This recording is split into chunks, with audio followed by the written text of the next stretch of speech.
Mm.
What is doing?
Shabbat Shalom.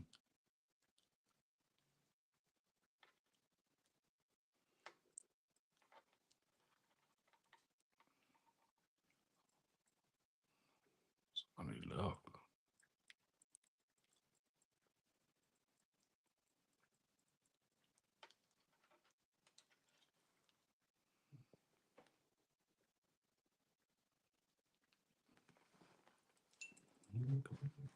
Come on, chill myself. Chill.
Shalom, could I get a run if I could be heard?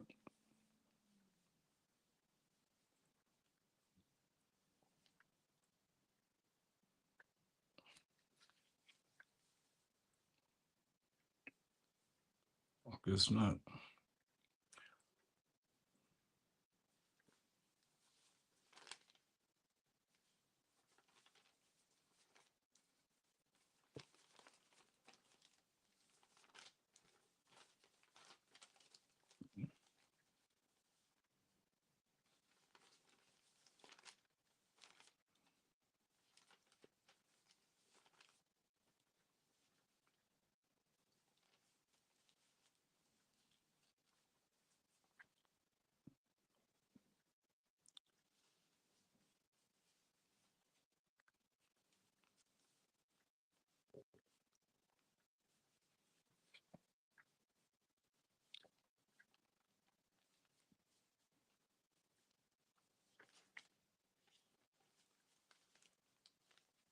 Shabbat Shalom, could I get a one if I could be heard?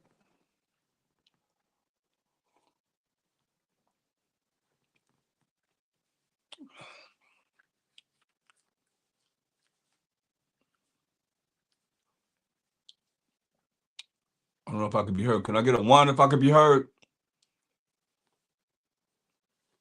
Anyone? Okay.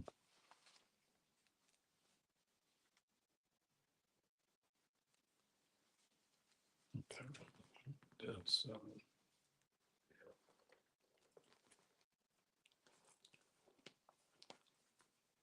Shabbat Shalom, welcome.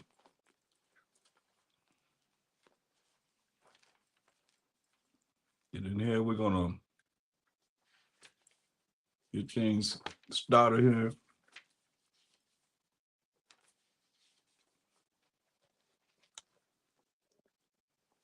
Just trying to line up a few things. Let's see, yeah.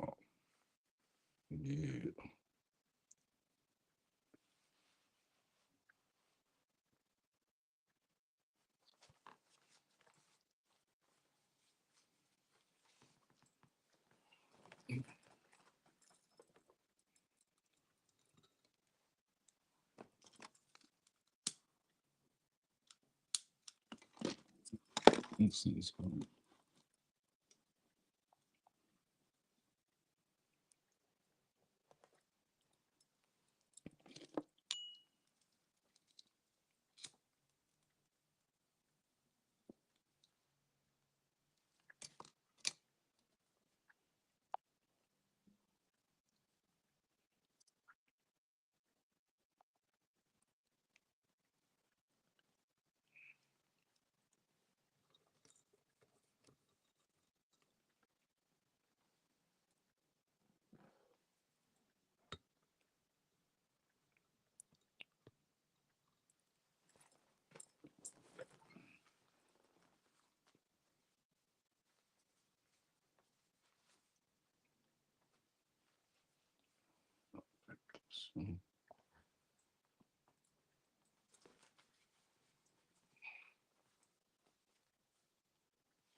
Okay, all praise to the Most High.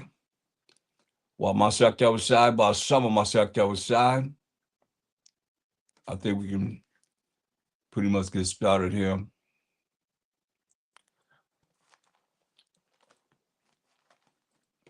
We have a lot of things going on right now, and we got to be in the spirit. And, I talk about being spiritual, but I don't know if everybody understands. First and foremost, the spiritual come from the order, Most High, YAHAWASHI, then man, woman, and child. And see, I think a lot of times we miss that in dealing with looking for something for ourselves, looking in the Bible for something that relates to us as a people. And the times that we're in now, the scriptures say in Deuteronomy 28 and 29, no man going to save us. No man going to save us. So we have to look at, okay, well, if no man going to save us, then who we look to? We have to look to the Most High. Power of Abraham, Isaac, and Jacob. Jacob being the forefather of the 12 tribes of Israel, who is Judah, Benjamin, Levi, Simeon, Zebulun, Ephraim, Manasseh, Gad, Reuben, Naphtali, Asher, and Issachar. That's scattered among all nations. So that's why it's so important to seek after the Most High and exalt him with all thy strength, it says, so that we're not depending on somebody to bring us through, a man. Because that's generally what Israel do. They look at, oh, they're doing it over there. Let's go over there. They must have it over there.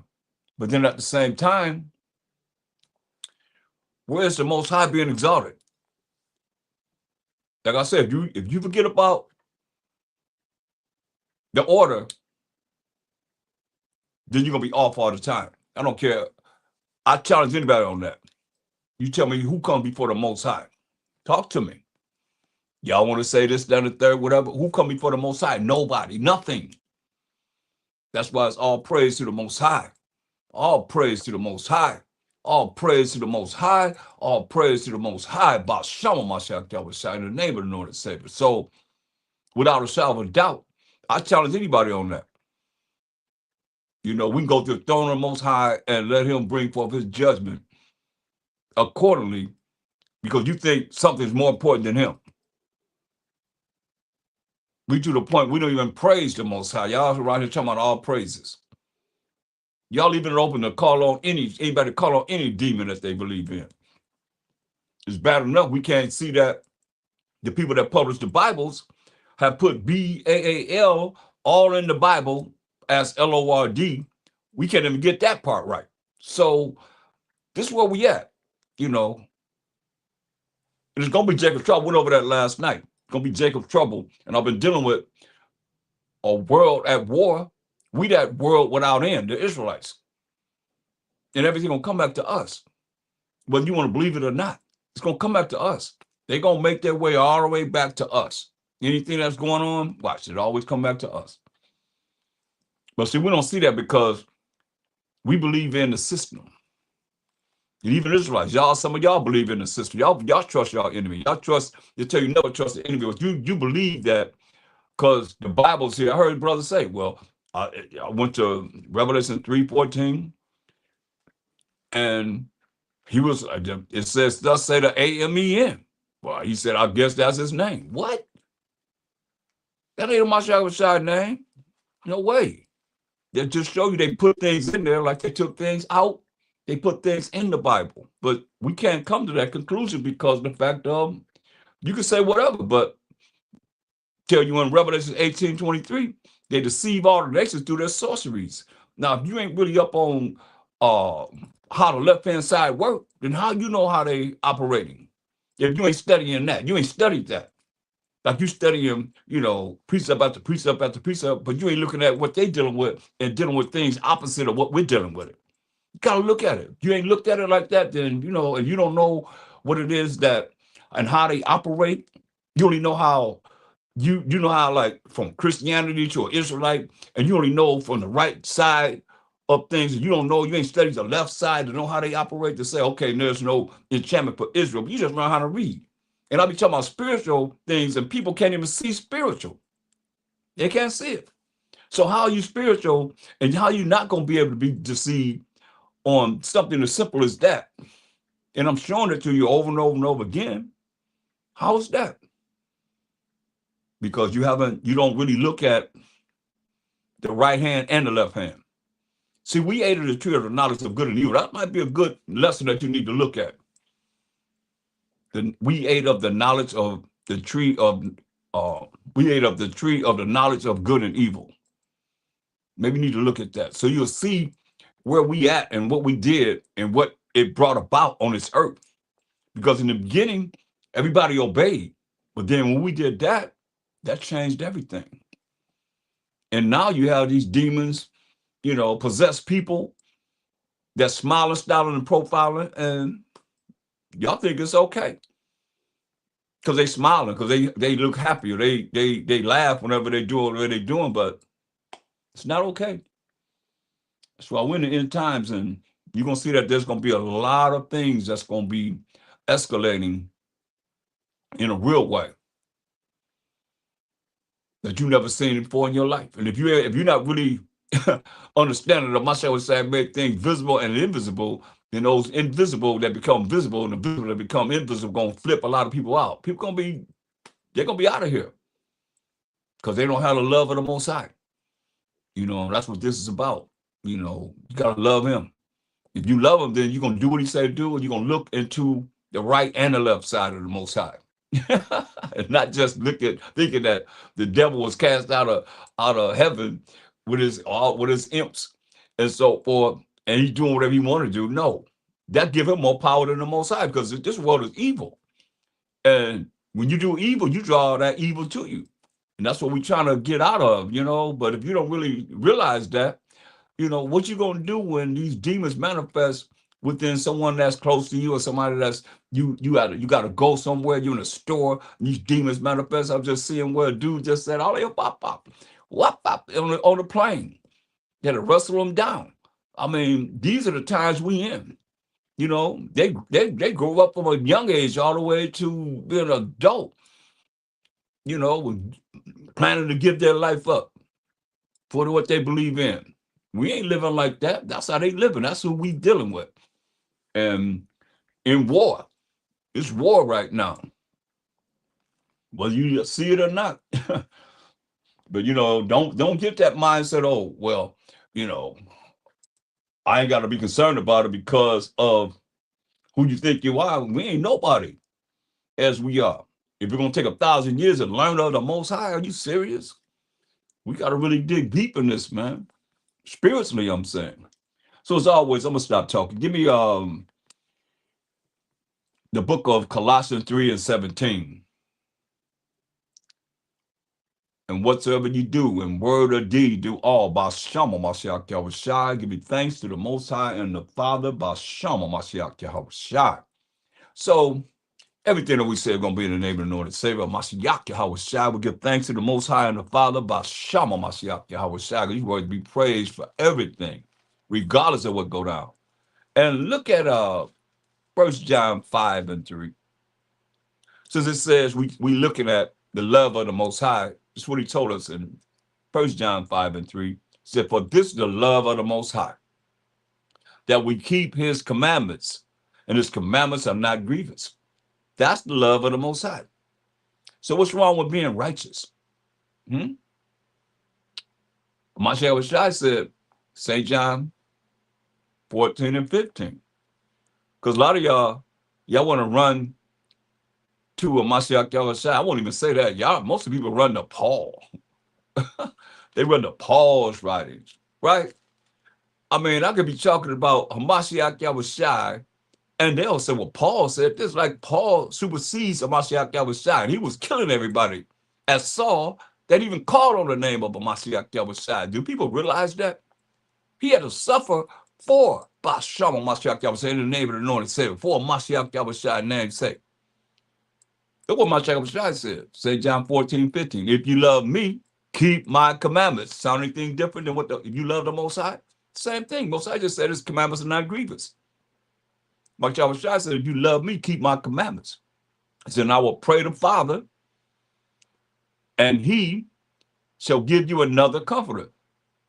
That's why I'm trying to figure out, how is it that they're the same? If he had the same power as the Most High, they have the same power, then why you got to pray to the Most High? Why you got to pray to the Father? Make that make sense? And he, that's the Most High, not himself, shall give you another comforter, that he may abide with you forever. You see? And it's not a she. A lot of they got a lesson and, you know, doctrines going out that the Holy Spirit is a she. No. It's saying he. may abide with you forever. It say, even the spirit of truth. And we know the spirit of truth, the truth is, we know that, Psalms 119, 142, that righteousness is an everlasting righteousness, and thy law is the truth. So the laws of the Most High, the commandments of the Most High, is a spirit. It's spiritual also. You don't understand? So he said, he's going to give you even the spirit of truth, whom the world cannot receive, because it seeth him not. It's a male. Him is not her. He is not she. A woman is not a man. A man is not a woman. You think the Most High couldn't put she? If the Holy Spirit is a she, it says, even the spirit of truth, whom the world cannot receive, because it seeth him not, neither knoweth him. But ye know him, for he, there it is, all male, dwelleth with you and shall be in you. You see? And it's sad because you have people that's really bringing forth doctrines that makes no sense at all. Anyone that can read that and say that's a she, tell me, you gotta help me, because it says he. So the author's quoting the MASHAYACH YAHAWASHI made that big mistake with it. I mean, he said, look, neither knoweth him, but ye know him, for he, that's a male, dwelleth with you and shall be in you. Then it says, I will not leave you comfortless. I will come to you. So am I MASHAYACH is a woman? Am I MASHAYACH is a she? Or is it he?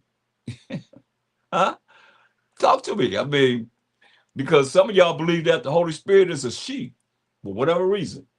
And we have to look at this, because the time is coming that you might not have the Bible.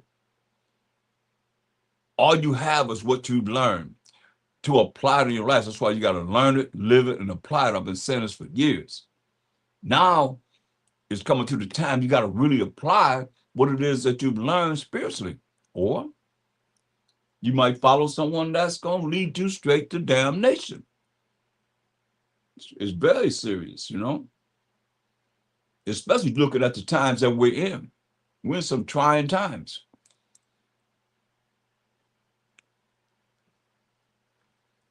Well, we got to look at who it is that don't know the Most High, don't have a clue of who he is, and in the end going to say, we have not known him. We have not known him. And a lot of y'all follow the ones that don't know him. You have followed them. It's sad because people can always look at, always compare we as Israelites and what we're dealing with to their worldly viewpoint. And you can't justify it. You cannot justify it.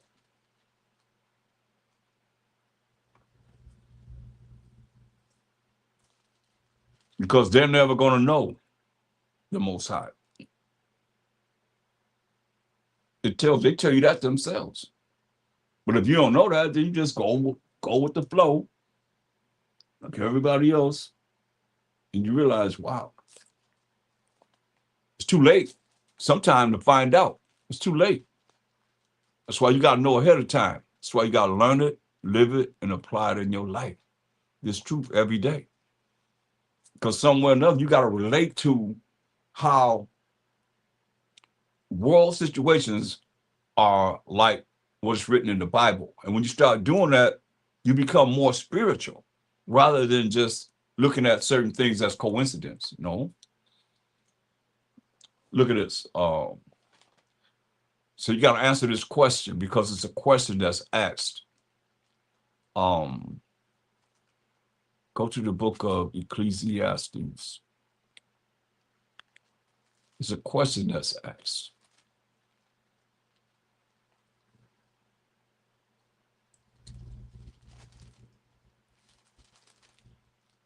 The first chapter, the 9th verse.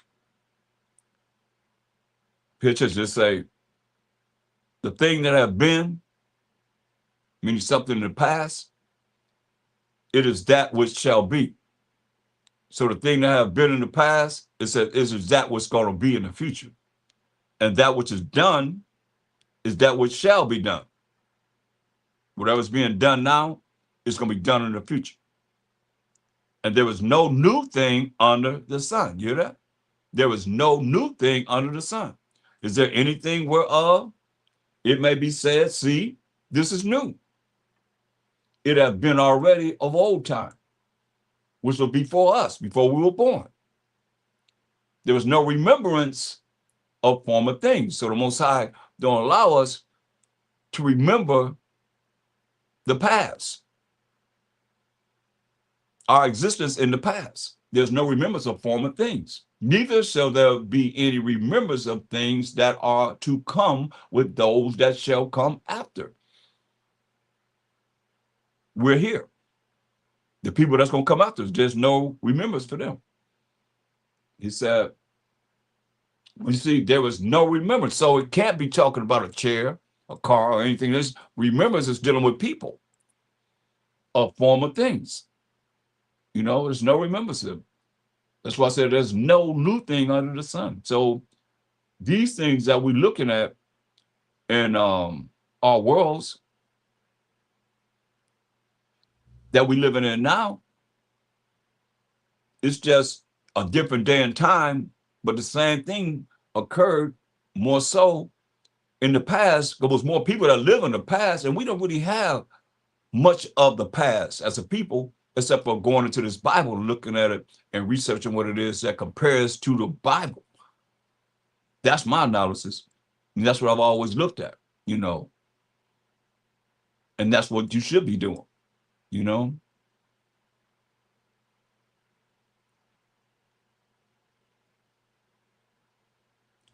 Look at Ecclesiastes 2:16. For there is no remembrance of the wise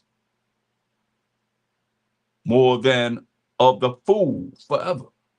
You see? There's no remembrance of someone that had a lot of wisdom or a fool in the past. Seeing that which now is in the days to come shall all be forgotten. And how dieth the wise man as the fool? You see? Both going to die. But he said what he said, for there is no remembrance of the wise more than of the fool forever. Seeing that which now is in the days to come shall all be forgotten. All be forgotten. And how dieth the wise man as the fool? See? He said, therefore I hated life, because the work that is wrought under the sun is grievous unto me, for all is vanity and vexation of spirit. Yeah, I hated all my labor which I had taken under the sun, because I should leave it unto the man that shall be after me. Somebody that's going to benefit off of what it is that he've attained in life. And who knoweth whether he shall be a wise man or a fool? Somebody that's, you know, everything is going to say, who knows, he going to be a wise man or a fool? Yet shall he have ruled over all my labor, wherein I have labored, and wherein I have showed myself wise under the sun. This is also vanity. See? But if you think about that, then it could be heartbreaking. You know what I mean? Like, who's going to really take over whatever, what he said, who's going to really continue what it is that he brought on the table, being very, very wise. You know, only a MASHAYACH was pretty much wiser than King Solomon. But I mean, all the things that he accomplished and so forth, you know, except for in his old age, you know, he got caught up in dealing with those strange women, these women of another nation. But other than that, before that, throughout his young age and so forth, you see, he was very wise. So now we have to look at where we at in life with the Arabs and the Persians, what Iranians joining together, because they're gonna join together. They're gonna be together, because they all have one religion, and that's Islam. You see, but even though they're the Persians like the East Indians, and they all had us in captivity too. Remember that, you know, the Sahara slave trade, that was the Arabs. The Arabs and the ones that Ishmael, the one that really started slavery, really. Remember? Well, I'll take that back. I'll say our wicked patriot forefathers, you know, sold Joseph to the Arabs, to the Ishmaelites, and they sold him to the Egyptians, our forefather Joseph. But we started it. Remember, they was going to kill Joseph, their own brother. But Judah stepped in and said, hey, sell him to the Ishmaelites. So they sold him to the Ishmaelites, and that's the first time in the Bible that we see really slavery, because they sold Joseph to the Egyptians, and he rose up to be right under the Pharaoh. And like, share, and subscribe to the channels while you can, because it's very important that as much as we can, we tap into much as we can get during the time that we have to get.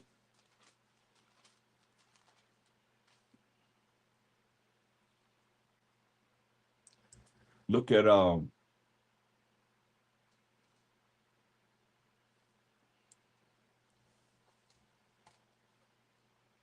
Psalms, the 50th chapter. We're in some trying times, y'all.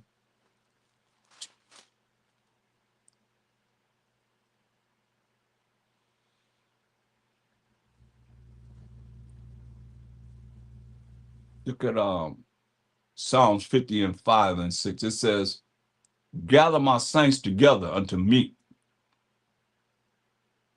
those that have made a covenant with me by sacrifice. So the saints are defined in Psalms 148:14. Because I see a lot of people that I have,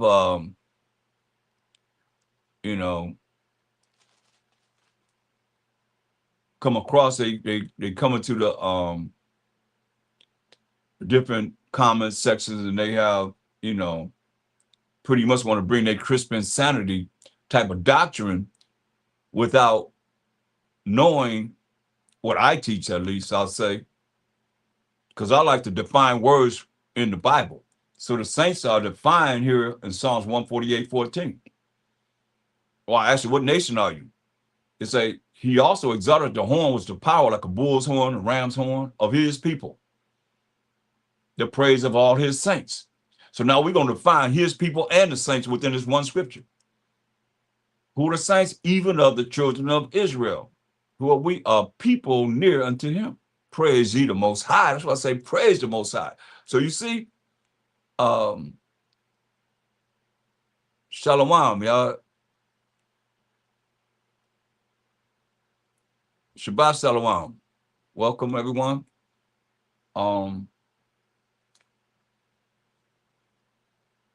I don't have the link to be able to come on. Sadiq might have that. But you see here, they say he also exalted the horn of his people, the praise of all his saints, even of the children of Israel. Well, we are people near unto him. Praise ye the Most High.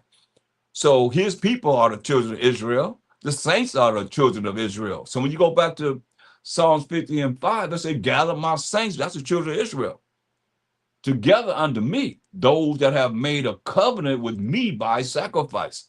So who the covenant was made with? covenant. Okay. Let's stay in Psalms. Psalms 105 and 8. Like I said, I like to define words by the Bible. You can't go wrong with this way. Psalm 105 and 8. He have remembered his covenant, which is a contract or agreement forever. The word which he commanded to 1,000 generations.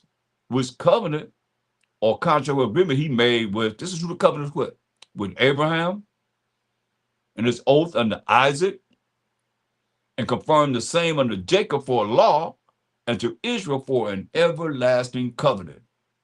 Now, how you get anybody else in that? You can't. You can't.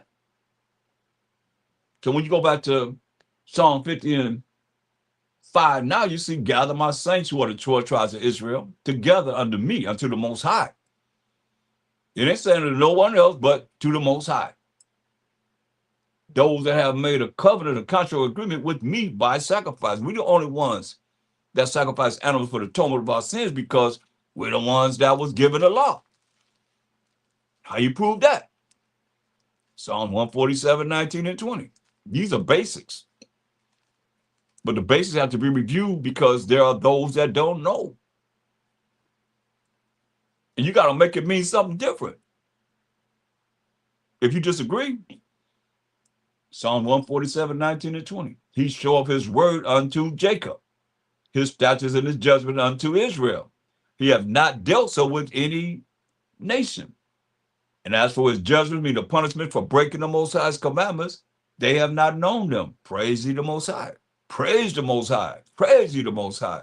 You see, so as for his judgment, they have not known him. Because the Most High did never give them the laws. He gave us the laws.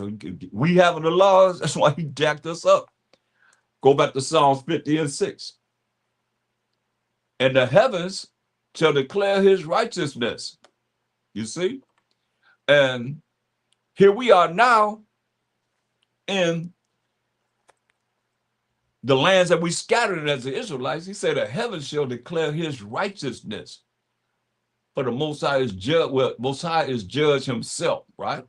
So now, what's righteousness? Let's stay in Psalms for the definition of righteousness.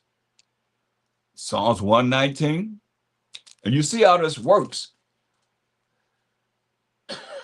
Psalms 119, 172 defines righteousness. My tongue shall speak of thy word, for all thy commandments are righteousness. You see? So the commandments that the Most High wrote with his finger is righteousness. And it's sad when someone can think in their wildest dreams that they don't have to do what he say do. His rules and regulations, that's all it is, rules and regulations. Y'all know about rules and regulations, right? So that's what he gave us, rules and regulations, but we want to try and find some way out.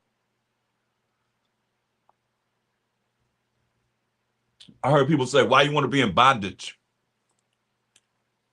Why you want to be in bondage? Like, they're free to do whatever they want to do. You ain't free to do whatever you want to do. There is a judgment. Believe this. Don't think like that. That's the wrong way to think. That's why Hebrews 10:31 says what? It's a fearful thing to fall into the hands of the Most High, man. Look, go back to the book of Psalms, the 50th chapter. Now, you just seen that we looked at Psalms 147, 19 and 20. The Most High showed his word to Jacob, his statutes and the judgment of Israel. He have not dealt so with any nation. As for his judgment, they have not known them. Praise ye the Most High, right? Well, let's go to Psalm 50 and 16. Most High asking a question to the wicked. He said, but unto the wicked, the Most High said, this is the Most High saying this, what hast thou to do to declare my statutes? In other words, what are you doing with my Bible? What are you doing with the word that I'm giving to the children of Israel? Are you one of the 12 tribes? Are you Judah, Benjamin, Levi, Simeon, Zebulun, Ephraim, Manasseh, Gad, Reuben, Naphtali, Asher, Issachar? Say, But unto the wicked, the Most High said, what hast thou to do to declare my statutes, or that thou shouldst take my covenant in thy mouth? Yeah, I hear the preacher be talking about a covenant with everybody, every nation. Lying. We just read, and you can read, you can put in your notes as far as the covenant, Jeremiah 31:31 down. You can also put Hebrews 8:8 down.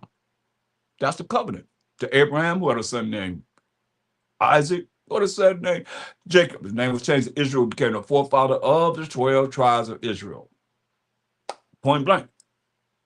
That's what Moses say, but unto the wicked. And you know, when you look at Job 9:24, it says the earth is given into the hand of the wicked. He who is the wicked covereth the face of the judges thereof. Says, if not, where and who is he? Bam. That's what they've done. They cover the faces of the judges thereof.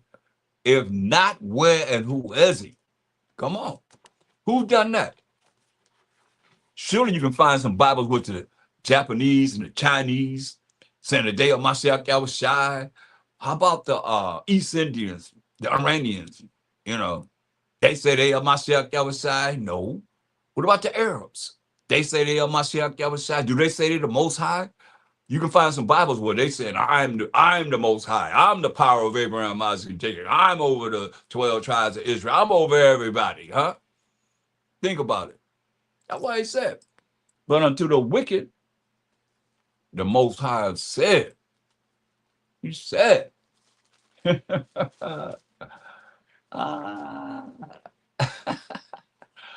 look, like I said, the earth is given to the hand of the wicked, right? He who is wicked covereth the faces of the judges thereof. If not, where and who is he? Okay, now I'm going to show you. MASHAYACH, I showed you him. He's a judge. They cover the faces of the judges thereof. If not, where and who is he? Now look at Revelation 19:11. Revelation 19, chapter 11, verse. It says, and I saw heaven open, and behold, a white horse, pure righteous power, and he that sat upon him was called faithful and true. This is a MASHAYACH, y'all. And in righteousness, he does judge and make war. So then righteousness, we know what righteousness, we define righteousness, he coming to judge and make war.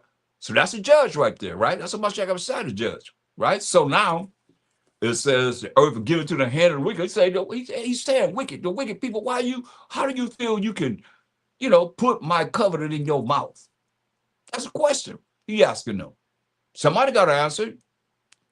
Look at this. Look at that. You see that? I got to watch it because I know sometimes it be too close. You can't really see it. Can I get a one if y'all can see this? I want to kind of get an idea of how far I need to put things back on this social media so you can see it. Can y'all see that? The whole picture of all 13 imposters? Someone can give me a one to let me know that you can see it. And I'm trying to get a distance of where I need to be at to be able to determine where it can be seen. And when I look at it, once I review it, I'll be too close to the iPad. So I want to make sure that, can somebody give me a one if you can tell me you can see it from this distance? All 13, so I'll get an idea of how far I need to go in to be able to uh-oh.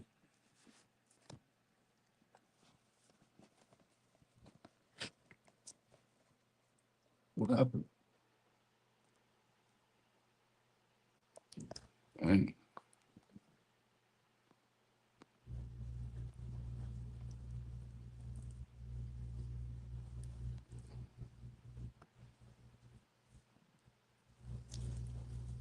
okay. The water, y'all. So here we are. It said the wicked cover the faces of the judges there. So you see a MASHAYACH, he's coming to judge and make war. So he's a judge. And then we look at go to Luke 22. Luke 22 and verse 30. Here it is. It says that ye may eat and drink at my table in my kingdom and sit on thrones judging the 12 tribes of Israel. This is MASHAYACH talking about the 12 apostles. He said that ye may eat and drink at my table in my kingdom, which is going to be the first kingdom that comes on this earth, and sit on thrones, that's powers and authority, judging the 12 tribes of Israel. So here we go. The boys here family, only 5 people in this picture. I don't know why people don't really bring this out. I've been bringing this out since the 90s. It's only 5 people in this picture. So this is what they've done. I've never seen any Japanese people that claiming to be the most high of MASHAYACH, the 12 apostles, Chinese. I mean, you name them. They're the ones. That's why he said, he asked the question, oh, praise to the Most High. Oh, show him MASHAYACH. You just turn the Bible and go right there when you're talking about. Ow. Show him MASHAYACH. Psalms 50 and 16. But unto the wicked, the Most High said, what hast thou to do to declare my statutes, or that thou shouldst take my covenant in thy mouth, seeing thou hateth instruction, right? Somebody said the wicked hate instruction and cast my words behind thee. That's why, look, go to Proverbs, the first chapter. They hated instruction and cast my words behind them. That's why ain't no teaching us no more. No more. Proverbs 1 and 7. The fear of the Most High is the beginning of knowledge. And knowledge is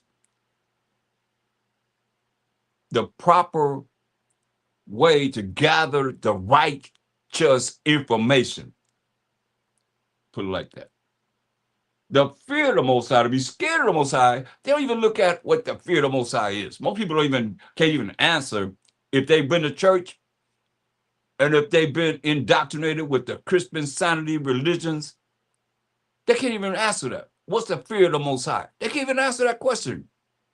But you have somebody that's not indoctrinated with the Christian sanity religions tell you in a minute to be afraid of them, to be scared of them. But people that have been indoctrinated with this Christian sanity religions and so forth, they've been taught you ain't supposed to fear the Most High. Are you serious? You even know him. You can't know him. To say that, they don't know him. They don't know who he is in this Bible for sure. It says the fear of the Most High is the beginning of knowledge. Hey, to be afraid of the Most High, to be scared of the Most High is the beginning of knowledge, man. That's the proper righteous information you need to know first and foremost. But fools despise wisdom and instruction. So these wicked ones that are telling you here in Psalms 50 and 17, seeing thou hateth instruction and casting my words behind thee, they fools. They're fools. That's what I say. It say fools despise wisdom and instruction. Straight up. Can't tell them that. And they still want to tell us everything. So now, they definitely not going to get understanding. No way, shape, or form. Because they don't care to know what this Bible is really talking about. And even if so, they still going to say this when salvation come on this earth, y'all. In Wisdom of Solomon. Y'all know where? 5 and 7. Then what they going to say? When salvation is coming on the earth for the children of Israel and those that's going to be under us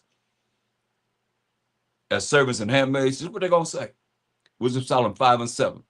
That's why I say the past, the present, the future is all here. It says, we wearied ourselves in the way of wickedness and destruction. Yeah, we have gone through deserts where there lay no way. But as for the way of the Most High, the MASHAYACH, listen, we have not known it. I mean, it's no different than what you're seeing here. Shalom,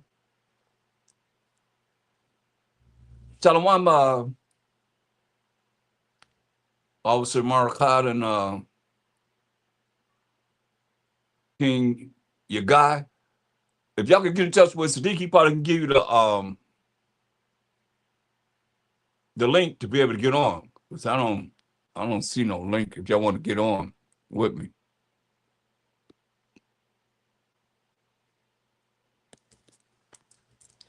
So you see that?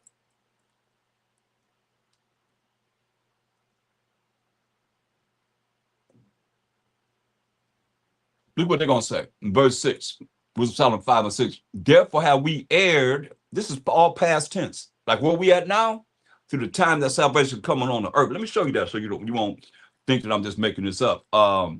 Wisdom 5 and 1.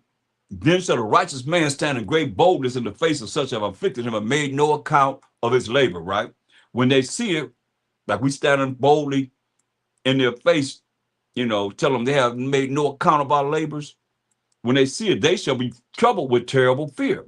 Listen at this, and shall be amazed at the strangeness of his salvation. That's powers from the authority that's coming to the Israelites so far beyond all they look for. You see, because they've been taught lies and they teach lies from the womb, they tell you. What you expect. That's why they're going to say, oh, okay. That's why they're going to say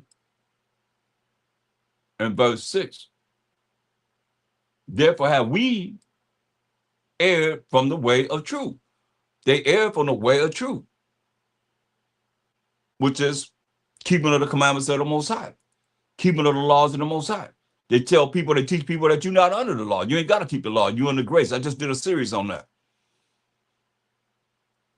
Do grace give you a license to sin? Therefore have we erred from the way of truth. And the truth is the law, statutes, commandments of the Most High all day long. Psalms 119, 142, that righteousness is an everlasting righteousness, and thy law is the truth. So they err from keeping the commandments of the Most High. In the light of righteousness, we know righteousness is keeping of the commandments also, that the Most High wrote with his finger, have not shined unto us. Like he said, after his judgment, they have not known him. He showed his word to Jacob, his statutes and his judgment to Israel. He have not dealt so with any nation. As for his judgment, they have not known them. Praise ye the Most High. That's what I say. And they saying this. This is real. And the light of righteousness, keeping the commandments of the Most High, have not shined unto us. And the sun of righteousness rose not upon us. You see? Because they were made for this purpose. Proverbs 16 and 4. And that's what you see happening all over the world. Well, you can't name nobody else. You can't name nobody like that. Proverbs 16 and 4. The Most High have made all things for himself. Yeah. Even the wicked for the day of evil. You hear that? He made the wicked for the day of evil. We define the wicked in Job 9:24. The earth was given to the hand of the wicked. He who is a wicked covered the faces of the judges thereof, if not when who is it? I showed you. They covered the MASHAYACH face, and they covered the 12 apostles' face with the Borgia family. Only 5 people in that picture, that Last Supper picture. 13 imposters. Like the imposter saying they us. The small hat people and so forth. Everybody else, everybody else, except for us. We walking around don't know who we are. That's why it says, everyone that is proud in heart, everyone that's proud in their mind is an abomination to the Most High. That's why you got to be humble. Regardless of how you look at this, you have to be humble. Or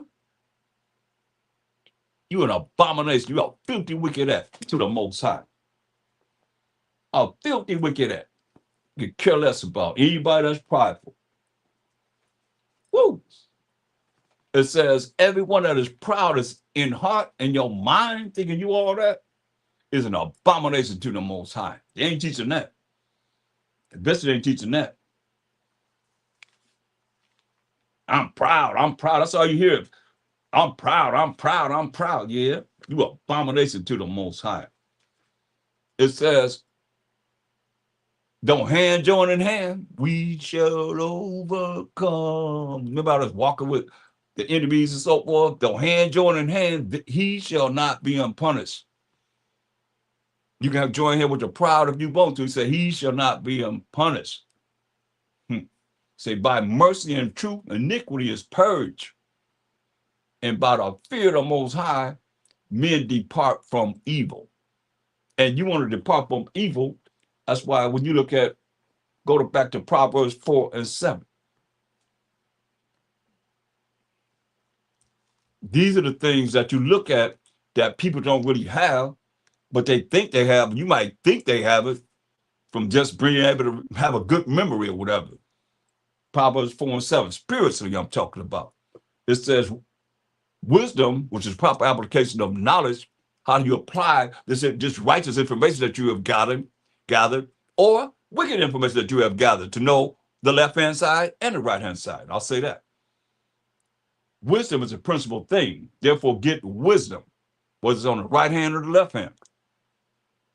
And with all that getting, get understanding. So once you get understanding, then you know what understanding is. When you know, I'll say when you know what understanding is, let me say that.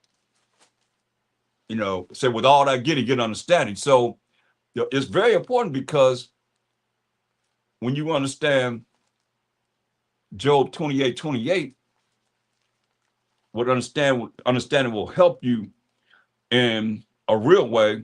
In Job 28:28, and unto man he said, behold, the fear of the Most High. You keep hearing the fear of the Most High over and over and over again. The fear of the Most High, that is wisdom, you see. And to depart from evil is understanding. You know, to depart from evil is understanding. So remember what we just read. But they probably went over here. You probably forgot about what we read. To depart from evil is understanding. Now let's see this. Look at this. To depart from evil is understanding, right? So let's look at it. That's a spiritual way, right? Let's look at it in a carnal way. Proverbs 16:4. It say, the Most High have made all things for himself. Yeah, even the wicked for the day of evil, right? So if the wicked is operating in days of evil, because I mean, we're in the day of evil rounds, you know, we're in the days of evil right now, whether you realize it or not, because it has been here. It ain't just got here. Because when you look at First Maccabees, first chapter, it talks about when Alexander the Greek took over and took down the Persians, who are the Iranians, y'all. The Persians, they took down the Persians and Medes, who are the Iranians today, who they fighting right now, right? So they took them down before. So they had war with them before. The Edomites had war with the Persians, who are the Iranians now, y'all. So now look what it says. After Alexander took down the Persians and Medes, then he died at 32 years old, right? And he set up his 4 generals. And it tells you in First Maccabees 1:9, it says, and after his death, that's Alexander the Greek, they all put crowns upon themselves, meaning they had powers and authority over his empire. So that their sons after them, many years, right? So they pass it down, the powers and authority down to their sons once they pass. And says, this is what it says though, and evils were multiplied in the earth, right? So Proverbs 16:4 just said, the Most High have made all things for himself. Yeah, even the wicked for the day of evil. So now, when we understand what it said concerning understanding in Job 28:28, it says, and unto man he said, behold, the fear of the Most High, that is wisdom. And to depart from evil is understanding. So that's why he said, you know, look at it however you want to look at it. I'm just the messenger, bringing it to you as the Spirit brings it. And I ask the Most High to bring his Spirit to us so we can really understand what time it is. Look what it say. Isn't it interesting? In Isaiah 13 and 14, it said, and it shall be as a chased roe, gonna be like a chased deer, and as a sheep that no man taketh up, pertaining to Edomites. Because when you look at verse 1, it says the burden of Babylon, which Isaiah, the son of Amos, did see. Right? So, and it tells you also in Isaiah 47, that's why most I couldn't actually put it the way we could understand it today, or we probably wouldn't have the Bible. Straight up. Look what it say, Isaiah 47 and 1. Here go to Babylon right here. Come down and sit in the dust. That's the lowest state. O virgin daughter of Babylon, right? Sit on the ground. There is no throne, O daughter of the Chaldeans, but thou shalt no more be called tender and delicate. Right? So the virgin daughter of Babylon is who? Let's find out. Psalms 137 and verse 7 through 9 defines who this daughter of Babylon is. Remember, O Most High, the children of Edom in the day of Jerusalem, who said, raise it, even to the foundation thereof. So we're looking at who this Babylon is, right? Because Babylon is not talking about Iraq. It's talking about this new Babylon. Remember, it said, remember, almost out of the children of Edom in the day of Jerusalem, who said, raise it, even to the foundation thereof. So what did they do? First Ezra 4 and 45. This is what they did.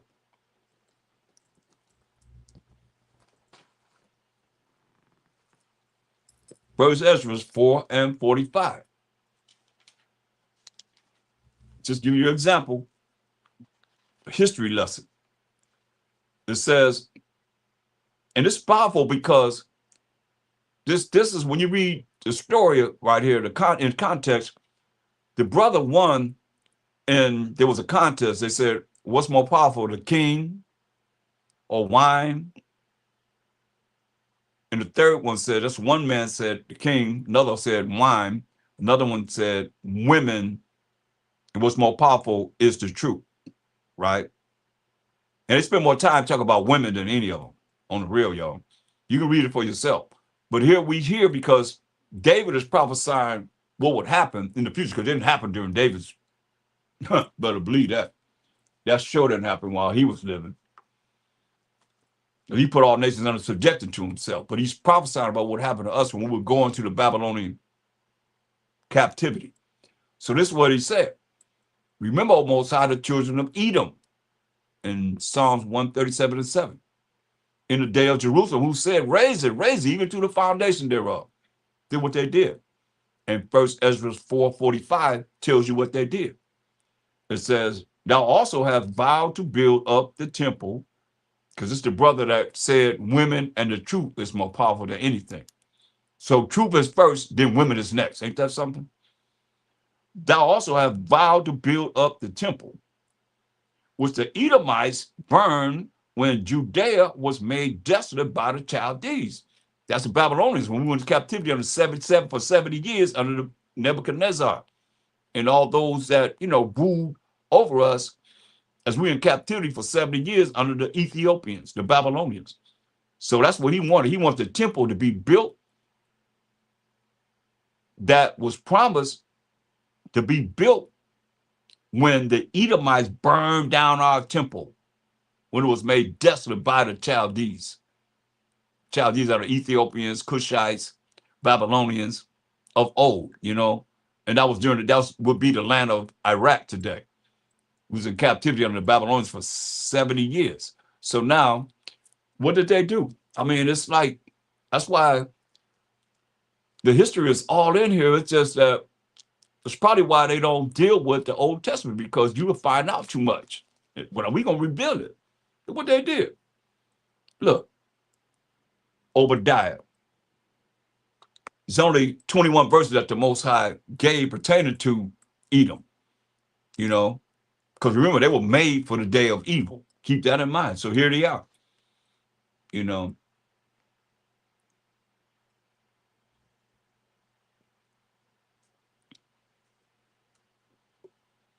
Obadiah, the 10th verse, it says, for thy violence against thy brother Jacob, they are fraternal twin brother, evil brother. Remember, they made for the day of evil. For thy violence against thy brother Jacob, shame shall cover thee, and thou shalt be cut off forever. Thus say the Most High. In the day that thou stoodest on the other side, in the day that strangers carried away captive his forces, talk about the Babylonians now. We still looking at, remember, they burnt down our temple. And they always, you got to understand this. The whole objective is to keep us from our power, the Most High power of Abraham, who had a son named Isaac, who had a son named Jacob. That's the whole objective. Take it or leave it. That's the whole objective. To keep us from the Most High. Why you think he burnt the temple down? Why you think they burnt the temple down?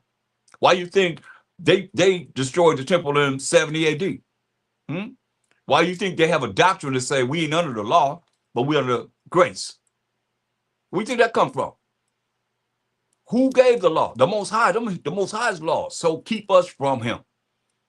Look, in the day that thou stood up on the other side, verse 11, in the day that the strangers carried away captive his forces, that's the Babylonians, Nebuchadnezzar, Ethiopians, Cushites, Babylonians, and foreigners entered into his gates and cast lots upon Jerusalem, even thou was as one of them.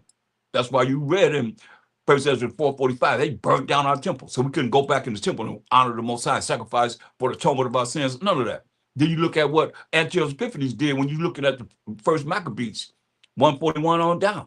What they do, they defiled our temple. Why? So we couldn't praise the Most High. You gotta understand this. All this, they ain't, the Most High said he show his word unto Jacob, his statutes and his judgments to Israel. He have not dealt so with any nation. As for his judgment and punishment for breaking his laws, they have not known them. Praise ye the Most High. Here it is right here.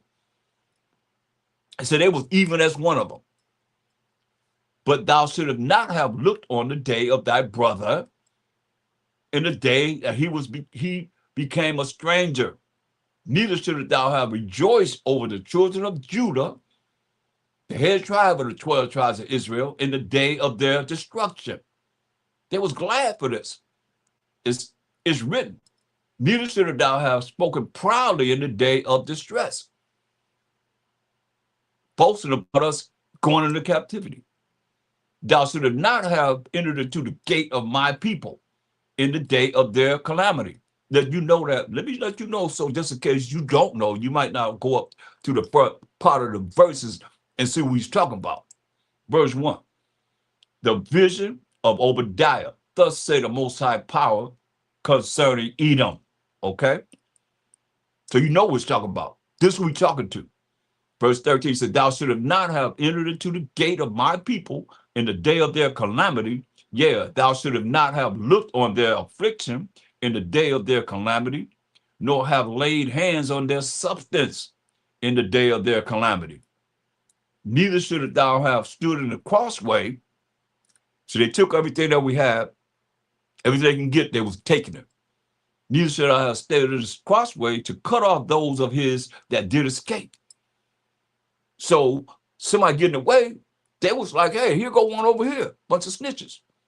Or captured us, would allow them captured us to give us to the Babylonians. Neither should thou have delivered up those of his that did remain in the day of distress. That's what they did. They're going over there. They're going over there. Hating on us. For the day of the Most High is near. The day of YAHAWASHI is near upon all the heathen. As thou hast done, it shall be done unto thee. That's the future. It shall, that's the future, shall be done unto thee. Thy reward shall return upon thine own head. You see? Thus say the Most High. Period. Now let's go back to Psalms 50.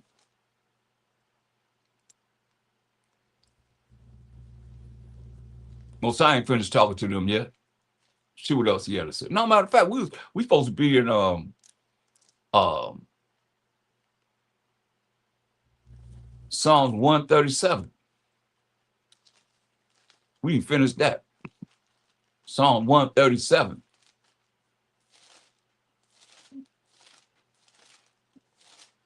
Y'all work with me. I got a lot of things going on here. Psalm 137 and 7. Remember, O Most High, the children of Edom in the day of Jerusalem, who said, raise it, even to the foundation thereof. So we went to First Ezra 4:45, where they burnt down our temple, right? So we couldn't go in there to sacrifice for the atonement of our sins and praise the Most High. Understand this. O daughter of Babylon, see? That's that Babylon right there. Who are they? Verse 7. Remember, O Most High, the children of Edom. Who are they? O daughter of Babylon. You see that? Who ought to be destroyed. We just read about it. Who ought to be destroyed. Happy shall it be that rewardeth thee as thou hast served us. They say, happy shall it be that taketh and dashes thy little ones against the stones. That happened to us. Come on. I mean, Nahum 3 and 10. Let's see if we can find that. Go to the book of Nahum 3 and 10. Nahum 3 and 10. Listen at this. Yet was she carried away. She went into captivity. Her young children also were dashed in pieces at the top of all the streets. Read to you again. Yet was she carried away. She went into captivity. Her young children also were dashed in pieces at the top of all the streets.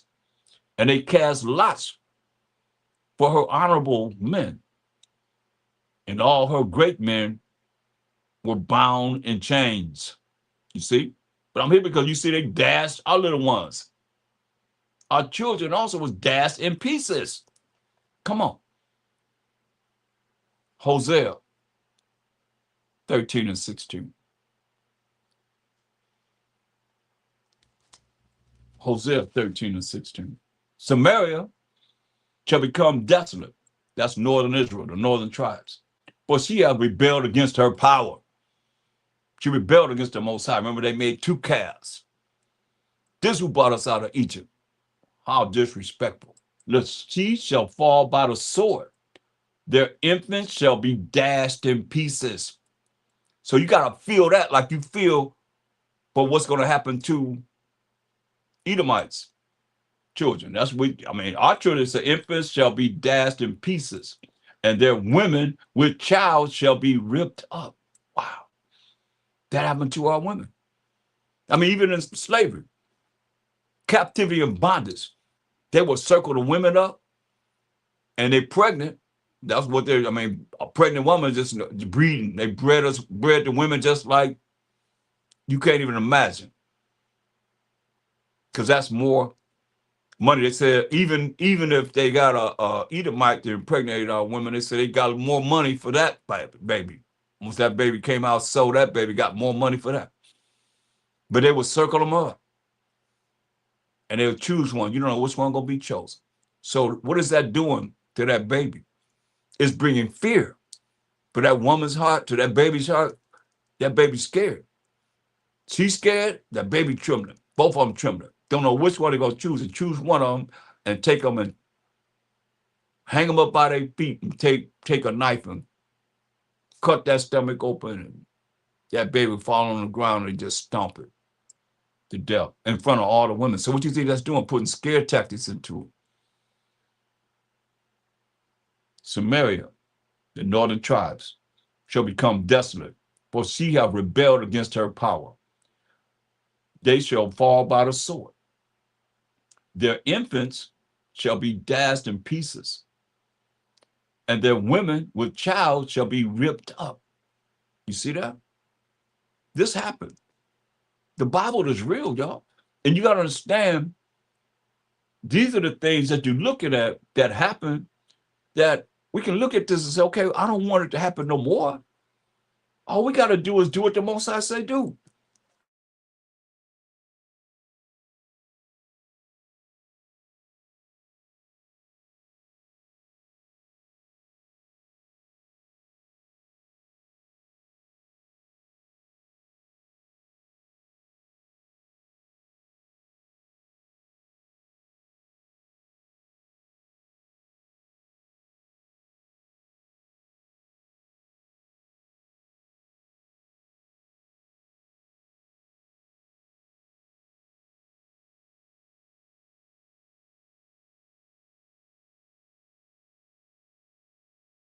And he said it's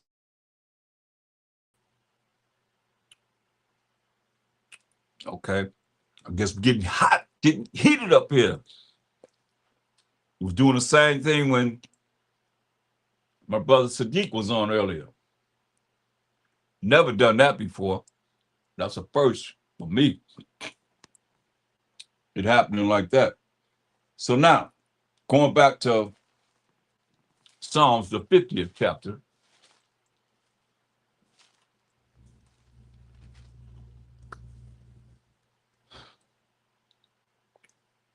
Verse 18.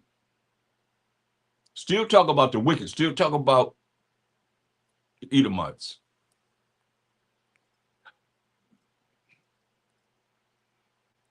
It says, when thou saw a thief, then thou consented with him, and has been partakers with adulterers. Hear that? When they saw a thief, they partaked with it. They came here and they stole the land just in the Western Hemisphere. And hey, they told their brothers and sisters, come on over. They got on the ships, standing up all the way from Europe and everywhere they came from, and came over here. They partakers with adulterers. Straight up. Thou givest thy mouth to evil. Thus say the Most High. They give a mouth to evil, and thou tongue frameth deceit. Come on. I tell you, and you can go a few chapters over, Psalms 58 and 3. The wicked, we define the wicked in Job 9:24, right? Some of you might have been here. The earth is given into the hand of the wicked. He covered the faces of the judges thereof, if not when, who is he? Come on. Didn't they cover the face of the judges? I mean, come on, this a picture by Warner Solomon in 1940s. Millionaire, multi-millionaire for drawing this picture. 3D. They even got a 3D, you know what I mean? That's when he's a baby. And he's an adult right there. Come on, man. Look. I better recognize it says, the wicked are estranged from the womb. They go astray as soon as they be born, doing what? Speaking lies. See that? Let's get Wisdom of Solomon 10 and 13. So when you look at all the things that's going on, I mean, they're in order. We out of order. We out of order. Look, Wisdom of Solomon, the 10th chapter, verse 13 through 15. Look at this. In the Apocrypha, it says, when the righteous was sold, hear that? When the righteous was sold, the righteous are who? Those that keep the commandments of the Most High. She forsook him not. Wisdom didn't forsake us in the Bible, but delivered him from sin. How was the Bible delivered us from sin? Because we looking at the laws. We looking at the moral laws, the civil laws, the dietary laws, the ceremonial laws. And we reviewed the sacrificial laws, all 5 sets of laws that the Most High gave us. We just know that the MASHAYACH was the ultimate sacrifice for the children of Israel. Those that can receive it, those that can't, then hey, you against the Most High and the MASHAYACH. Because the Most High, the one that sent him, sent his only begotten son, right? So it says, when the righteous was sold, and we just read about us being sold into the Babylonian captivity, she forsook him not, but delivered him from sin by us keeping the commandments of the Most High. She went down with him into the pit, into slavery, captivity, and bondage. That's the pit, y'all. And left him not in bonds, freed us from the slavery of our minds and the slavery of shackles and chains, till she brought him the scepter, the powers and authority of the kingdom, knowing that we got next forever and ever and ever. That's why I tell you in 2nd Ezra 6 and 9, for Esau is the end of the world, and Jacob's beginning it that followeth, beginning of it that followeth. That's the kingdom. And power, spiritual power, against those that oppressed him. You see? That's why we're going to be saying, look, don't get it twisted. We're going to be saying, hey, Isaiah, go to Isaiah 14. We be saying this. Not necessarily me or you, or we don't know, because we can't make ourselves one of the number, but this was going to happen. And Isaiah 14 and 4, that thou shalt take up this proverb against the king of Babylon. See, that's America. And say, how has the oppressor ceased? Say, how have the oppressor ceased? The golden city ceased. America. The Most High have broken the staff of the wicked. See, still dealing with the same principles as we started with. We still here with Job 9:24. And the scepter of the rulers, the powers and authority, the scepter means the powers and authority of the rulers. He who smote the people in wrath with a continual stroke, non-stop. Continual stroke. He that ruled the nations in anger, come on, is persecuted and none hinder it, right? When they go down and say the whole earth is at rest and it's quiet, they break forth into singing, you see? Thus say the Most High. So going back to Wisdom of Solomon 10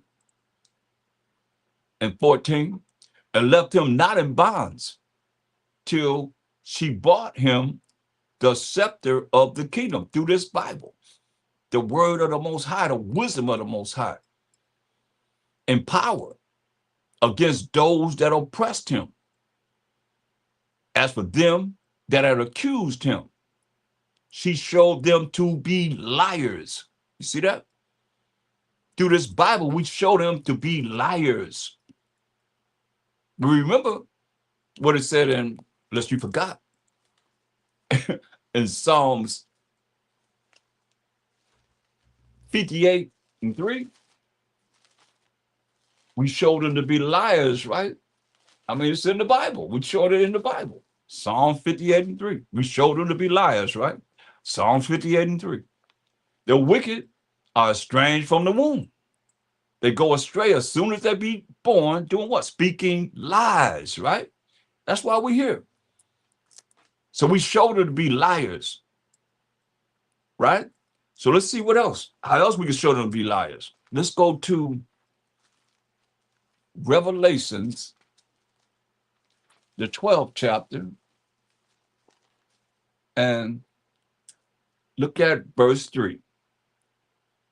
And there appeared another wonder in heaven, and behold, a great red dragon, having 7 heads and 10 horns, and 7 crowns upon his heads, right? So this is a red dragon. You know, the Most High is awesome how, you know, he's given this revelation to John on the island of Patmos. And the only thing he can describe it as a red dragon, right? Having 7 heads and 10 horns, and 7 crowns upon his head. So the seven heads are the Greeks, the Romans, the Spanish, the French, the German, the Russian, the British, coming in consecutive order, right? The Greeks, the Romans, Spanish, the French, the Germans, the Russian, the British. Those 7 heads. Then you have the 10 horns, the 10 powers, which are the EEC, the European Economic Community, or the European Community, or NATO, that support the 7 heads. You understand? Britain and so forth. And the 7 crowns upon his heads are, as they came in this consecutive order, you know, they're the ones that's ruling the world, the Edomites, right? So when you jump to verse 9, it says, remember, because the wicked go astray as soon as they be born, doing what? Speaking lies. It says, and the great dragon, which is red, was cast out. That old serpent, so the old serpent has to be what? Red. Called the devil, so the devil has to be what? Red. And Satan, all these entities are the same. Red, which deceiveth the whole world. You see that? Remember, the wicked go astray as soon as they be born. What? They're estranged from the womb. As soon as they be born, they do what? They speak lies. Right? Paraphrases from what we just read in Psalm 58 and 3. Just showing you how they all go together. Which deceiveth the whole world. I mean, what do you see deceiveth mean? They lied to the whole world. He was cast out into the earth, and his angels were cast out with him. Right? They're talking about no fight in heaven, none of that. That's crazy. That don't make no sense. Because Satan's still working for the Most High. Do some evil and see what the Most High do for you. Send Satan on you, boy. That's why we have to really look at this from perspective of what this Bible is saying, and not just coming with your own analysis of what's right from wrong. So you see this? You say the great dragon was cast out, that old serpent called the devil and Satan, which deceived, which lied to the whole world. He was cast out into the earth, and his angels were cast out with him, right? So now when you look at this, and you go back to Genesis 25:25, you're not going to find this nowhere else. I don't care what book you go to, you ain't going to find nothing of this nature, this understanding anywhere else, man. You can't match no book with the Bible. So Genesis 25:25 show you the birth of Esau, the so-called white man, forefather. And Jacob is our forefather. So Genesis 25:25, it says,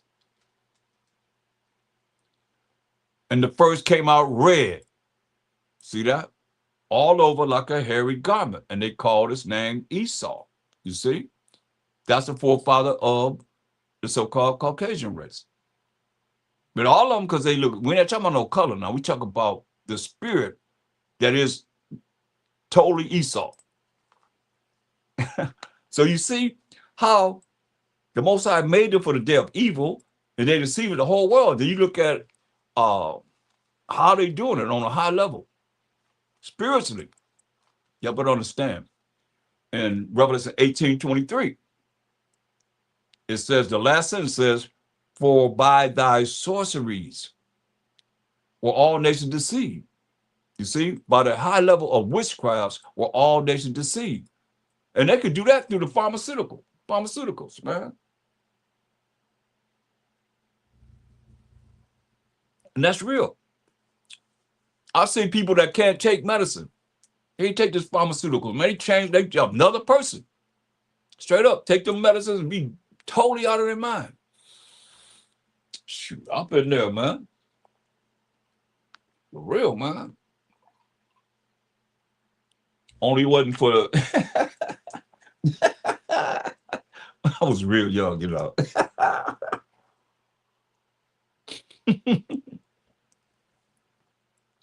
But by thy sorceries were all nations deceived. You see? They got drugs out there, man, have you walking around like that what's that? What they call it? It's something that have them all bent over. They be bent over, just in one position.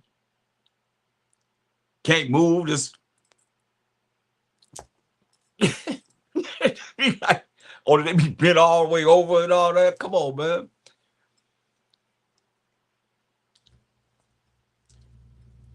By thy sorcery, witchcrafts, y'all, were all nations deceived. They were deceived through the things that they bringing about on this earth, man. Remember, they deceive the whole nation, everybody, the whole world.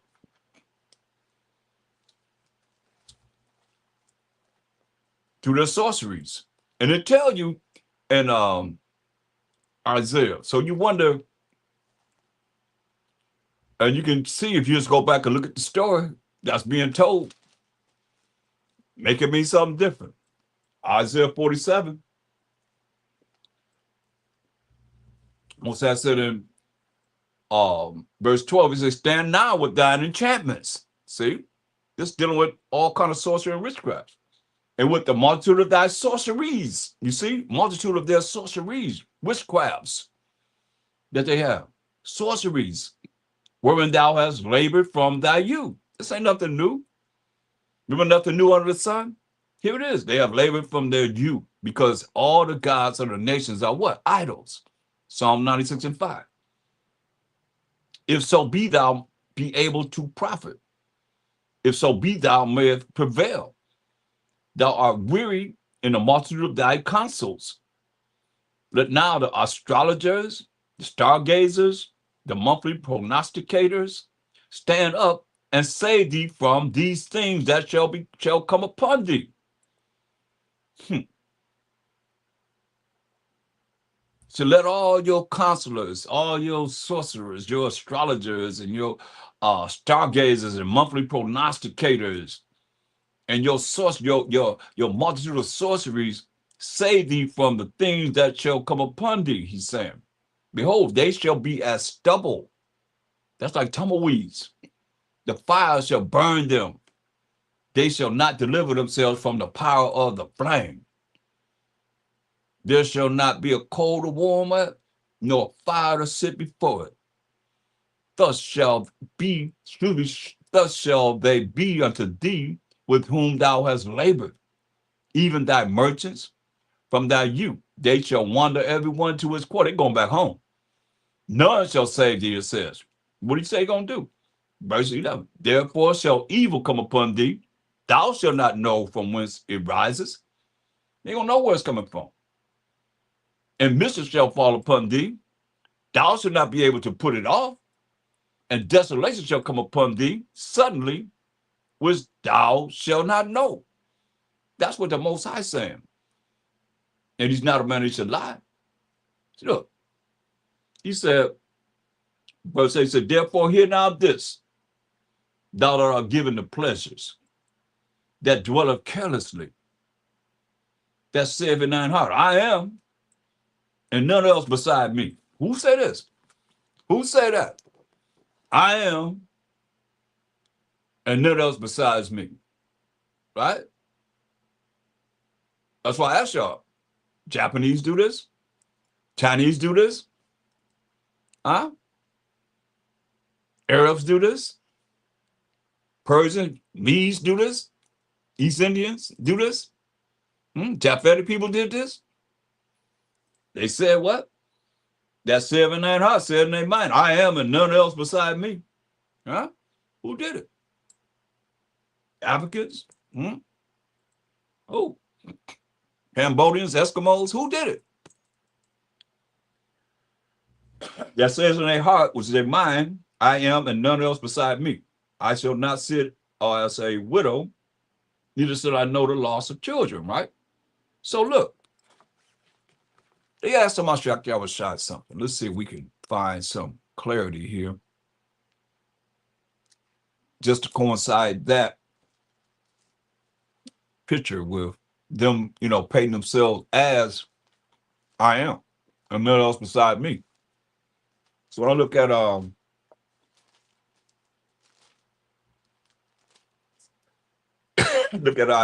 John, St. John, the 8th chapter, 53rd verse. And this is us. We can look at verse 52. Then said the Jews unto him, talking to MASHAYACH YAHAWASHI, now we know that thou hast a devil. They called him the devil. You think that's a lot of love? Calling him the devil? Now I know that you have a devil. Abraham is dead, and the prophets, and thou said, if a man keep my sayings, he shall never taste of death. Right? This is what they said. Art thou greater than our father Abraham, which is dead, and the prophets are dead? Who maketh thou thyself? Who you think you are? That's what they're saying. We will say today, who you think you are?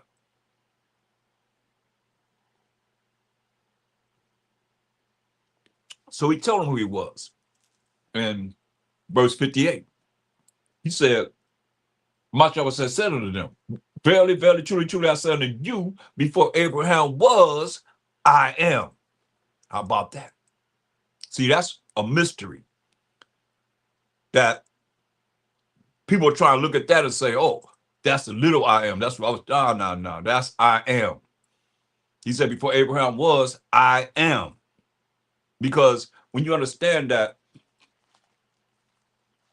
we are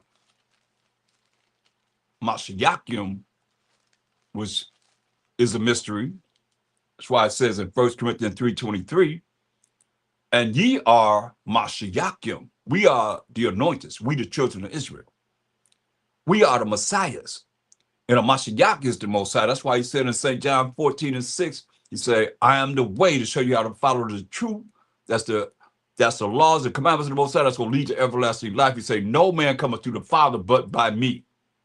That's nothing new. Remember, there's nothing new under the sun. He's saying that when they only had what to go by? The law and the prophets. But if you can't think like that, you got this Christmas Saturday mindset still, as they taught, New Testament, but they never read anything from the New Testament when he walked the earth. Or prove me wrong. Show me where he read anything from the New Testament when he walked the earth. You can't, because all he had was the law and the prophets. When he went into the synagogue, what did he read from? What did he quote? The law and the prophets. That's it. That's all they had. That's why, look, even when he ascended to the right-hand side of the Most High, I can't bring it out enough. Acts 13, I think it's Acts 13:15. Let me see. What they read from, yeah, Acts 13:15. And after the reading of the law and the prophets, see, that's the Old Testament, because that's all they had to go by. The rulers of the synagogue sent unto them, saying, ye men and brethren, if ye have any word of exhortation for the people, say on. Then Paul, the one that they always try and exalt above a MASHAYACH, especially Gentiles. Then Paul stood up and beckoning with his hand said, men of Israel, and ye that fear the Most High, give unto you. See? There it is, man. They read from the law and the prophets. That's all they had to go by. That's why, Brother Sadiq was dealing with a lesson earlier about when, they started dealing with, putting this Bible together. He didn't get there because they cut it off, but in the Council of Nicaea in 325 AD, you see what I'm saying? Under wicked Constantine, changed the Sabbath day from this day to tomorrow, the first day. Look at the calendar, man. You can look at you see the first day is tomorrow. The seventh day is today. So you see what he said? He said, MASHAYACH said to them, say, who do you think you are? He told them in St. John 8:58. MASHAYACH said to them, verily, verily, truly, truly, I said to you, before Abraham was, I am. Then what they do? Then took they up stones to cast at him. They want to try to kill him. But the MASHAYACH hid himself and went out of the temple, going through the midst of them, and so passed by. You had to get away from crazy Israelites, man. Want to put them to death. So now, that's real.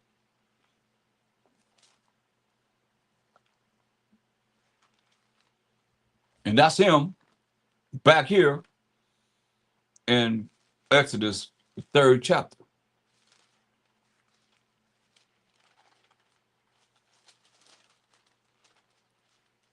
Since we know that we MASHAYACH, remember there's nothing new under the sun. When you look at Exodus 3rd chapter, now Moses kept the flock of Jethro, verse 1, his father-in-law, the priest of Midian, and he led the flock to the backside of the desert and came to the mountain of the Most High, even to Horeb, Mountain Horeb.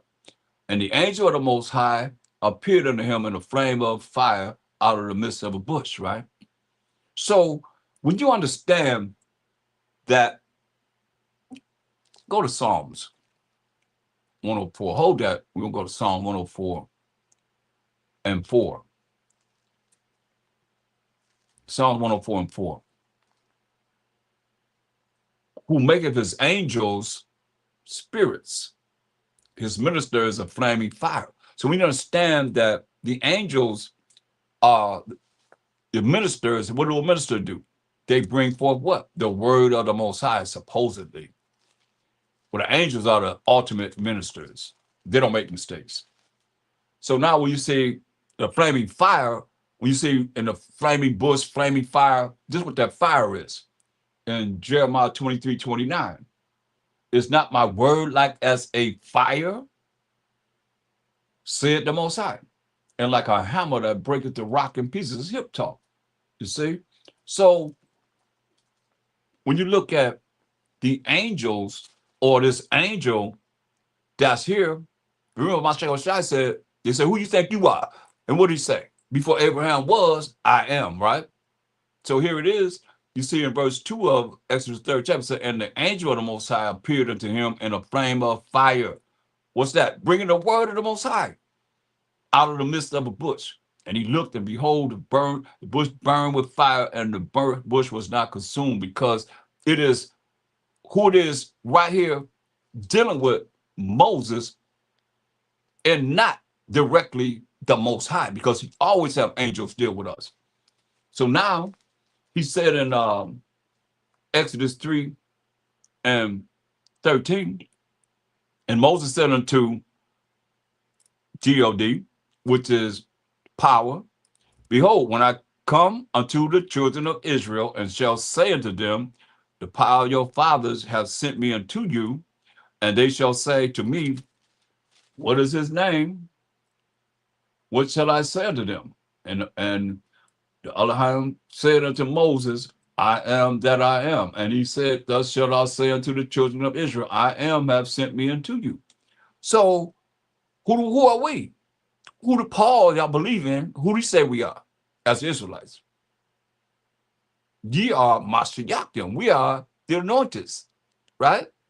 And MASHAYACH is the Most High. Remember, we say, no man come to the Father but by him.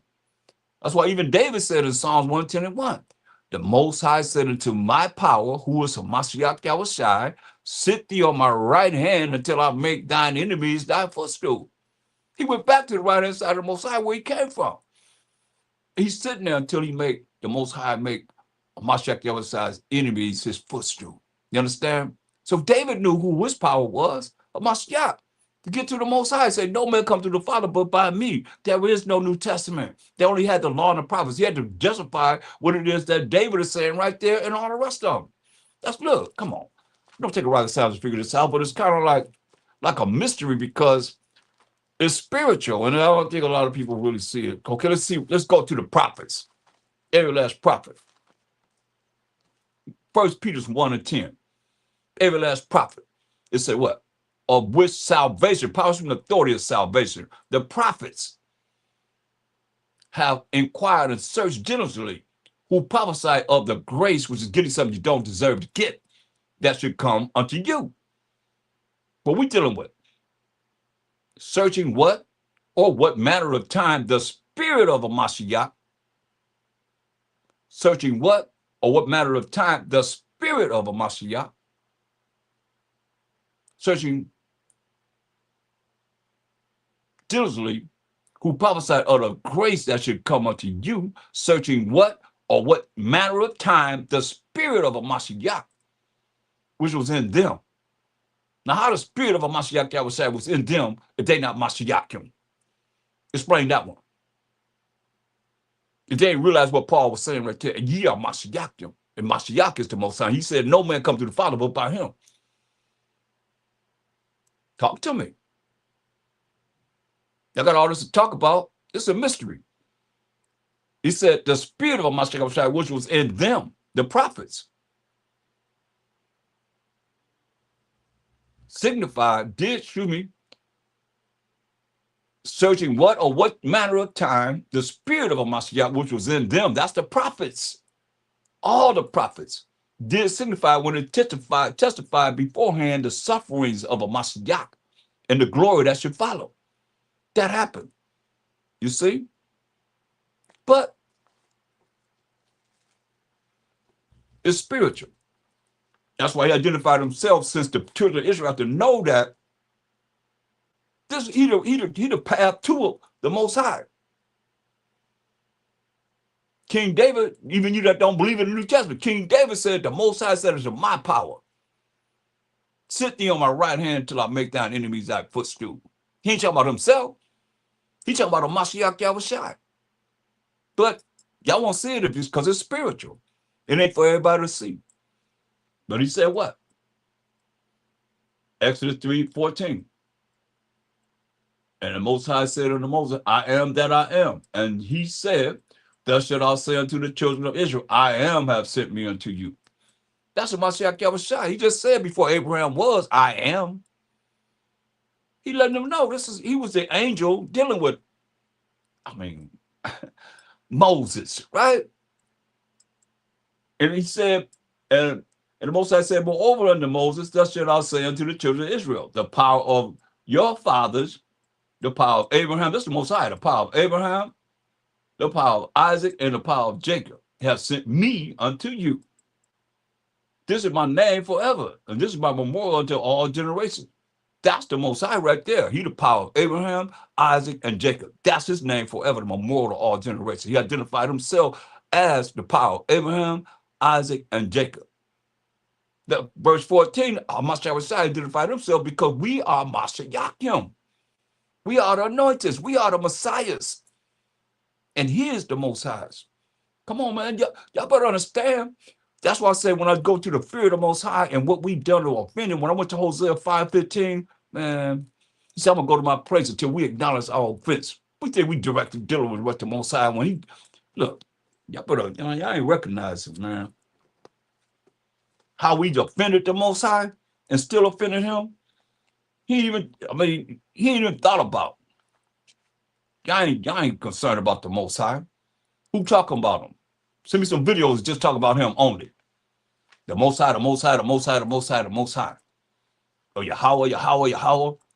Power of Abraham, Isaac, Jacob. Power of Abraham, Isaac, Jacob. Power of Abraham, Isaac, Jacob. Y'all talking about APTTMH, man. All praises. Come on, y'all got to look at this, man. This is serious as serious could be. You can't get no clearer than this, man. I mean, look. You see it, look, let me show you. Go to 1 Corinthians. It tell you point blank. The 10th chapter. It tell you point blank. Point blank. 1 Corinthians 10th chapter. Paul tells you. Y'all believe in Paul?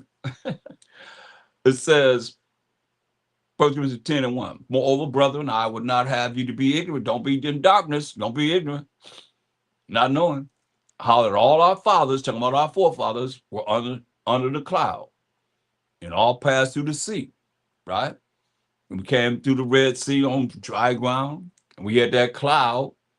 That was a chariot. When you go back to Psalms 104:3, defines what that cloud is anytime you see the clouds. Psalm 104:3. Who layeth the beams of his chambers in the waters, who maketh the clouds his chariots. See, we call them IFOs, identified flying objects. They call them UFOs. They got some other name for them, some kind of phenomenal something. But don't quote me on that. But I know we call them IFOs, identified flying objects. They used to call them UFOs, unidentified flying objects, right? Who maketh his clouds his chariots. See, who walketh upon the wings of the wind. So when you see cloud, is talking about the chariots, or what we call flying saucers, UFOs, whatever that they call them. We call them IFOs. So it says in 1 Corinthians 10:1, moreover, brethren, I would not have ye to be ignorant, how that all our fathers were under the cloud, that's a chariot, an IFO, and all passed through the sea, right? And were all baptized into Moses in the cloud and in the sea. You see? And did all eat the same spiritual meat. We was being taught the same spiritual food. Did all drink the same spiritual drink. We always dealing with the same spiritual drink. For they drank of that spiritual rock. We way back in the time of Moses. For they drank of that spiritual rock that followed them, and that rock was a Mashiach. So you got to find them there. You got to find them there. It said that spiritual rock was a Mashiach. Okay?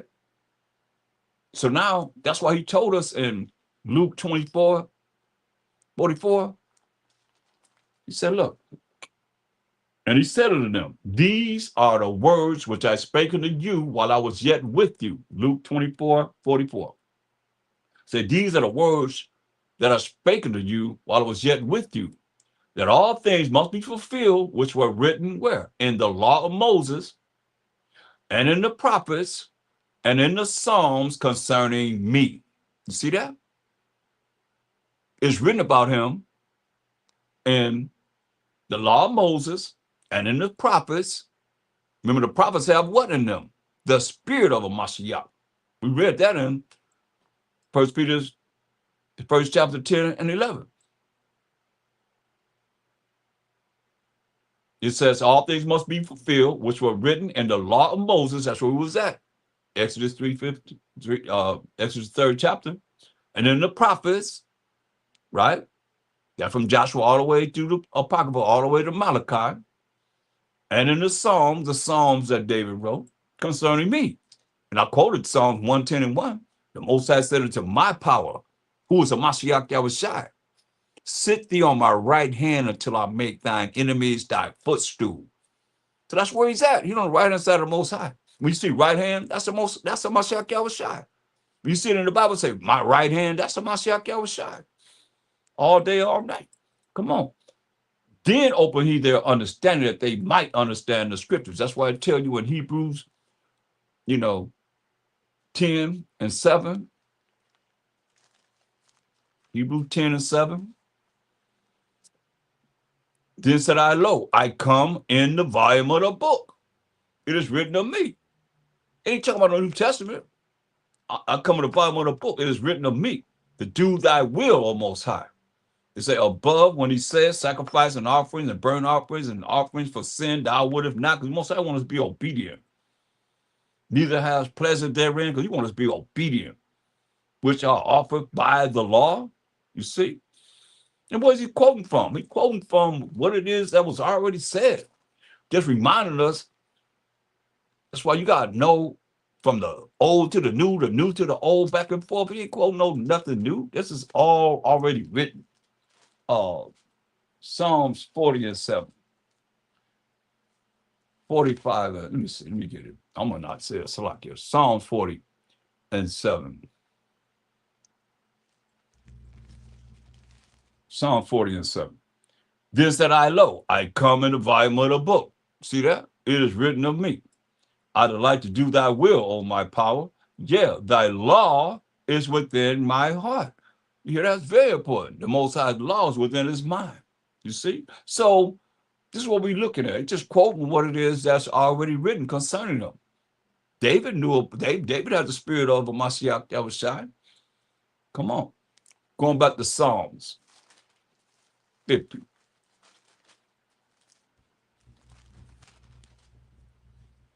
And verse 18. Say, when thou sawest a thief, then thou consented with him, and hast been partakers with adulterers. Thou gettest thy mouth to evil, and thy tongue frameth deceit. That's what we left out. That's why I said, and evils multiplied when they came on the earth. When they came into power, I might say, and started to rule the earth. We read that in 1 Maccabees 1 and 9. It say thy tongue frameth deceit. That's why we went through all the scriptures showing that how they liars. Matter of fact, look at this. Got one more. Job, what is it? Job 17 and 4. See, that's it. Job 17 and 4. No.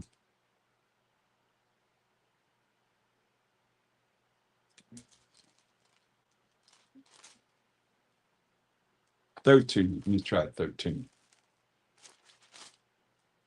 Yeah, Job 13 and 4. Salakia. I'm gonna go back to 17 and 4. That look pretty good too.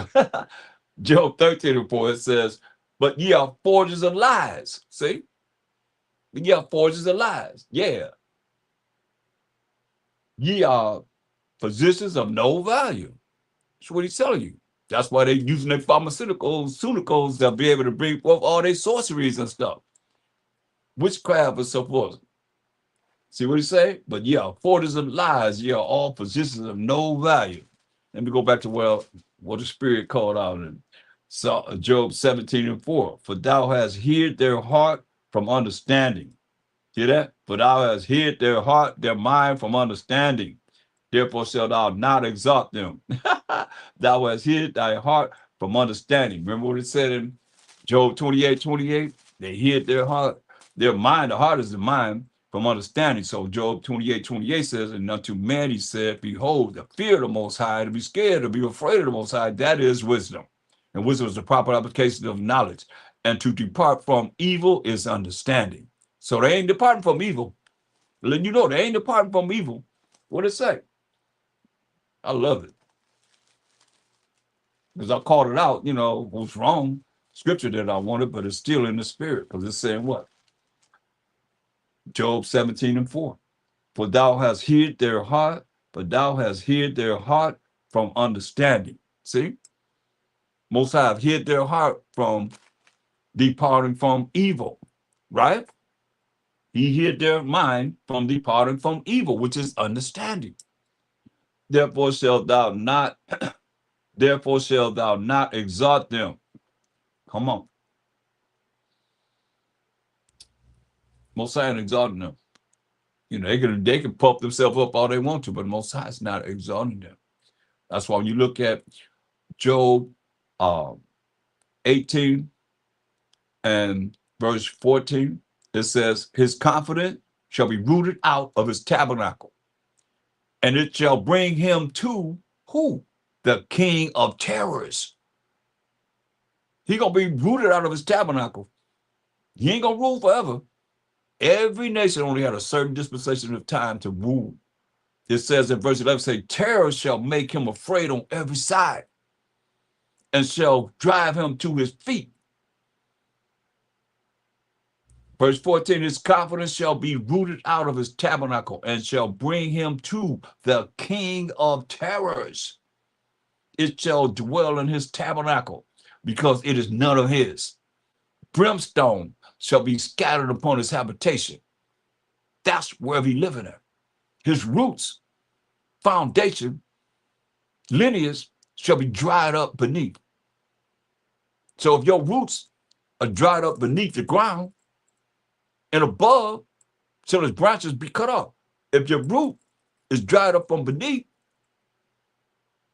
whatever growing from was planted, that's why I say, and above shall his branch be cut off, gonna be cut off. His remembrance shall perish from the earth. Ain't gonna be no remembering of them. And he shall have no name in the street. It said he shall be driven from light into darkness. That's what the Most High told him in Isaiah 47. He said, keep these silent. Verse 5, what did he say? What did he say? He shall be driven from light into darkness and chased out of the world. Come on, you can't get no clearer than that. Isaiah 47.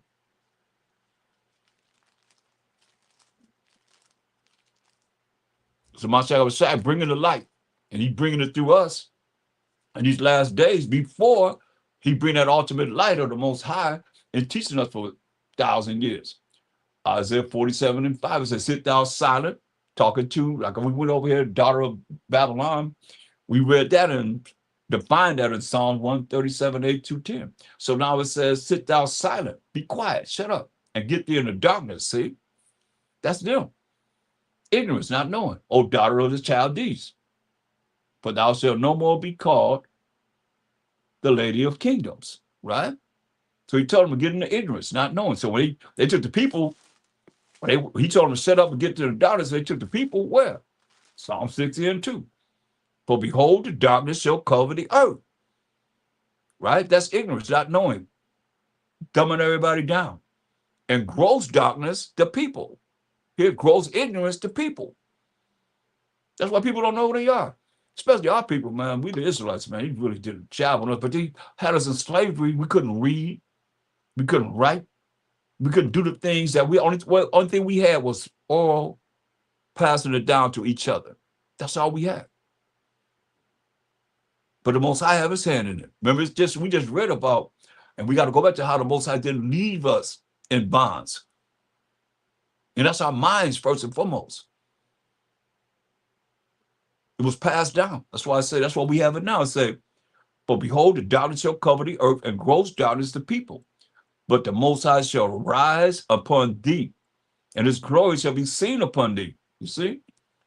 So when they went into darkness, they put the people in gross ignorance. Gross ignorance. That's why people don't know what they don't know the left from the right, man. They don't know what they're going or coming. They, look, back to Wisdom of Solomon 10 and 13. They say, when the righteous was sold, she forsook him not. So we didn't lose everything. Even though we couldn't read, we didn't lose everything, let's say, but delivered him from sin. Delivered us from sin, breaking the Most High's commandments. We learned these laws all over again. Like we had to start, you come into this truth, you got to learn the laws. You can read from Genesis to Deuteronomy. If you don't know, you can ask. Understand this. When the righteous was sold, we the righteous, the children of Israel. She forsook him not, but delivered him from sin. She went down with him into the pit. You went down with us into slavery, captivity, and bondage, and left him not in bonds, till she brought him the scepter of the kingdom. You know that? That's why we got next forever. Esau's the end of the world. Jacob's beginning of that following. 2 Ezra 6 and 9. And power against those that oppressed him. Hear that? That's spiritual power against those that oppressed us. As for them that had accused him, she showed them to be liars. That's why we went to all the scriptures showing that they are liars from the womb, and gave him perpetual glory. You hear that? To deliver the righteous people, who are the children of Israel, that remnant, and blameless seed from the nation that oppressed them. That's coming, y'all. That's coming. That's beautiful. That's why even when the Mashiach was on the earth, look, St. John, the first chapter, even when he was on the earth, he had to deal with this. Because remember, he's in the Roman Empire. He's not in the Greek Empire. He's in the Roman Empire. What was said? St. John, the first chapter. Remember, he told Esau to get there in the darkness. Right? Shut up. He told him, shut up, be quiet, and get there in the darkness, ignorance, not knowing. And they went into that when they was riding through the Caucasus Mountains in 193 AD by a Roman gladiator, Israelite, wicked Israelite by the name of Septimius Severus. Because he wasn't down with us. He wasn't for us. So remember, you got to remember, when you put everything together, when you look at Satan showed the MASHAYACH, all the kingdoms of the world, and say, all could be thine if you do what? Bow down and worship me. So anybody rolling these kingdoms ain't rolling with the Most High power of Abraham, Isaac, Jacob. You don't hear that? You hear that? I want to thank God they ain't talking about the Most High power of Abraham, Isaac, Jacob. Most people not talking about him. Why they're using that word is like anybody's idol. Straight up. Y'all saying all praises, y'all open it up for them to say all praises to this idol, that God, this God, that God, whatever. You know. But they ain't acknowledging the power of Abraham, Isaac, and Jacob. Jacob is the forefather of the 12 tribes of Israel. Judah, Benjamin, Levi, Simeon, Zebulun, Ephraim, Manasseh, Gad, Reuben, Naphtali, Asher, and Issachar. I don't even hear y'all naming the tribes, man. How we a nation? You can't even name the tribes, man. We ain't no community. We ain't no organization. We ain't no group. We ain't none of that. We 12 tribes of Israel that make up one nation, period. Y'all need to know, you talking about you an Israelite, you need to be talking about at least naming the tribes. That's who we are. That's why we're not identified as a nation, man.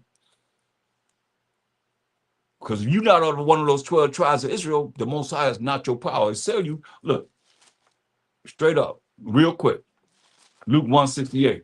Don't take a rocket science to figure this one out. Look who the Most High say you the power of. Luke 168. Blessed be the Most High power of Israel. Came no clearer than that. Blessed be the Most High power of Israel.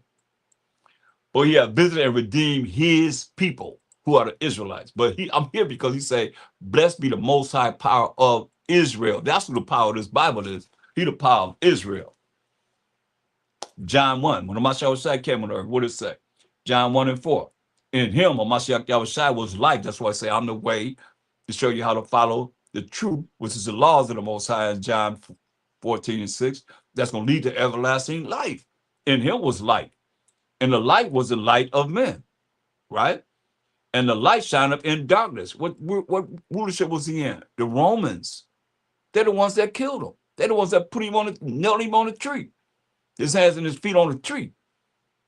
The so-called white man killed on Mashiach Yahawashi. So they say the Most High is the Mashiach Yahawashi. So I asked him, so the Most High was killed by the white man? Yes. What? Come on. I got to think. If a Mashiach Yahawashi is the Most High, then you're going to tell me that the so-called white man, the Romans, killed the Most High. See how ignorant that is? That's why I call it crisp insanity. Crisp insanity. All these religions, crisp insanity. If y'all don't repent and really fear the Most High and come back to his rules and regulations, his laws, statutes, commandments, moral laws, civil laws, dietary laws, ceremonial laws, that's what you're going to be judged on. You're going to be crispy, man. You're going to burn you up. That's what this Bible talking about. Y'all know he's coming with fire. A lot of y'all don't know nothing about no hellfire preaching, man. You better understand. That's what I see all the time. You know? Because we offended him and still offended him. Look, that's what my Bible says, and the light shined up in darkness, and the darkness comprehended not. You hear that? He put the people in gross darkness. So hey, it says the light, he's that light, and the commandments, the laws of the Most High is the light. Let's get that. Proverbs 6:23. So you understand, because that's why I said you can understand through these precepts, but if you don't know them, then you can write them down, or, you know, I'm recording something, it's going to be live. You can go back over it and as many times you need to be able to get this, man. Proverbs 6:23. Just that light. For the commandment is a lamp, and the law is light. You see? The law that the Most High wrote with his finger is light. And reproofs of instruction are the way of life. So, Mashiach telling you, he's in the Roman Empire. What is he saying? St. John, the 1st chapter, verse 5. The light shine up in darkness. Hear that? The laws of the Most High shine up in dark, and the darkness comprehended not. Remember, but the people in gross darkness in Isaiah 60 and 2. Gross ignorance. Our people are in gross ignorance. That's why I tell you how we in gross ignorance concerning the Most High. You know, Mashiach Yahawashi. It's Hosea 4 and 6. My people, who are the 12 tribes of Israel, when y'all know how to define my people? Somebody type it in the text. How do you define my people? Because I go here all the time. That's why I say we identifying these phrases and these words by the Bible. Come on, man. How do you define my people? How do you define my people? Because it say my people there.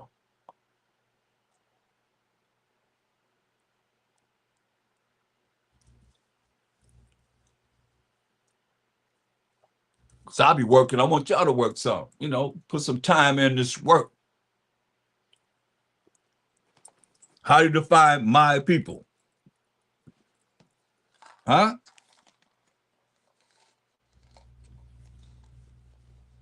How do you define my people? What scripture?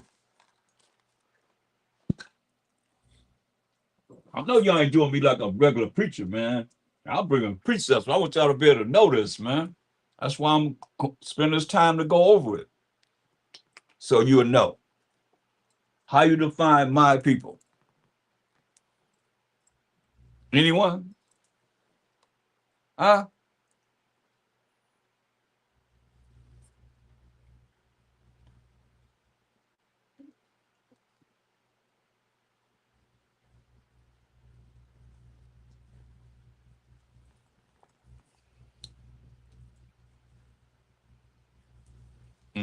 Okay. All right, let me see if that's right. Okay. Foundation of righteousness. Okay, we got 2. Let's see. Matthew 2 and 6. The water. At least participating with me. Okay. And thou Bethlehem in the land of Judah are not the least among the princes of Judah, for out of thee shall come a governor that shall rule my people Israel. Great. Okay. Now, very good. Okay, now let's see. Exodus 3 and 10. Okay. See if somebody listening around here. Exodus 3 and 10. Come now, therefore, and I will send thee unto Pharaoh, that thou mayest bring forth my people, the children of Israel. Okay. Out of Egypt. Okay. Very good. Very good. All right. Yeah, that's right. That's what I'm talking about. Okay. Hosea 4 and 6. My people, who we just proved was the children of Israel out of Zion Chi-Town. Okay, you got one. What's that? Baruch 3:36. Now I think that's for beloved. I think that's beloved. Let me see. That's we go there for beloved. Let's see. He have found out all the way of knowledge and have given it unto Jacob his servant. So Jacob his servant, that defines his servant, and to Israel his beloved. That's when you see beloved, you go here, or you can go here for the servant. Jacob his servant, and you see Israel his beloved. You see beloved, that's for if you see beloved, then you go there to define beloved. Okay. So going back to Hosea 4 and 6, or Jacob my servant, his servant. You can use servant, or you can go there for beloved, because it's saying that. So now Hosea 4 and 6, it say, my people who are the children of Israel are destroyed for lack of knowledge, right? Because thou hast rejected knowledge, I will also reject thee. And see, this knowledge that's coming out.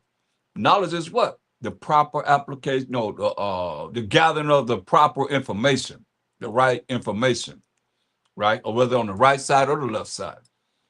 My people are destroyed for lack of knowledge, because thou hast rejected knowledge and also the fear of the Most High. Remember what we read in Proverbs 1 and 7? Go back to Proverbs 1 and 7. Proverbs 1 and 7. The fear of the Most High is the beginning of knowledge, see? To be afraid, to be scared of the Most High is the beginning of knowledge. But fools despise wisdom and instruction. So that's why, going back to Hosea 4 and 6, my people are destroyed for lack of knowledge. Because thou hast rejected knowledge, being a fool, I will also reject thee, fool. Is that what we just read? That thou shalt be no priest to me. We're not going to be no priest to him. Why? Seeing thou hast forgotten the law of thy power. No, the preacher sees that we not under the law. I just did a whole series on, does grace give you a license to sin? Can you sin because you're under grace? I hear people talking about it. I was just dealing with some Edomite just going back and forth with me about, YAHAWASHI nailed all the sins you could do to the cross when he was hung on a tree. It had nothing to do with them. Point blank. But everybody want to grab our book and say it's part of their structure of life. No. They're supposed to be learning what we're teaching. Not us learning what they have been programmed to indoctrinate us with, because the first thing they want to say is, we not under the law, but we're under grace. But what does it say here? Saying thou hast forgotten the law of thy power. Your is a personal possessive pronoun showing ownership. I will also forget thy children. That's why they children and our children and us ourselves, being growing up, not knowing the law of the Most High. Did you? I didn't. This is what it say. As they were increased, we were increased in number as a nation, so they sinned against me. See? And we were increased as a nation, we sinned against the Most High. We broke the Most High's laws, statutes, and commandments. Therefore will I change their glory into shame. And our glory is our woman, man. He changed our glory into shame, man.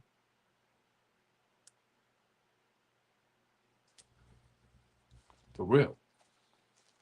Going back to Psalms 50. I'm going to get through this. So I'm going to go through some other things. I'm going to trying to get through this for a minute. Okay, Psalms 50 and 19. Thou givest thy mouth to evil, and thy tongue frameth deceit. They liars, man. And they mouth dealing with bringing forth evil deeds, man. Thou sittest and speakest against thy brother. Come on. We went back. Let's go back to Genesis 25. Some of you might not know. This is the birth of Esau and Jacob. So thou sittest and speakest against thy brother, right? Genesis 25 and 26. Genesis 25 and 26.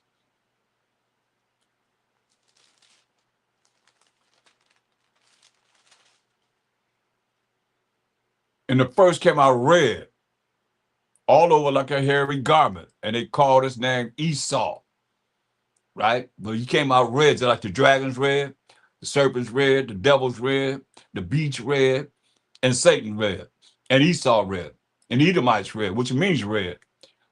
Verse 26, and after that came his brother out, and his hand took hold on Esau's heel. They was fighting in the womb.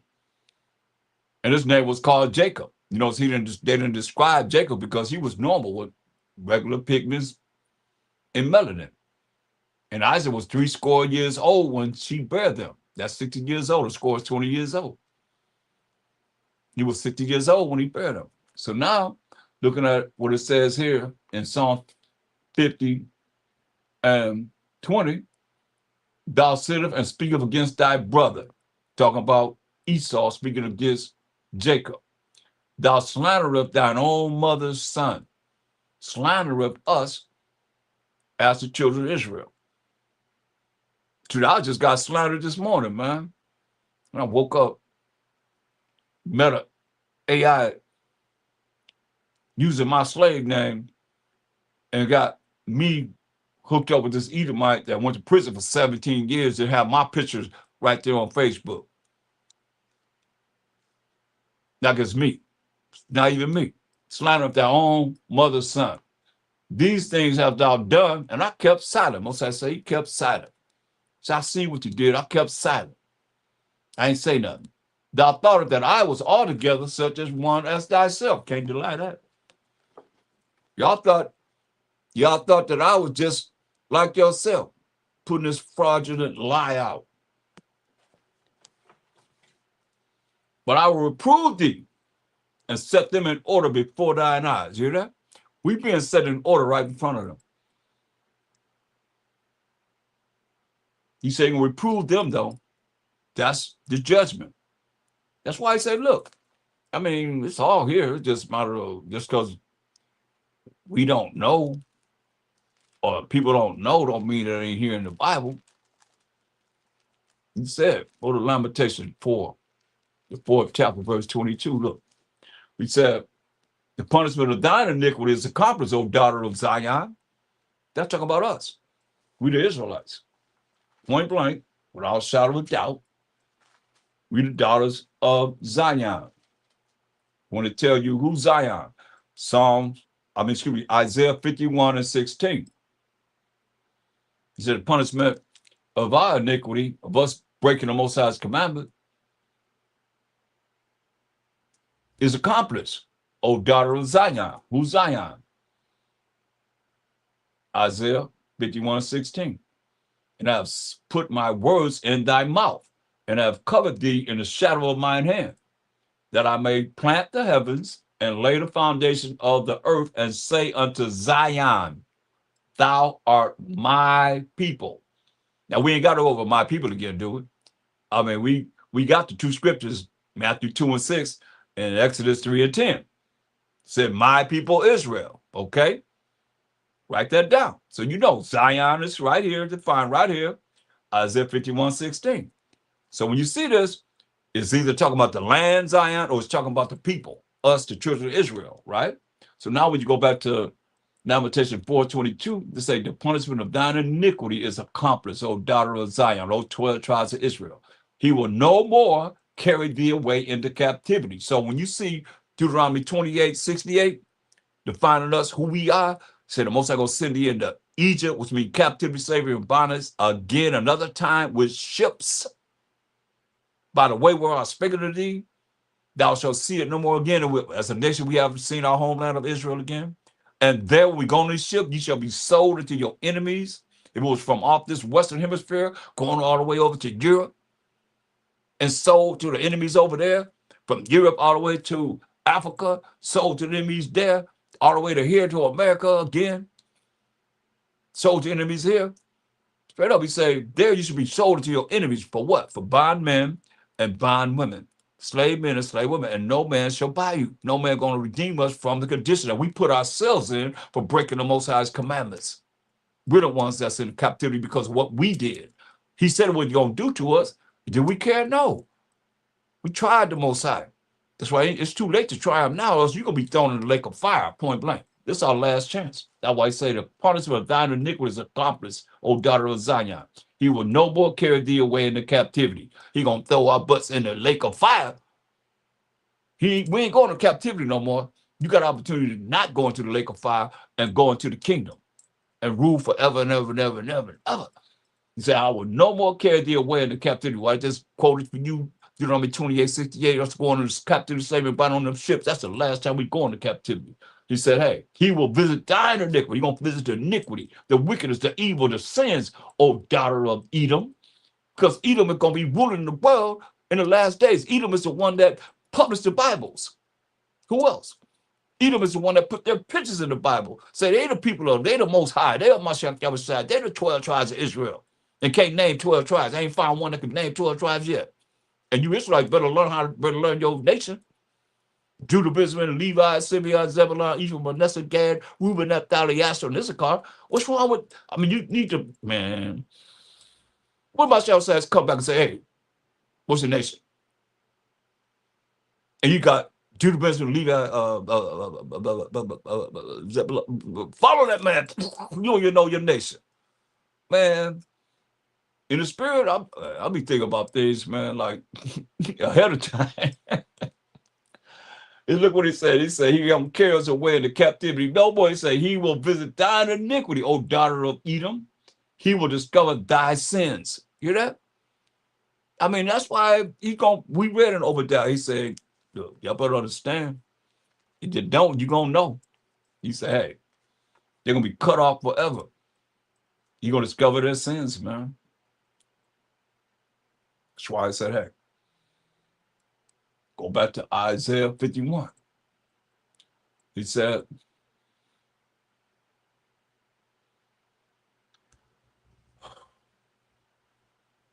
hey, therefore hear now this, verse 21. Thou afflicted. He said, in our affliction, we're going to seek him early. So we're afflicted and drunken, but not with wine, staggering this way, staggering that way, believing this philosophy, this lie, that lie, whatever. Thus said the Most High power, and thy power, your power, that pleadeth the cause of his people. Behold, I have taken out of thine hand the cup of trembling. And we just said that our punishment is accomplished. He said, I've taken out of your hand the cup of trembling, even the drag of the cup of my fury. Thou shalt no more drink it again. If that sound great, it's over. He said, we ain't gonna drink it no more again. What he gonna do? But I will put it into the hand of them that afflict thee. That's judgment right there. He said, I'm gonna put it in the hand of they that afflict us, which have said to thy soul, what they say to our bodies, bow down, that we may go over. And thou hast laid thy body as the ground and as the street to them that went over, man. And that happened, man. You think about this. You know, I remember I was teaching, and this elderly man, he started crying.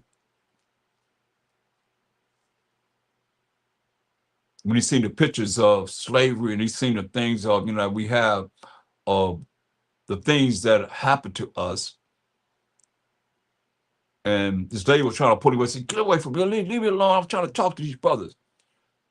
And I said, what's wrong? He said, man, he said, this reminds me of my dad. He said, my dad died a boy. He said they would go to church on the first day. That's all they knew. And say, we're walking down the sidewalk. And he said, got their best clothes on, the best they had. Sharp for them, for the, you know, for the monies that they had and everything. And he said, a white man and this woman would make sure that they stopped right in front of a big mud puddle. He said they would have to get off the sidewalk and go into that mud puddle. And he would call his daddy a boy, talk to him like a boy. And they standing in the mud with their best clothes on.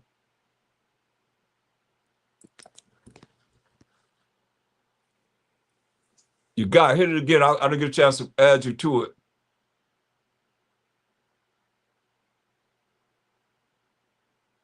Come on, the stage. Yeah, he said they would have to go off the sidewalk and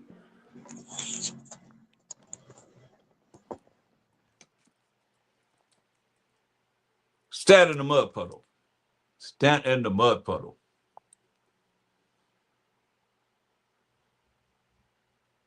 Got their best on.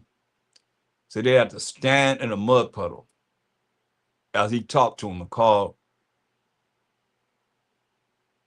his dad a boy. So he died being a boy. And he seen all that, reminded him of the things that they did to us.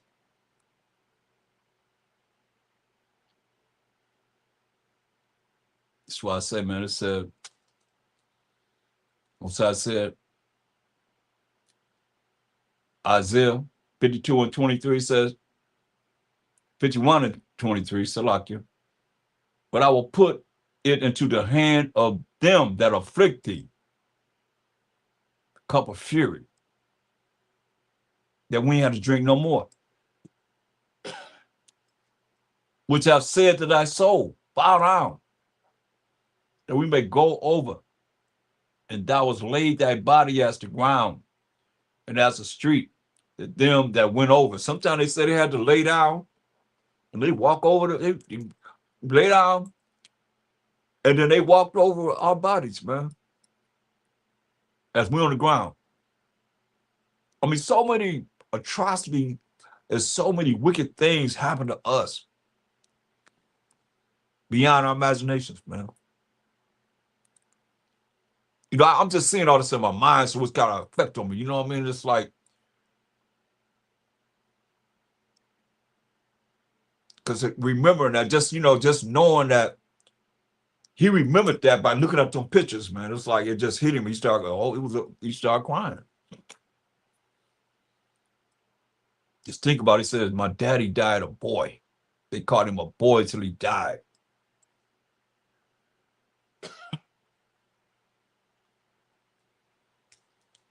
That's why Most High said, Isaiah 52:1, he say, awake, wake up, awake, wake up, Yasharallah. Say, put on thy strength, put on thy strength. He said, oh Zion, he already defined Zion in verse 16 of the previous chapter.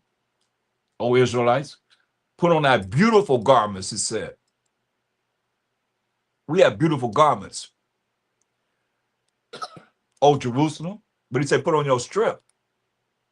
So the beautiful garments are our strength. It's spiritual. It has a spiritual continence of what he's saying here. O Jerusalem, the holy city, for henceforth, here on, there shall no more come into thee the uncircumcised and the unclean. Hear that? They ain't coming amongst us. He said, they should not come among us. The uncircumcised, and you know, circumcised is dealing with us knowing the truth too. It's not just our scrotum being, you know, circumcised. Circumcised is you actually learning, living, and applying the truth in your life. So they ain't coming. Ain't nobody that don't know this truth gonna be around us. That's why it's so important for everyone to learn what we're teaching. Straight up. He said, for henceforth hereon there shall no more come into thee the uncircumcised and the unclean. So shake thyself from the dust, arise, come Yasharallah, and sit down, O Jerusalem. Loose thyself from the bands of thy neck, O captive daughter of Zion. Get away from the mindset of the way this world have you thinking. What's on your neck? Your mind, your head, your mind, the way you think. The bands that's on that neck, O captive daughter of Zion, you know, loose yourself from the way this world would have you think, to go to hell, to be cast into the lake of fire with it. That's why he say, for thus said the Most High, ye have sold yourself for nothing, for not. I mean, we sold ourselves for nothing, and ye shall be redeemed without money. He don't care about nobody having no money.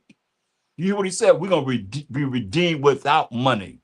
You can't go be able to buy your way into the kingdom. Most High, you think Most High care about? It was a sister that was laying it out, man. I had to actually share her. She was talking about, she said straight up, man, Most High don't care about how much you got in this world. He hate this world. This is an evil world. This ain't no righteous world. It's an evil world. You think he care about? That's why I say we're going to be redeemed without money. You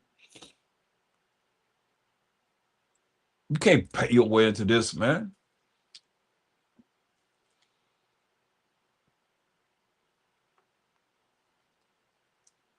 Verse 11. It says, depart ye, go ye out from thence. Touch no unclean thing. Remember what it said? Ain't no unclean thing going to be amongst us in verse 1. Say, touch no unclean thing. Well, you got to look at whatever you're dealing with. Make sure you're on point. Say, touch no unclean thing, because they putting pork, they changed the name, they're doing all kind of things. Shalom, it said, look, go ye out of the midst of her. See? Go ye out of the midst of Babylon, or wherever we scattered in.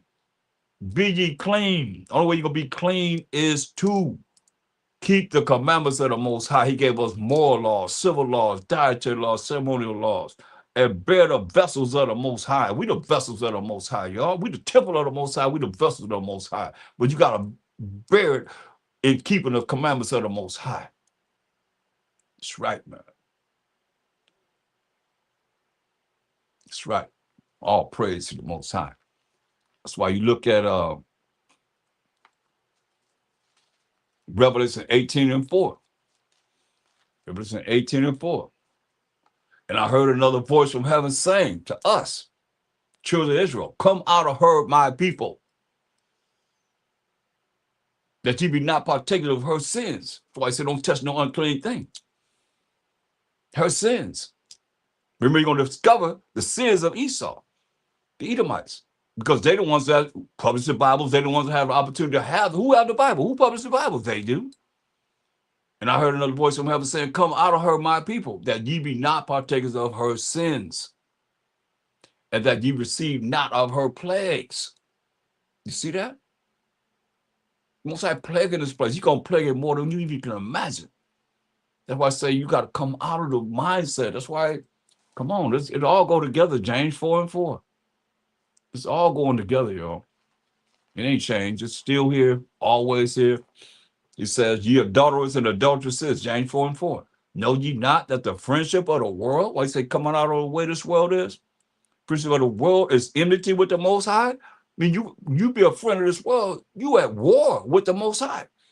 Remember what Hebrews 10:31 says, y'all know I say it all the time. It's a fearful thing to fall into the hands of the living power, right?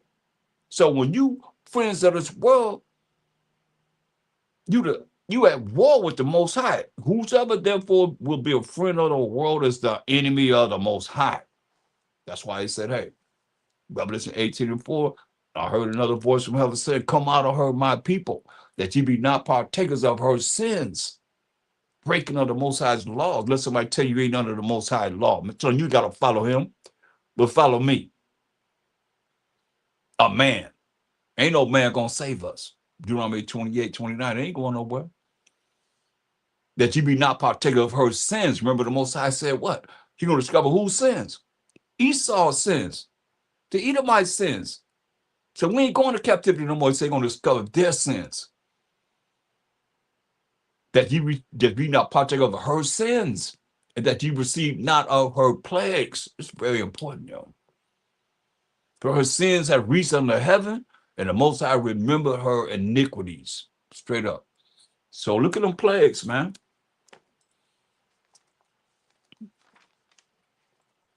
Second Ezra.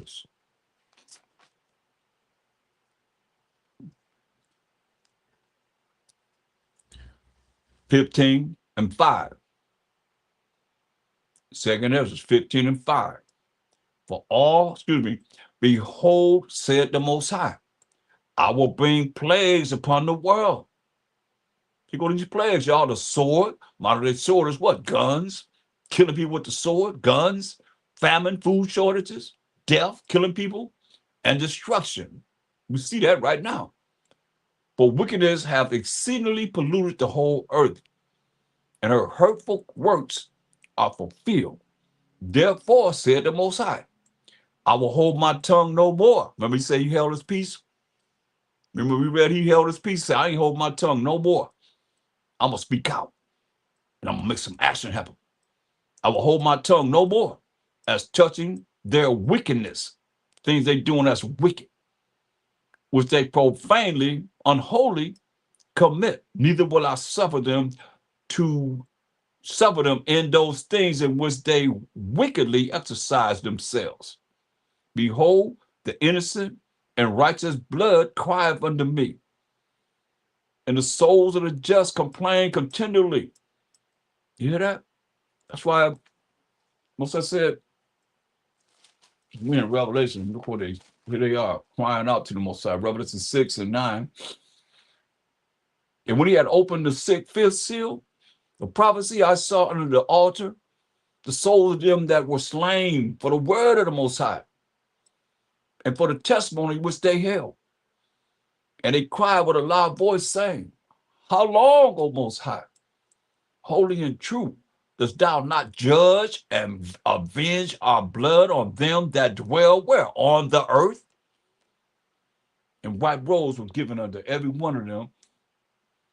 And it was said unto them that they should rest yet for a little season, until their fellow servants also and their brethren that should be killed as they were should be fulfilled. Now, if y'all want to bring Baruch 3:36, you can prove who the fellow servants, who the servants are. Baruch 3:36. That's how you get understanding through the precepts, because it's clear. Baruch, fellow servants, who's that? Baruch 3:36. Now I can show you how you can use that scripture for the servants. It says, he have found out all the way of knowledge, and have given it unto Jacob his servant. See? Without self a doubt. his fellow servants have to be of the seed of Jacob, our forefather, and to Israel, his beloved, right? So, and also you can go to the fellow servant. Who the servants? Also, and who would that be? Anybody know? Servants.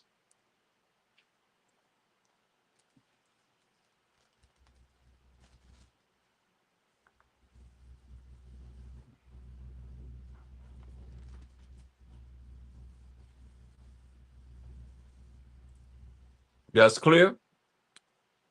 Says fellow servants. So you see the servants just talking about, and you can define them from the scriptures. Kind.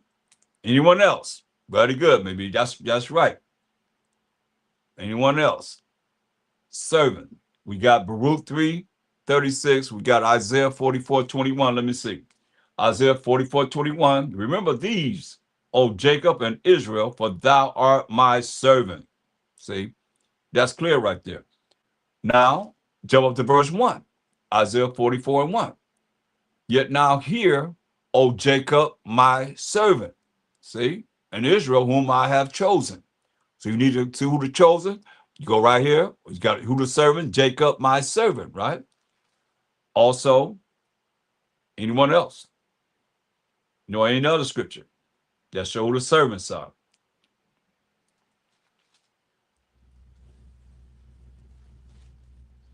Okay. Let's go to Leviticus. Good thing I found a way to be able to look at the comments. Leviticus 25. 25. And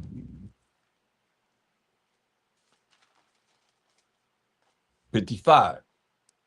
Leviticus 25 and 55, the last verse. It says, for unto me, the children of Israel are servants. You hear that? Well, unto me, the Most High, the children of Israel are servants. You see? They are my servants, whom I brought forth out of the land of Egypt. I am the Most High, your power. See? It says servants twice in that scripture. Write that down for servants. Leviticus 25:55. So now, going back to Revelation 6, it says in verse 11, and white robes were given unto every one of them, those that have died or were killed or martyrs for the word of the Most High. And white robes were given unto every one of them, and it was said unto them that they should rest yet for a little season until their fellow servants, which are the Israelites. We just find that, I think, in 3 different places, that the servants are the Israelites. Also, and their brethren who are Israelites, that should be killed as they were, should be fulfilled. So what was those roles that they were given? What were that? What is that? You look at Revelation 19 and 8. It says, and her was granted, let's read verse 7. Let us be glad and rejoice, be happy, and give honor to him, for the marriage of the Lamb is come, symbolically. And his wife, which represent the remnant of the 12 tribes of Israel, have made herself ready. That's what we're dealing with. Hopefully, in trying to allow ourselves to be ready for when this marriage of a MASHAYACH come back, symbolically, as that part of that remnant to be married with him. It says, verse 8, and her was granted that she should be arrayed in fine linen, clean and white, right? Remember those robes given to them? For the fine linen is the righteousness of saints. Straight up. The righteousness, meaning the keeping of the commandments of the Most High of saints. We know the saints are the 12 tribes of Israel, according to Psalms 148:14. Said I go together? Straight up. So going back to Psalms 50. For you that's coming in late, you asked the question in verse 16, you said, but unto the wicked, the Most High said, what hast thou to do to declare my statutes? What do you do to declare my statutes? or that thou shouldest take my covenant in thy mouth. So what do you mean? Taking my contract agreement that I made with who? Abraham, Isaac, to Jacob. Jacob being the forefather of the 12 tribes of Israel. What do you mean taking my covenant in your mouth? Right? So now it says, verse 20 says, thou sittest and speakest against thy brother, thou slanderest thy own mother's son. And that's what they do. That's why, look what they're going to say. I mean, just in case you didn't know, you're going to know now, but this is what they're going to say in Wisdom of Solomon, slandering us, right? Wisdom of Solomon, we went there, said, then said a righteous man stand in great boldness in the face of such as afflicted him and made no account of his labors. When they see it, they shall be filled with terrible fear and shall be amazed at the strangeness of his salvation. Now, this is what they're going to be saying. Look, Wisdom of Solomon 5. Get there. Wisdom of Solomon 5 and 3. It says, and they repenting and groaning for anguish of spirit. This is where we go into salvation. Shall say within themselves, what are they going to say? This was he. Remember, they slander of their own brother, right? This was he whom we had sometimes in derision and a proverb of reproach, disgrace, calling us all kind of names. We fools account of his life madness and his end to be without honor. How is he numbered among the children of the Most High, and his light is among the saints? Screaming. Therefore have we erred from the way of truth. And we know that truth is Psalm 119, 142. All day long, we can see it together, y'all. That righteousness is an everlasting righteousness, and thy law is the truth. So they err from the way of keeping the commandments of the Most High, and the light, which that is the laws too, Proverbs 6:23. Of righteousness is the commandments of the Most High, have not shined unto us. You see that? And the sun of righteousness rose not upon us. So we weird ourselves in the way of wickedness and destruction. Yeah, we have gone through deserts where there lay no way, but as for the way of the Most High, the MASHAYACH, we have not known it. Straight up.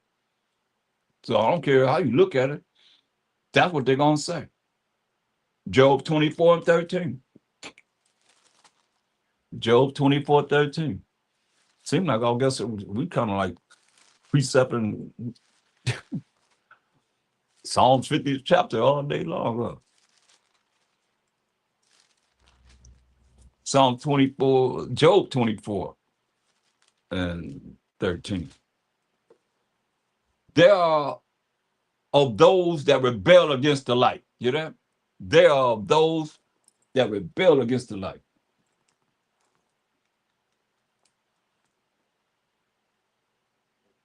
There are those that rebel against the light. They know not the ways thereof, nor abide in the paths thereof. You see?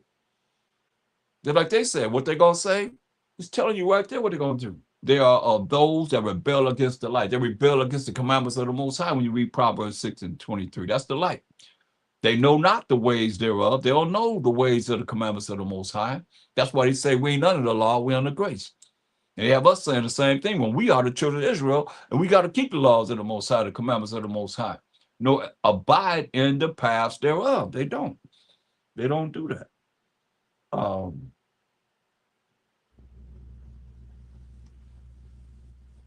Let me see.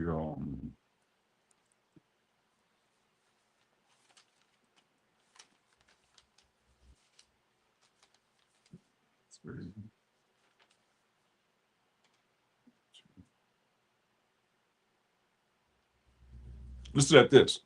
In as Ezra, Ezra was given 204 books. And we only have, well, I'll say majority of people only have 80 books as Israelites. The people that go to this Christian insanity religions, they only got 66 and don't know them. Why they need to be learning, come and learning from what we're teaching. It says in 2 Ezra 3:32, or is there any other people that knoweth thee beside Israel? Is there any other people that know the Most High besides we the Israelites? Or what generation have so believed thy covenants as Jacob? What generation? Who is it that believed his covenants as Jacob? No one. He said, and yet their reward appeareth not, and their labor have no fruit. For I have gone here and there through the heathen. Ezra said, I done went here and there through the heathen. Through the heathen. And I see that they flow in wealth.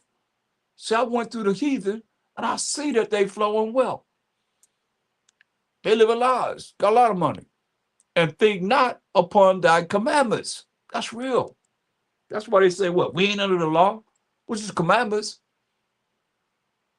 but we under grace. See? You said, I've been through these heathen. I've been everywhere these heathen are. And I see that they flow in wealth. You got a lot of money. And think not upon thy commandments. Which one? What religion? It's saying we got to keep the commandments of the Most High.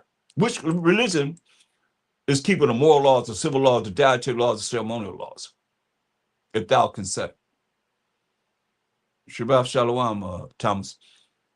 Listen to what it says. What religion does? Huh? He said he done been through the heathen and they flowing in wealth and they don't keep the Most High's commandments.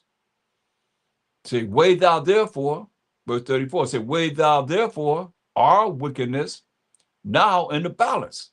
So he's trying to compare what we do as the Israelites. He said, weigh it in the balance. And there's also that dwell in the world. And these heathen that dwell in the world. Compare what we do in wickedness compared to their wickedness, he's saying. And so shall and so shall thy name nowhere be found but in Israel. Hear that? He says, your name not gonna be found nowhere but in Israel. Point blank. Like, I don't even hear nobody say, he says his name forever, more to all generations, power of Abraham, Isaac, and Jacob. I don't hear nobody saying that. I use it because Jacob is the forefather of the 12 tribes of Israel. And if you're not of the 12 tribes of Israel, then he's not your power. That's why we went to Luke 168 earlier. He said he's the power of Israel. Point blank. That's the Israelites. He make it clear. You need to know more? What about what Jesus said? Let's see what he said. Let's see what your Jesus said. I think I can find what he said in Matthew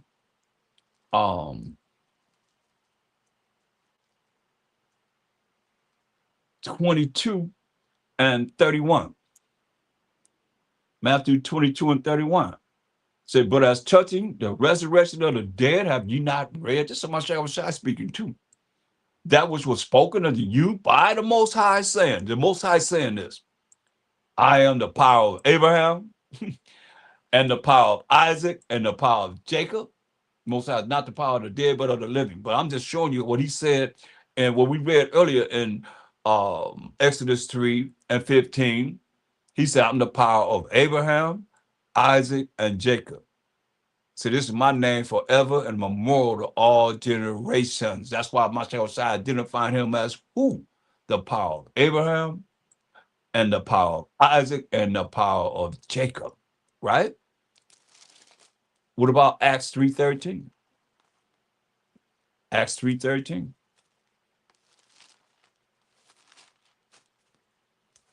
Acts 3:13.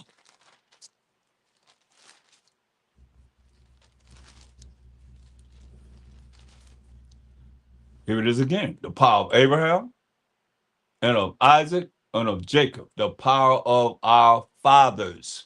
You see? Acts 5. Now that we know he's the power of Abraham, Isaac, and Jacob, when you see he's the power of our fathers, Acts 5:29 to 31. Then Peter and the other apostles answered and said, we ought to obey the Most High rather than men. The power of our fathers, we just read, the power of Abraham, Isaac, and Jacob. The power of our fathers raised up a MASHAYACH whom you slew and hanged on a tree. Wicked Israel gave him up to the Romans and they hung a MASHAYACH on a tree. not a cross. The cross represents the affliction of being hung on that tree. Him at the Most High exalted, which is right hand to be a prince and a savior for to give repentance to Israel and forgiveness of sins.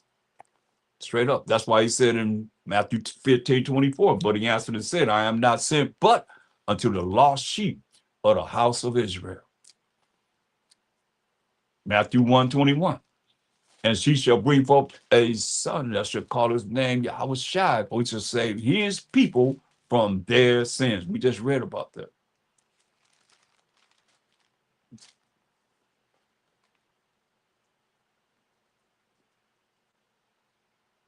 Now, Psalms 50 and 22. Now consider this, ye that forget the Most High, lest I tear you in pieces, and there be none to deliver. Y'all better understand. You can play with the Most High if you want to. Y'all think he's not important? Y'all just gonna put him in some kind of category of your own mind? He said, hey, now consider this. You that forget the Most High, y'all ain't think about the Most High? Lest I tear you in pieces, and there be none to deliver. Ain't nobody gonna be able to better understand. MASHAYACH told us. All praise to the Most High. Told us, look, St. John 10:27, he said, hey, you won't forget the Most High? He said, my sheep hear my voice, and I know them, and they follow me. They're going to keep the commandments. And I give unto them eternal life, and they shall never perish. Neither shall any man pluck them out of my hand. My Father, talk about the Most High, power of Abraham, Isaac, and Jacob, Jacob being the forefather of the 12 tribes of Israel, the Most High power of Israel. My Father, which gave them me, is greater. Hold on.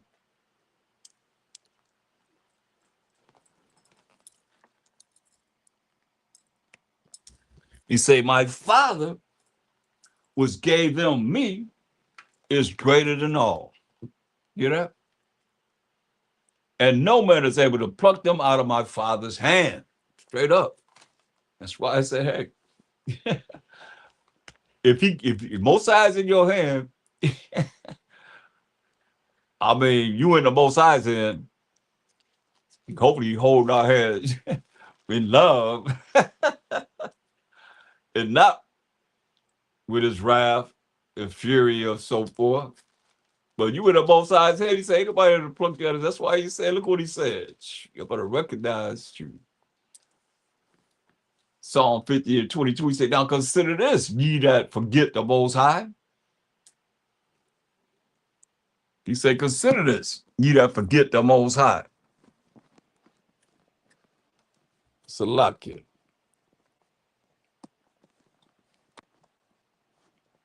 Oh, man, I left him. What happened?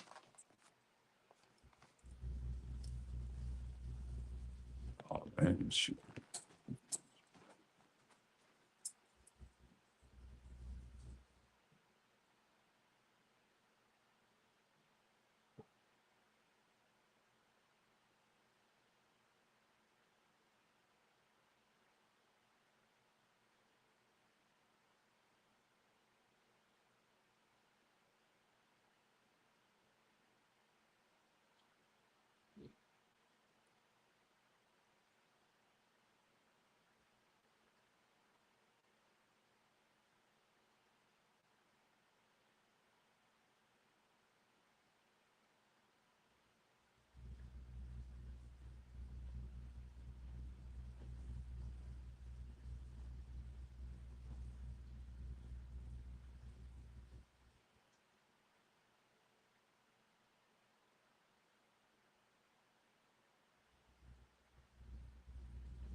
I'm still on. Okay.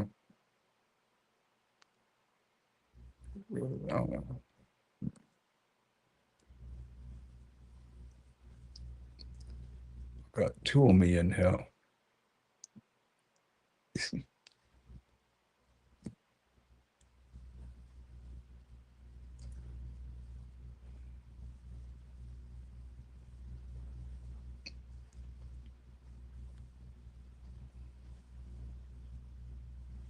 Okay. All right. I had a little technical difficulty for a minute. All right. So here we are, back on the scene again. So lucky for the delay.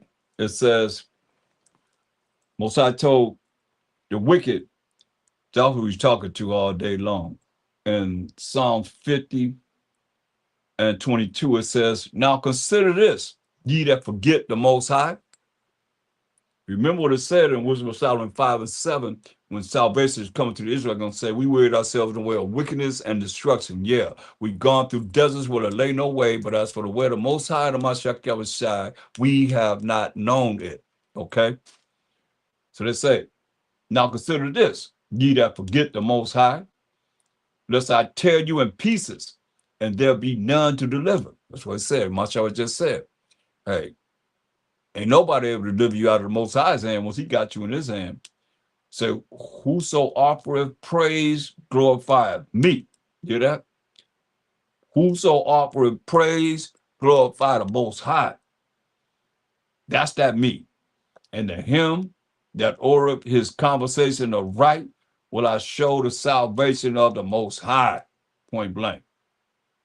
That's why he said in Ecclesiasticus 43 and 29.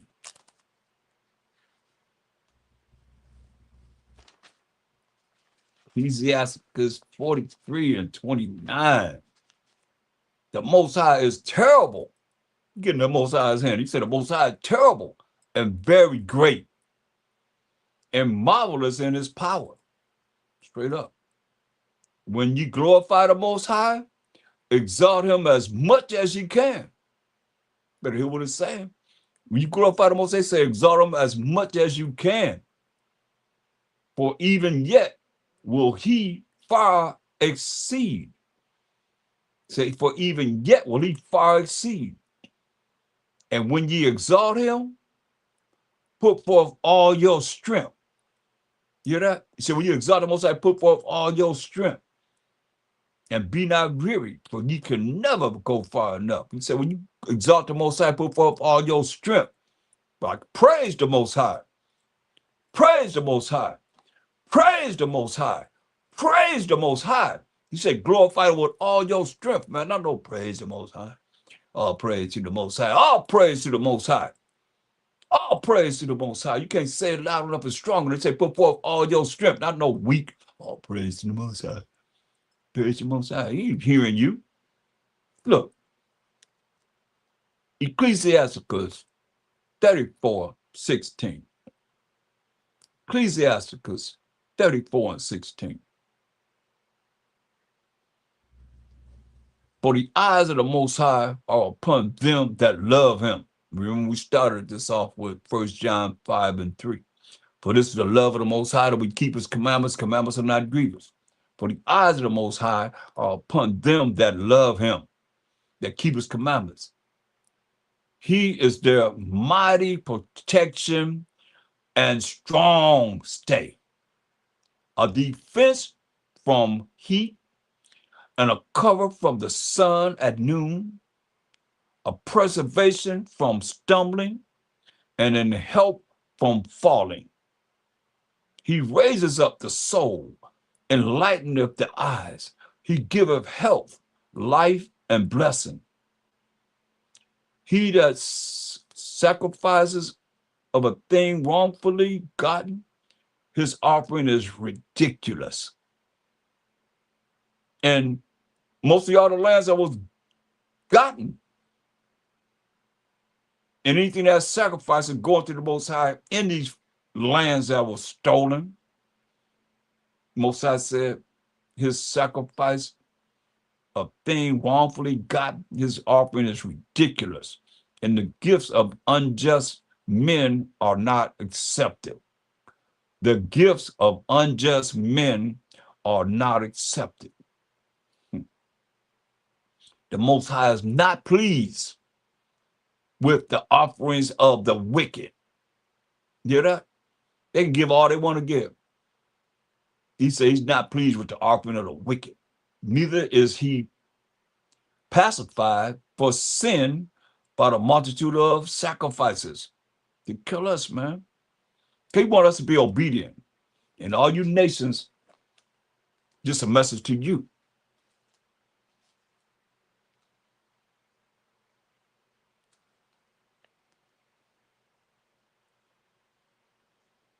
Jeremiah 12:16.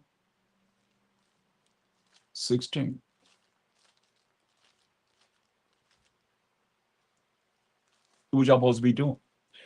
And it shall come to pass, a future prophecy that Jeremiah is prophesying, if they will diligently learn the ways of my people. They're supposed to be learning the way that we're teaching. We done sat down or been standing up or whatever, means through social media or whatever, we done learned enough of their ways. That's why the Most High said, come out of her, my people, that you receive not of her plagues and be partakers of her sins. That's why I say they're supposed to diligently learn the ways of my people. We define my people are the 12 tribes of Israel, to swear by my name, the Most High power of Abraham, Isaac, and Jacob. If you're not of Jacob, then he's not your power, period.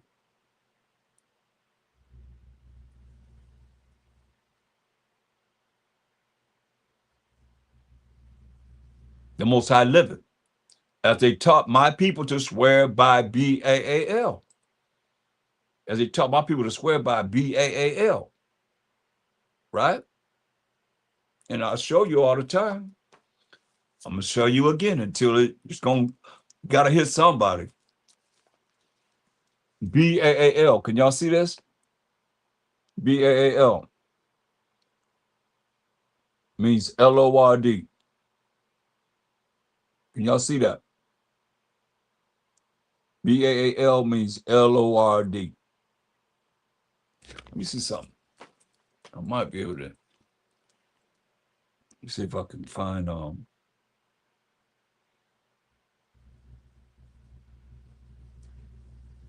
I can find Epstein niece and the Jeopardy scene. If I could find it on my, see if I could find it on my phone. Maybe that'll help. Never know. Now, don't want to give my pictures to me. Trying to get my pictures. I ain't trying to see no videos. Not that one.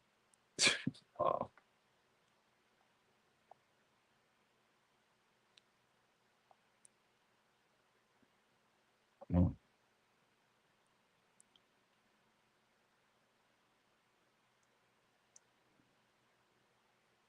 Bear with me. Man, that's crazy. Let's see.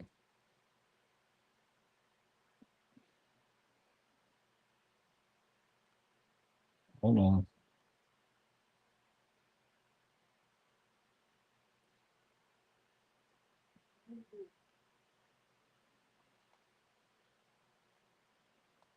Since I have my phone today, I can hopefully present it to you. I can find it. Epstein niece and the Jeopardy scene. See, I have a lot on this phone.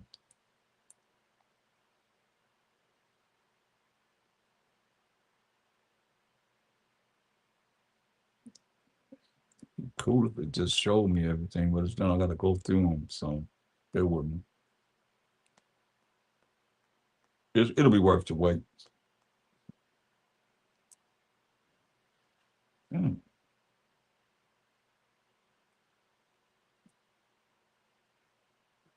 Yeah, because like I say, BAAL, as they saying, as they taught our people to swear by BAAL, and that's to this day. If it means LORD, and we be LORD and out, or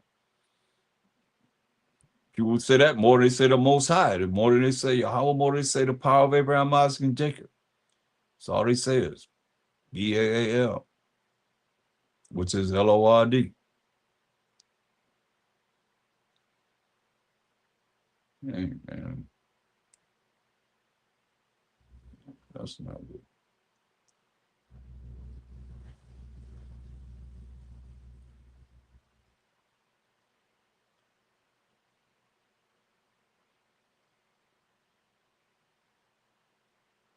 I don't know, y'all. I'm gonna have to put it in a special folder or something so I can, when I need it, when I want it, I could just bring it up. Mm.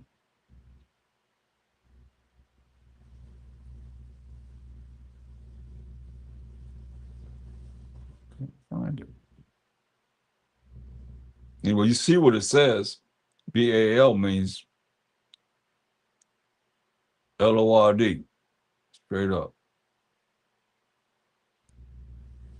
I don't know if I don't know if it's on there. Way back in the day, no. I don't see it.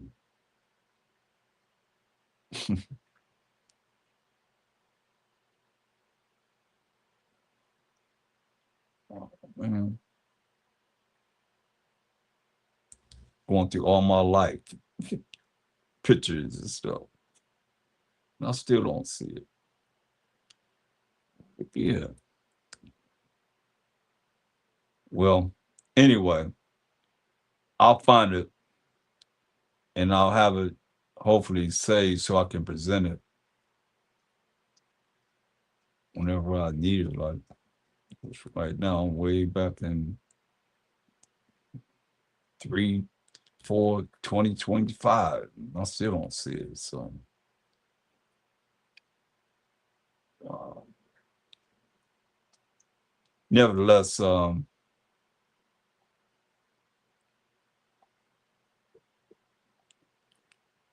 um I'll look for it. So I have it to show to you within the next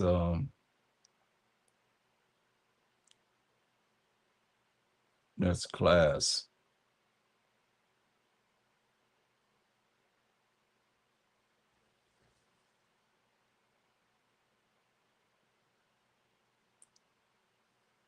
Okay, so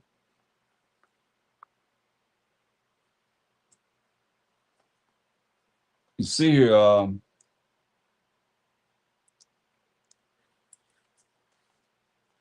it's telling us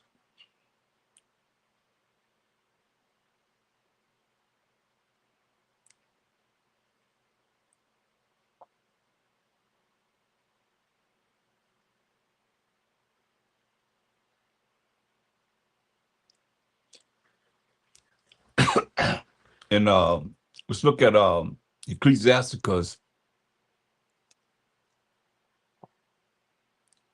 the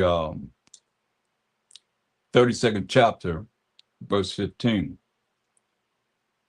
And I'll find that episode of Jeopardy and Epstein's niece telling the story concerning her life and the fact that how that coincides with BAAL worship. Ecclesiasticus 32:15 says, "He that seeketh the law shall be filled therewith, but the hypocrite will be offended therewith." You see, someone that, like they tell you in a minute, oh, you putting yourself in bondage, or they're offended with telling them that they have to keep the Most High's law. It will say, "He that seeketh the law shall be filled therewith,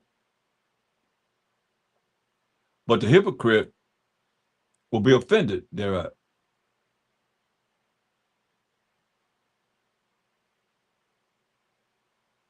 Verse 17 says, a simple man will not be reproved. You can't reprove a simple man, but find an excuse according to his will. Gonna find an excuse to justify him being a simple man. That's why you can't really allow those that are unlearned with the truth to actually allow you to feel some kind of way behind the way somebody not following the law, such commandments of the Most High. They're gonna let them make you feel some kind of way. That you join with them. Look.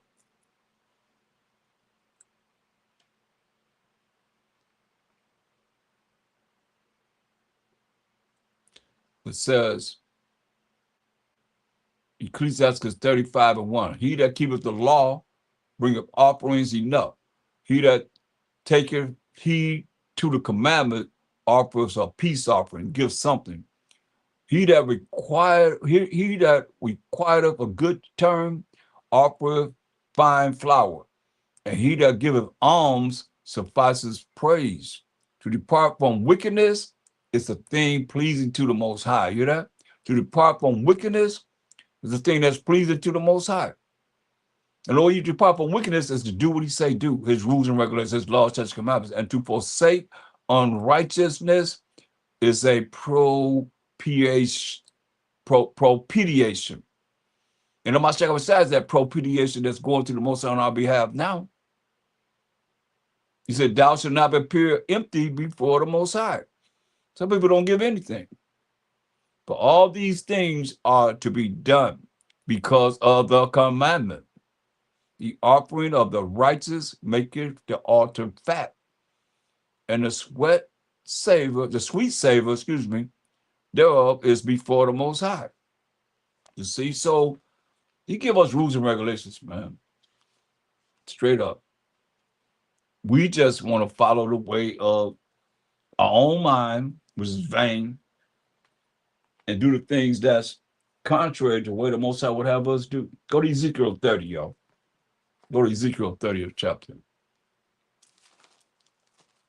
Well, no, before we go there, we got to finish up Jeremiah 12 and 16. I think that's where we were at before I was rudely interrupted with that interruption. It says, and it shall come to pass if they will diligently learn, this is for these other nations outside of the 12 tribes of Israel. If they will diligently learn the ways of my people, who are the 12 tribes of Israel, we defined that earlier, to swear by my name. Swear by my name. The Most High power of Abraham, Isaac, and Jacob. I know I like to use that because that's his name forever and immortal to all generations.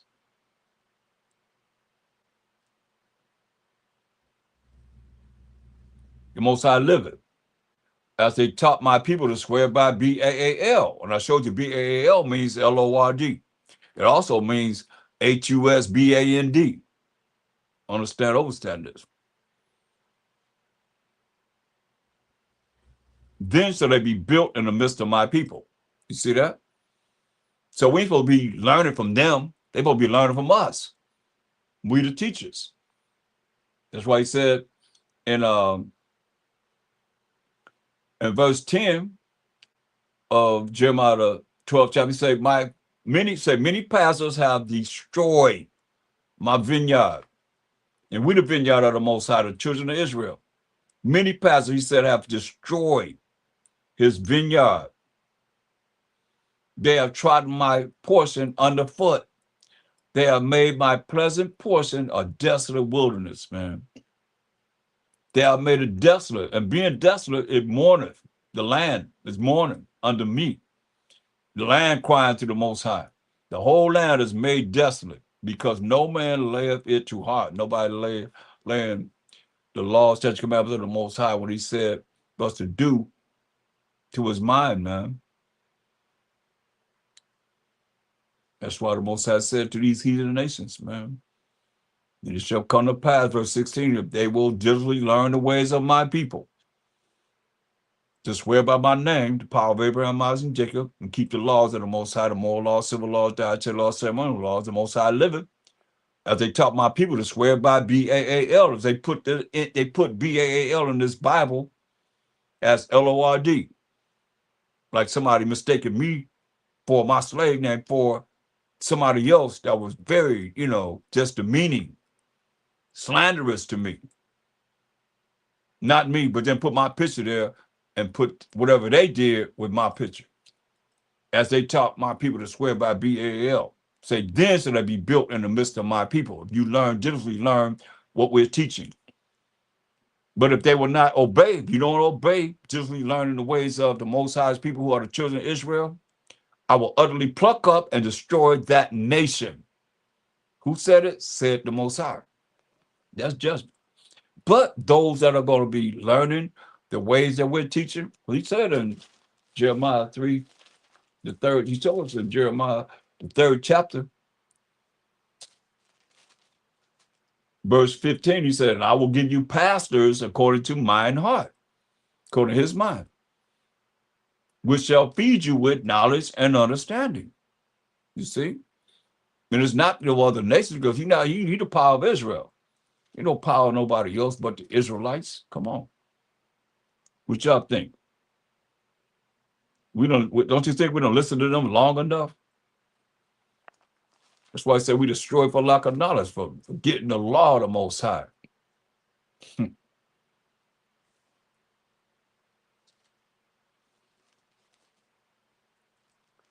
Let's go to Ezekiel 30.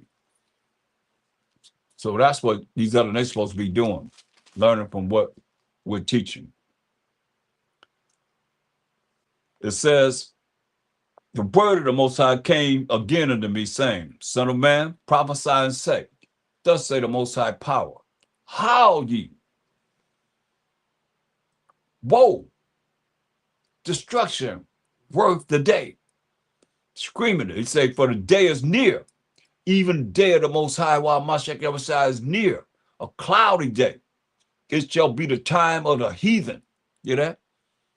It's going to be the time of the heathen. That's why you heathen got an opportunity to learn what it is that we're teaching to be amongst us in our kingdom that's prepared already for us. And the sword shall come upon Egypt, and great pain shall be in Ethiopia. When the slain shall fall in Egypt, and they shall take away their multitude, and her foundation shall be broken down. Ethiopia and Libya, these Hamite nations, and Lydia, and all the mingled people, and Chub, and the men of the land that is in league shall fall with them by the sword. Thus say the Most High power. See, he go around to all these nations, these heathen nations that's not of Israel. They also that uphold Egypt shall fall. All you that uphold Egypt, you're going to fall too. And the pride of her power shall come down from the tower of Sein, shall they fall in it by the sword, said the Most High. The Most High saying. Verse 10, thus said the Most High power, I will also make the multitude of Egypt to cease by the hand of Nebuchadnezzar, king of Babylon. He brought it down. That was the Babylonians, Ethiopians. Take it down the Egyptians, man. He and his people with him, terrible at all of the nations, shall be brought to destroy the land, and they shall draw their swords against Egypt and fill the land with the slain. That's the Most High, a man of war. Exodus 15:3. Habakkuk 2:3. Habakkuk 2:3. But a vision is yet for an appointed time, but at the end it shall speak. That vision is for an appointed time. At the end it's going to speak. You're going to understand it and not lie. Most High is not a man that he should lie. Though it tarry, though it take a little time, say, wait for it. because it will surely come. It will not tarry. Say, behold, his soul, which is lifted up in pride, is not upright in him. No matter how you look at it, it says not upright in him. He lifted up his soul in pride. He said it's not upright in him. But the just shall live by his faith. We have no choice but to have faith in the Most High. Yeah, also because he transgresses by wine, influencing everyone this way, that way. He is a proud man. This is ruling the world today. He is a proud man, neither keepeth at home. That's why he got the military everywhere, right? He's neither keepeth at home, who enlarges his desire as hell. When you go somewhere, he brings hell on the people. And is as death, he brings death to the people. Remember it said, we weird ourselves in a way of wickedness and destruction. Was it Psalm 5 and 7? All of it go together. Neither keep it at home, but his military everywhere, who lodges his desire as hell, and is at death, and cannot be satisfied, no matter what. He ain't been satisfied, but gathers unto him all nations. Where's that at? You know that's a miracle.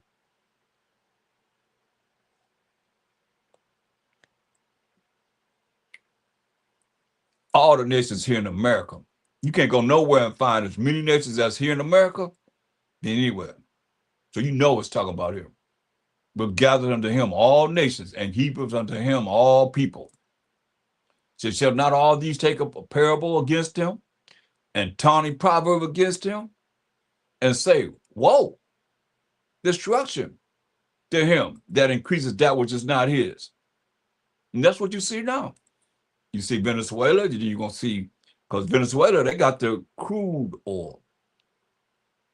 But they can't do much with it because Iran supplied them with the necessary mixture to make that crude oil that can be used. Can't use it.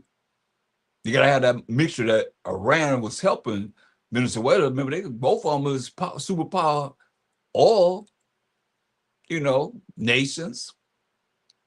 So Iran have what it is that's needed to take that crude oil to make it usable for what they need here. Shall not all these take up a parable against him and a taunting proverb against him and say, woe, destruction to him that increases that which is not his. How long? And to him that ladeth himself with thick clay. Shall they not rise up suddenly that shall bite thee, and awake that shall vex thee? Thou shalt be for booties unto them, because thou hast spoiled many nations. Like you will why? Spoiled many nations. You seeing the nations being spoiled right now. Where the Gaza Strip at? The people that was there, I was over there before they destroyed it. They had a border, then you can go over into where the Arabs were. But they have the Israelites, they're the ones that be on the border, guarding the border with their AK-47s. It was crazy, man. Like a little girl, like she was about 14, 15 years old. I guess you were 18, just got out of high school, looked with an AK-47 guarding, with a man guarding the gate, the border. Like, wow. Because when they get out of school, they have to do 2 years in the army, or the armed services, because thou hast spoiled many nations. All the remnant of the people that's left shall spoil thee because of men's blood, and for the violence of the land, of the city, and of all that dwell therein. Woe to him that coveteth an evil covetousness, desiring something that's not yours, to his house, that he may set his nest on high. I'm taking over this. And I'm going to put in whoever I want to put in, because I'm the one that going to sit on high and dictate everything, put embargoes, sanctions, everything you think of, and put themselves on high and be elevated, that he may be delivered from the power of evil, the power of evil.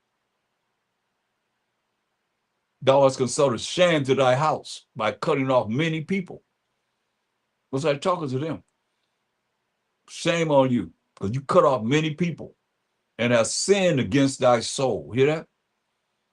He said they sinned against their own soul. For the stone shall cry out of the wall, and the beam out of the timber shall answer it, because it's being destroyed. Woe to him that buildeth a town with blood. Who did that? Built a town with blood. Killed all the people. Killed all the people.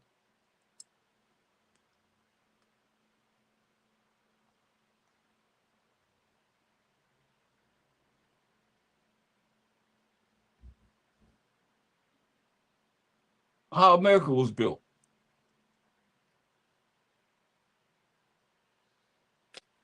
I appreciate that, but I had it cut. It was just a little bit, just what she was saying. It. I don't want the whole conversation. My father and stepmother had a baby girl in 1991. I'll get the because it was cut where I just had the part where she's saying what I need as far as it's a short version of what she's saying the whole thing to water, but I didn't want the whole speech that she's giving. I had a certain part that was cut out. I don't know what. Let me see if I have another means to be able to see if I can find it. Let me see.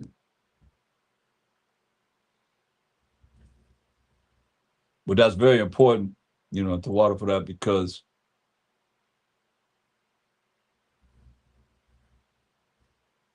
it's like we have been, something a lot of people they call on BAAL more than they do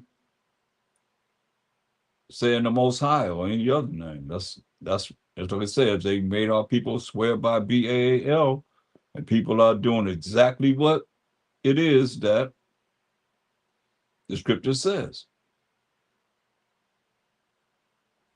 She got me looking again. Just a moment. I'm just trying to see if I can locate it. She's saying that. I know I have it somewhere here.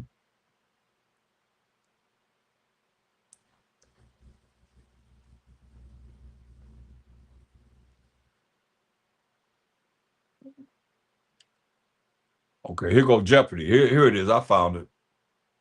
This Jeopardy.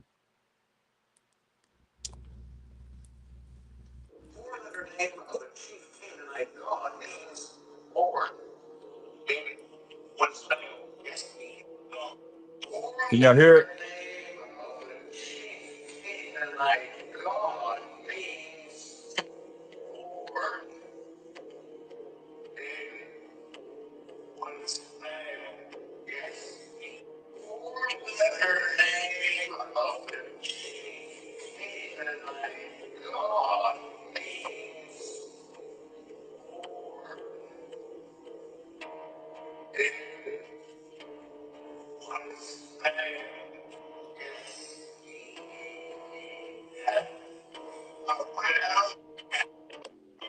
Could y'all hear that?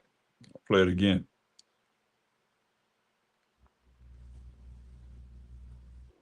The name of the chief Canaanite god means Lord. Then what's that?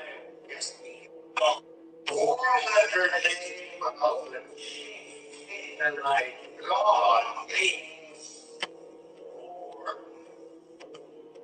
Then what's that?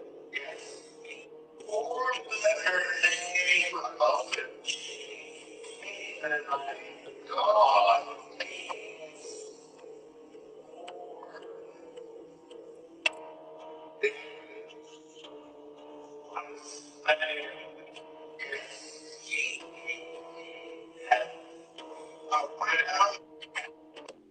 See, there it is. Let me see if I can find the other one. Oh, here it is. Great. Here you go. And yeah, you're a very powerful speaker and you're very well researched. We've had a lot of survivors come on, and we salute you, for the level of detail and knowledge that you have. I think it was David I who woke me up to the ancient cults and the bloodlines that continued to these generations. And I think you're the first survivor, perhaps, who's actually detailed how that has continued over the ages. So if you could maybe expand on that a little bit, I think the viewers would find this fascinating. What specifically would you like expanded on? So what was the cult that you mentioned earlier, the ancient one? The cult of Baal, B-A-B-A-L. Yes. B-A-L. Yep. I know very little about it. My family masqueraded themselves as Jewish publicly. But behind closed doors, you know, at Passover dinners, when I was drugged, would admit, we are Satanists. Now, what I can understand, the public has caught on to this, but they call them the Illuminati. And I find that interesting because Illuminati means illuminated.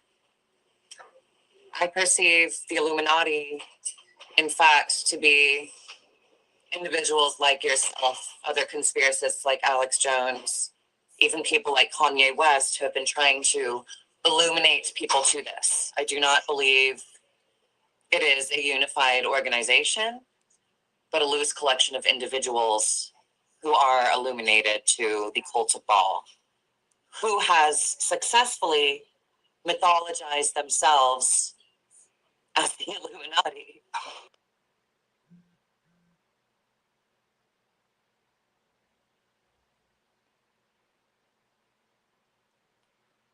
There it is. You see what she said?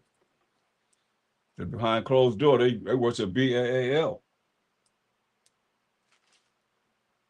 And that's what we're looking at.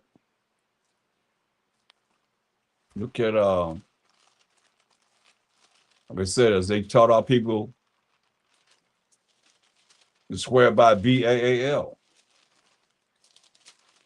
And that's L-O-R-D. Straight up.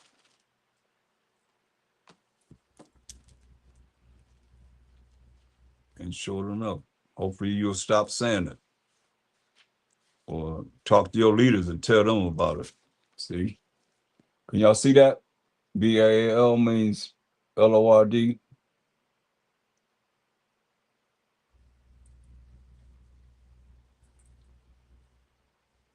I'll get a one that you can see. Cause like I say, a lot of times I present it, you can't really see it when I look back. I'm trying to get to where I can put it at where you can actually see it on your end. Can y'all see that when I have it here?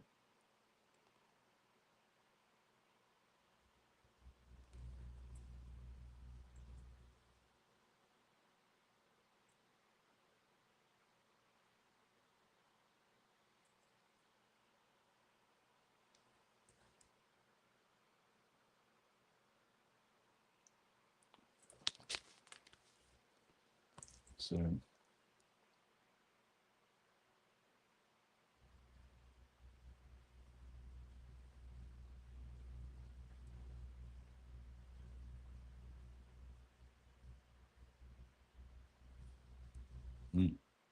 I'll present that later. Interesting. And this is what they're dealing with, you know.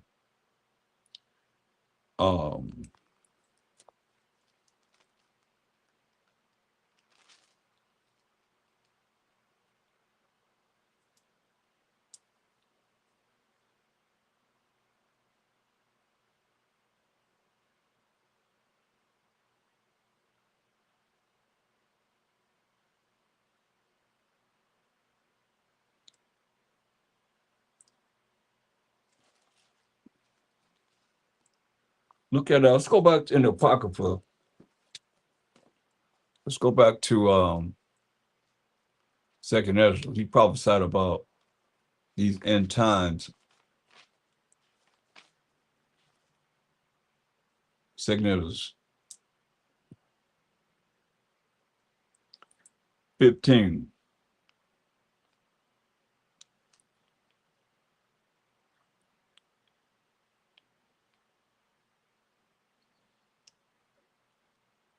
we were dealing with verse 8. Therefore said the Most High, I will hold my tongue no more, as touching their wickedness, which they profanely commit. That means profanely mean unholy commit. Neither will I suffer them in those things in which they wickedly exercise themselves. Behold, the innocent and righteous blood cry up unto me, and the souls of the just complain continually. And therefore said the Most High. That's what I showed you in Revelation 6. Yeah, they crying out to the Most High, when are you going to avenge the blood on them that's on this earth? And therefore said the Most High, I will surely avenge them and receive unto me all the innocent blood from among them. Behold, my people is led as a flock to the slaughter. I will not suffer them now to dwell in the land of Egypt. This is Egypt here. When you look at Revelation 11 and 8, this spiritual Egypt, because we're in captivity, like I showed you in Revelations 28:68. Revelations 11 and 8. Revelation 11 and 8. And the dead bodies shall lie in the street of the great city, it's America, which spiritually is called Sodom and Egypt. See?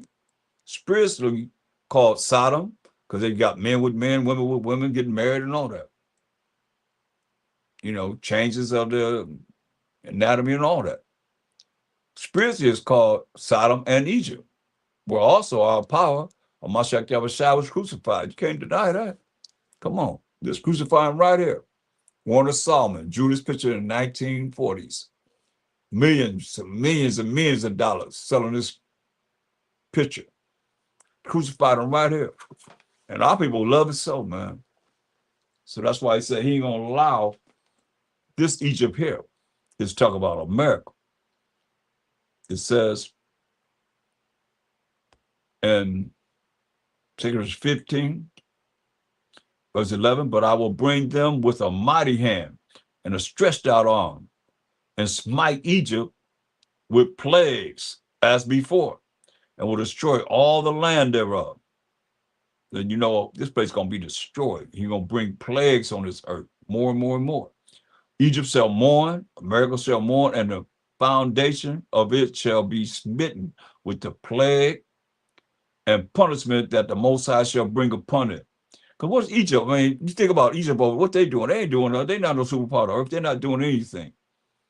They that till the ground shall mourn, and their seed shall fail through the blasting and hell, and with a fearful consolation. Man, woe to the world and them that dwell therein. Look what he said in verse 20. Behold, said the Most High, because we went through this, dealing with the racial wars and martial law. That's going to be on here. It said, it says, verse 20, it says, behold, said the Most High, I will call together all the kings of the earth to reverence me. All the kings of the earth are going to reverence the Most High, which are from the rising of the sun, from the south, from the east, from Lebanon, to turn themselves one against another. That's these wars you see that's generating right now. And repay the things that they have done to them, that them is the children of Israel. They're going to be fighting each other. They're going to return the things that they've done to us.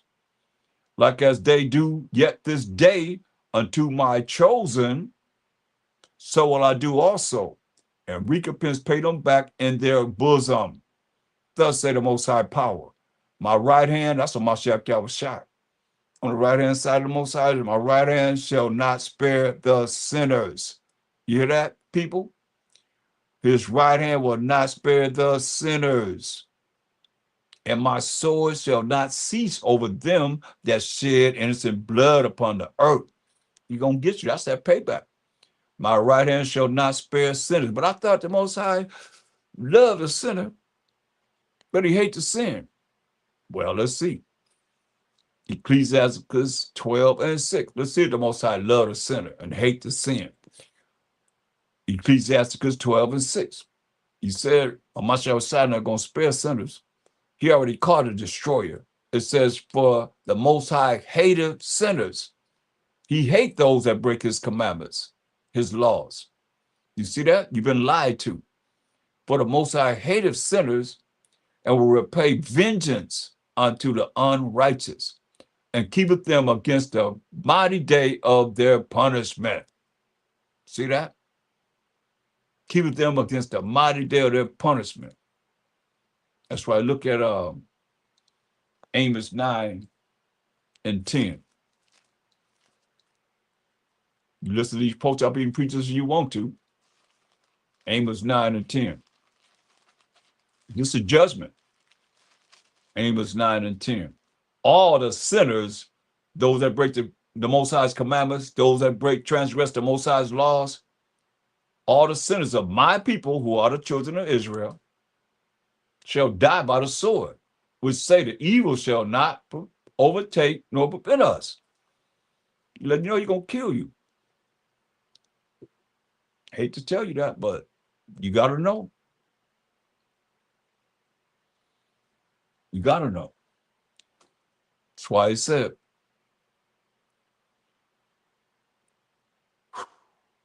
2 Corinthians 15:22, my right hand, that's what MASHAYACH YAHAWASHI, shall not spare the sinners. And my sword shall not cease over them that shed innocent blood upon the earth. That's payback. He don't get you. The fire has gone forth from his wrath and have consumed the foundation of the earth and the sinners, those that break the commandments of the Most High. Don't listen to nobody tell you got to follow his laws. You under grace. He nailed all the sins that you do to the cross when he was hung on the tree. Is this what it say? The fire has gone forth from his wrath and have consumed the foundations of the earth and the sinners, like the straw that is kindled. You see that? What do you think fire gonna do to straw? He comparing you sinners, how he gonna burn you up to straw. Woe destruction to them that sin. You listen to somebody if you want to, it said, woe destruction to them that sin, that break his commandments, and keep not my commandments, said the Most High. What you gonna do with that? He said, woe destruction to them that sin, and break his commandments, and keep not my commandments, said the Most High. He's screaming at you. I will not spare them. That's clear. He said, I will not spare them. Y'all can play around with this if you want to. He said, I will not spare them.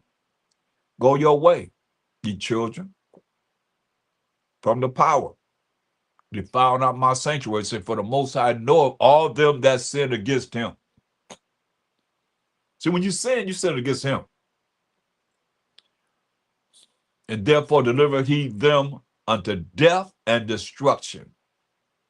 But now are the plagues come upon the whole earth, and ye shall remain in them.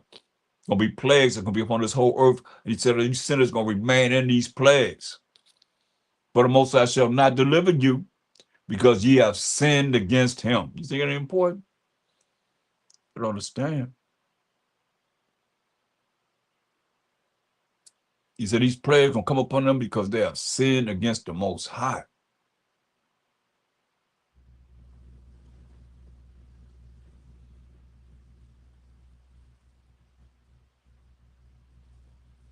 What's he gonna do when he come for you? Look.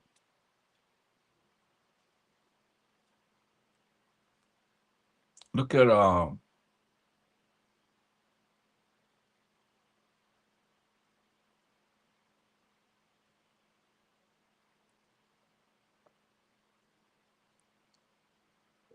at verse wow.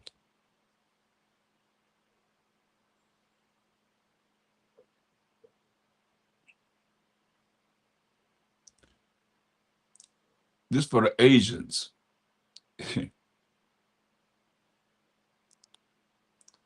Look Look at verse 43.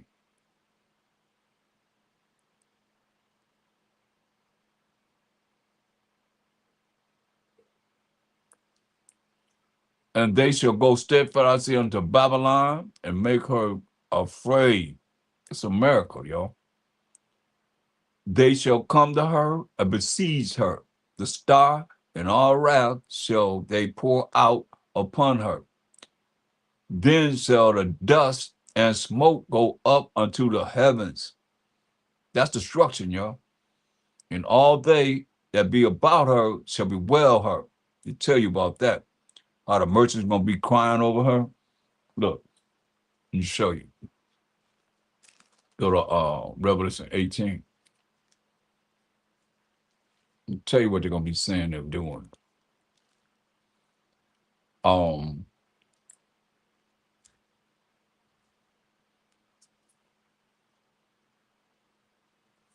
Revelation 18 and 15. And the merchants of these things, of all these things that they're getting so much money from in America, which were made rich by her, shall stand afar off for the fear of her torment, weeping and wailing, crying, and saying, Alas, alas, that great city America, that was clothed in fine linen and purple and scarlet, and decked with gold and precious stones and pearls, for in 1 hour so great riches has come to nothing. And every shipmaster and all the company and ships and sailors, and as many as trade by sea, stood afar off and cried when they saw the smoke of her burning, see, saying, What city is like unto this great city? What city is like unto America? And he cast dust on their heads and cried, weeping and wailing, saying, Alas, alas, that great city, wherein were made rich all that had ships in the sea, by reason of her costliness. For in 1 hour is she made desolate. That's right, man.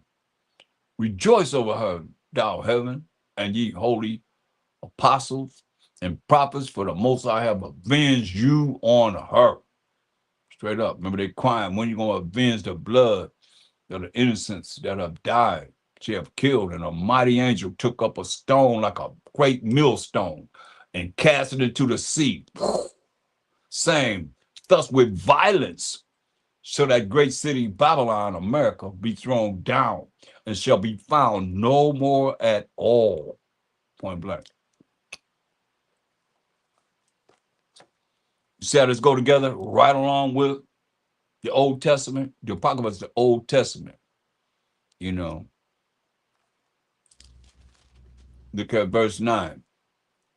And the kings of the earth who have committed fornication and lived illicitly with her, with America, shall bewail her and lament of her for her when they shall see the smoke of her burning, standing afar off for the fear of her torment, saying, Alas, alas, that great city Babylon, that mighty city, America, for in 1 hour is thy judgment come. And the merchants of the earth shall weep and mourn over her, but no man buy of her merchandise anymore. Then you go name all the merchandise that they've been buying, and so costliness, it says. Going back to 2 Ezra 15.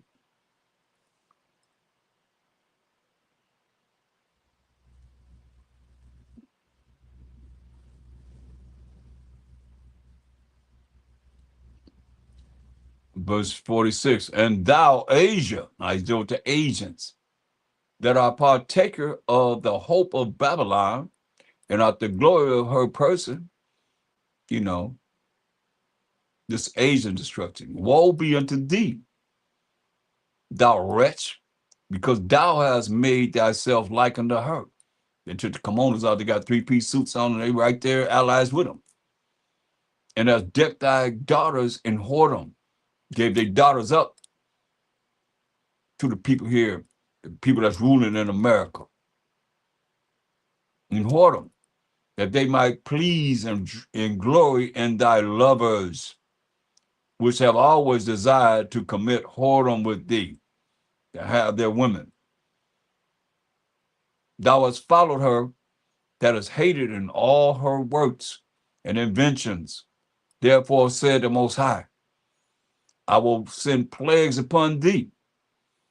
And then what that virus started over there from Asians, Chinese and so forth.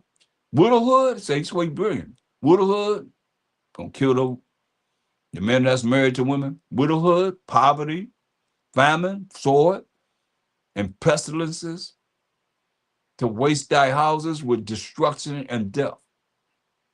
And the glory of thy power shall be dried up as a flower when the heat shall arise that is sent over thee.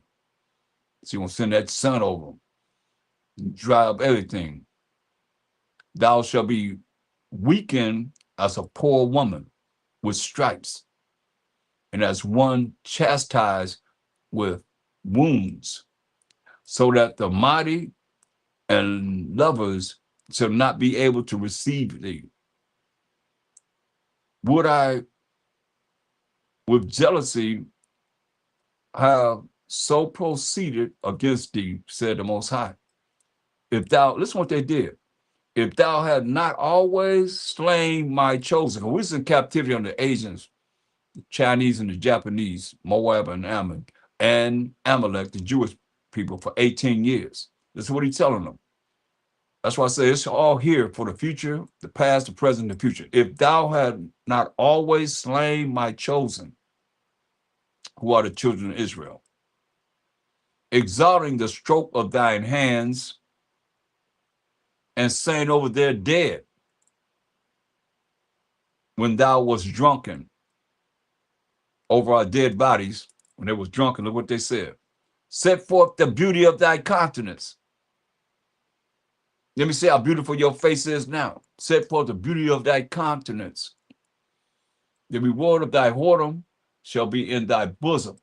Therefore shall thou receive recompense. They're going to get paid back.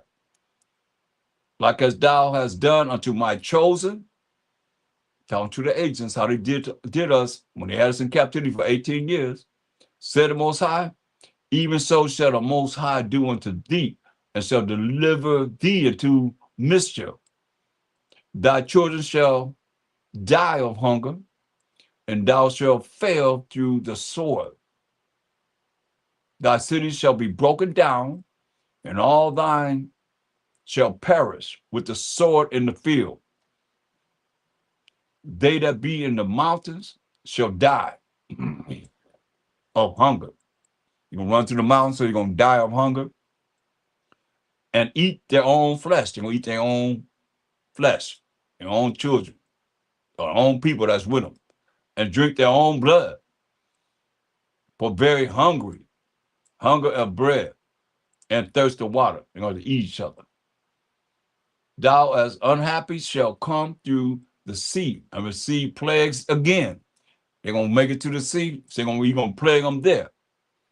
And in the passes, they shall rush on the idol city and shall destroy some portion of thy land and consume part of thy glory, and shall return to Babylon that was destroyed. And return to America that's destroyed. This is what it says. And thou shalt be cast down by them as stubble, like tumbleweeds, and they shall be unto thee as fire. They're going to be like stubble, and we're going to be unto them as fire, and shall consume thee, and thy cities, thy land, and thy mountains, all thy woods, and thy fruitful trees shall they burn up with fire. Listen, thy children, let's let this very closely. Thy children shall they carry away captive. Thy children shall they carry away captive. And look, what thou hast, they shall spoil it. Whatever you have, they're going to spoil it. That's what it say. And mar the beauty of thy face. Remember what they did? I tell you in verse 54. No, verse 53. If thou hast not always slain my chosen, exalting the stroke of thine hands, and saying over their dead when thou was drunken, set forth the beauty of thy countenance. So what did he say he gonna do? Verse 63. Thy children shall they carry away captive, and look, what thou hast, they shall spoil it. Whatever's left, they have, you're going to spoil it, rob them, and mar the beauty of thy face. You see that? That's what they did to us. You say you're going to mar the beauty of that. That's the Most High saying that.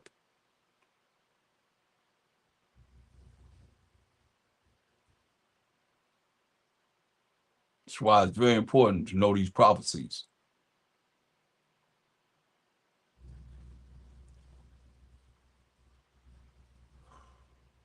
Um,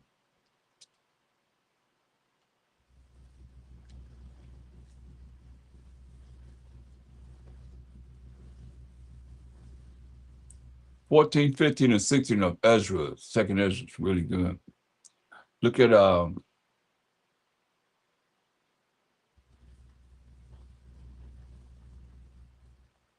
verse 19 of second Ezra 16. Look at verse 11. It say, the Most High shall threaten, and who shall not be utterly beaten to powder at his presence? Huh?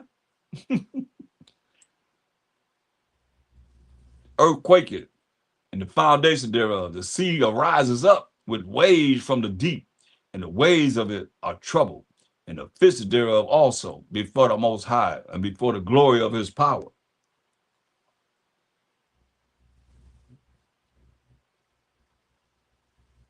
Verse 14. Well, let's read verse 13. For strong is his right hand, that's a MASHAYACH, that bendeth the bow. His arrows that he shooteth are sharp, and shall not miss when they begin to be shot into the ends of the world. You see that? They're going to begin to be shot into the ends of the world. That's why he picked it up and hold that. We're going to come back to in Wisdom of Solomon 5 and 20.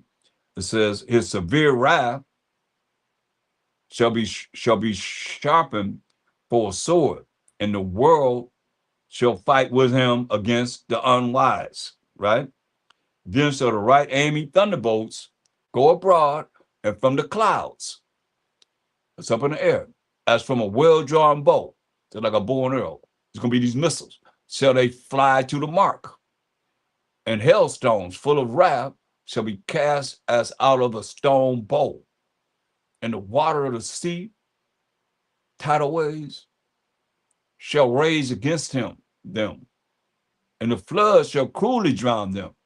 Yeah, a mighty wind, like a tornado, like a hurricane, shall stand up against them. How you gonna fight this?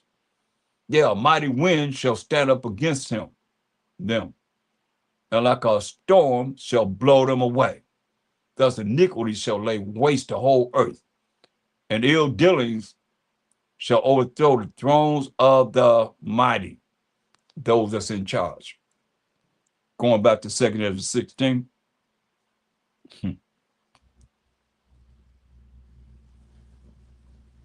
It says,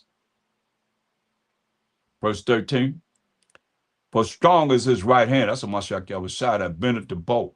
His arrows that he shooteth are sharp. That's the missiles. That's all we can think of is missiles. And shall not miss when they begin to be shot into the ends of the earth. Remember, say they're not going to miss their mark. Behold, the plagues are sent, and shall not return again until they come upon the earth. The fire is kindled, and shall not be put out till it consume the foundation of the earth. Like as an arrow that is shot on a mighty archer, returneth not backwards. When you shoot that arrow, these missiles though, they ain't going backwards. Once they go up and they go out, it said, even so the plagues that shall be sent upon earth shall not return again. Ezra said, woe is me, destruction is me, destruction is me, woe is me, woe is me. Who will deliver me in those days? The beginning of sorrows and great mournings, the beginning of famine and great death. Could be a lot of people that's going to die. The beginning of wars, and the powers shall stand in fear. You know, they said, hey, they talking about having a ceasefire with the Persians, who are the Iranians. They said, we don't want ain't no ceasefire. It's war, it's on. It's what they always been preparing for. The beginning of wars, and the powers shall stand in fear. The beginning of evils. What shall I do when these things shall come? So that, you know, Ezra thinking that he would be in the time that we're in now. But he was told this in 2 Ezra 14:9. Most High told him this. He said, for thou shalt be taken away from all. He's going to die. And from henceforth, from here on in, thou shalt remain with my son. That's what MASHAYACH in the Old Testament. And with such as be like thee, until the times be ended. See, that's why I said this is for us. He didn't get it. He won't be talking about was we going to deliver them in those days. He told me he's going to be with the MASHAYACH till the times be ended.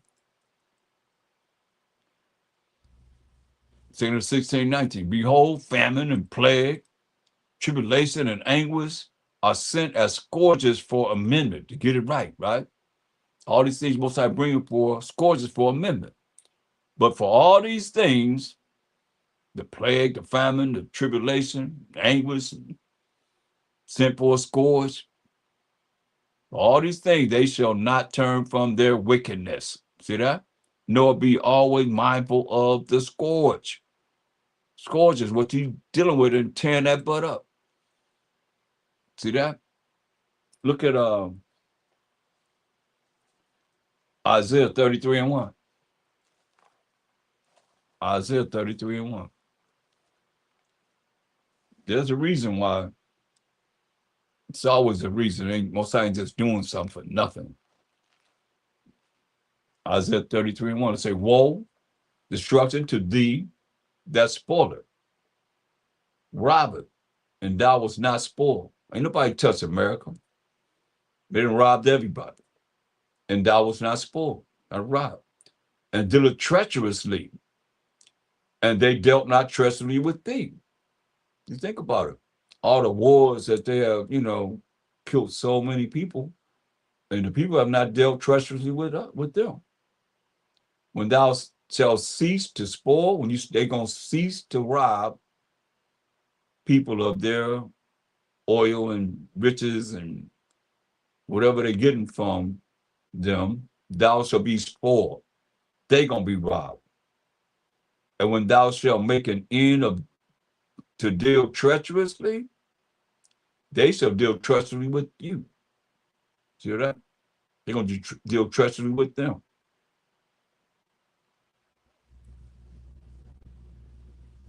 As it is written.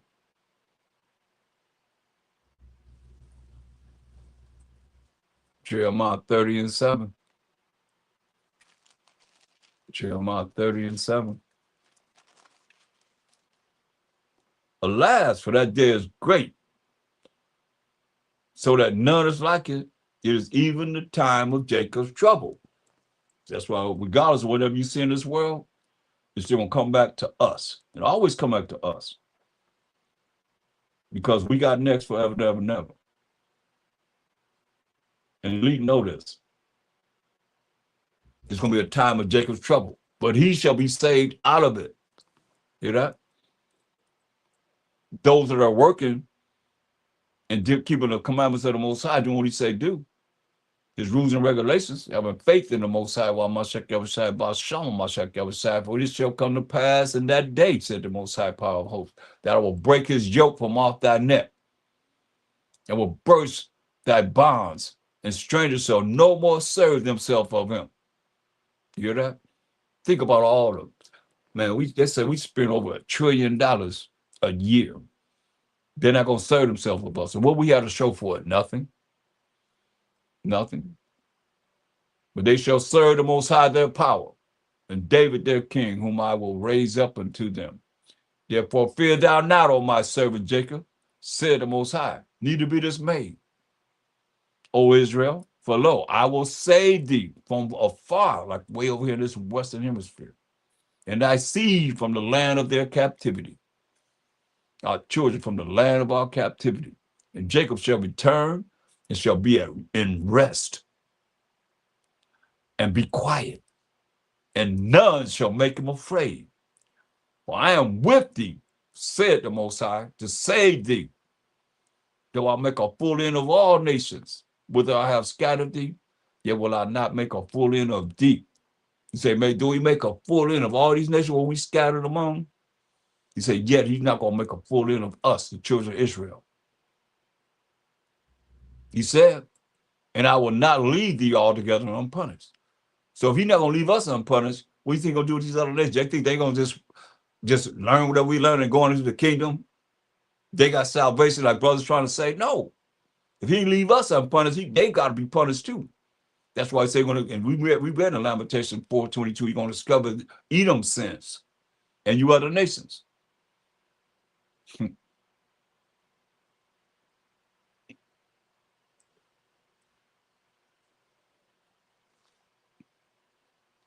Look at 2 Ezra 7 and 18. 2 Ezra 7:18.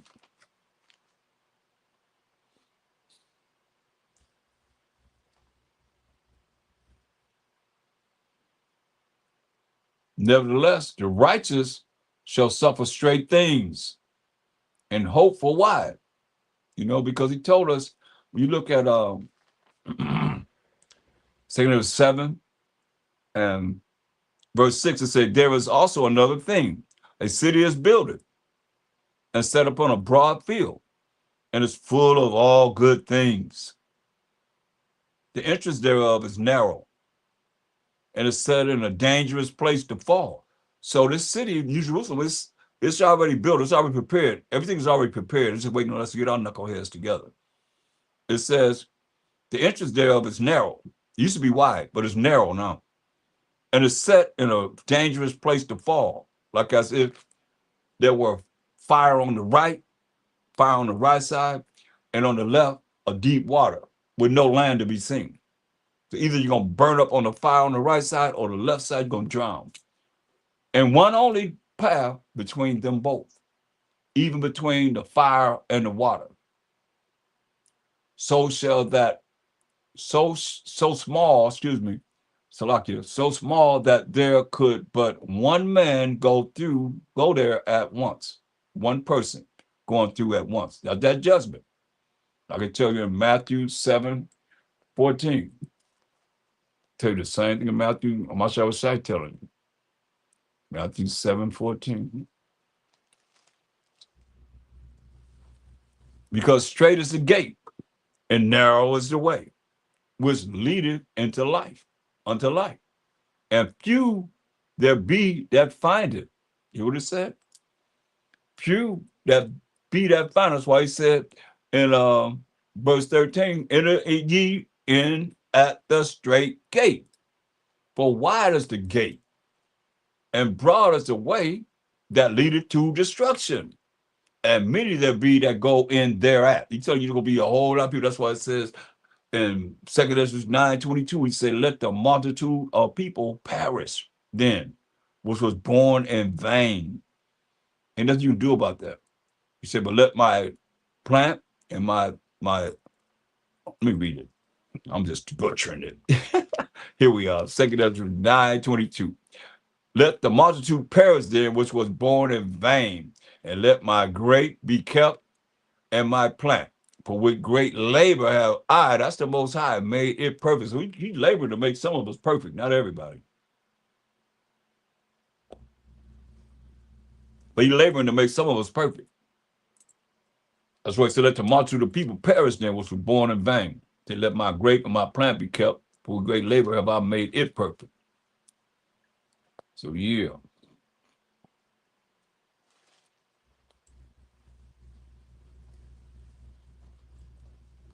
She want to go next. Because we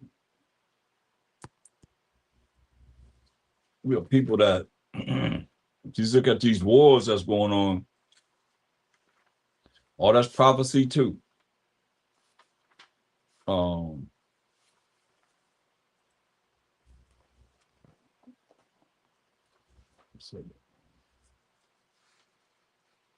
Well, we gotta have ourselves together. We're looking at what's going on there. What difference do it make is whenever it flip on us and you ain't ready. because you don't know what you're supposed to be doing, having your life together, that the Most High can bless you and bring forth miracles within your life,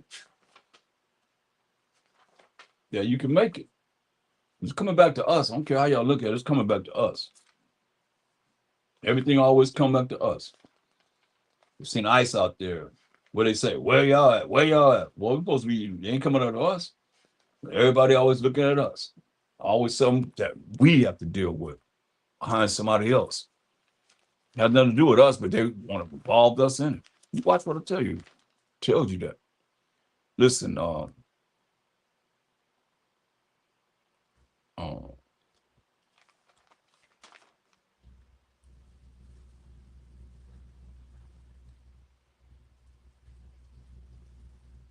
up.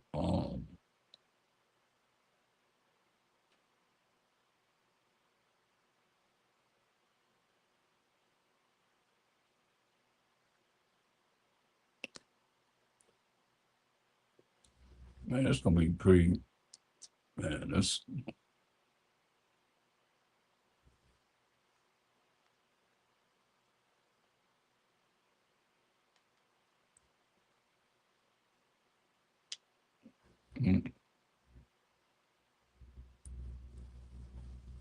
Here we go. Second is 15.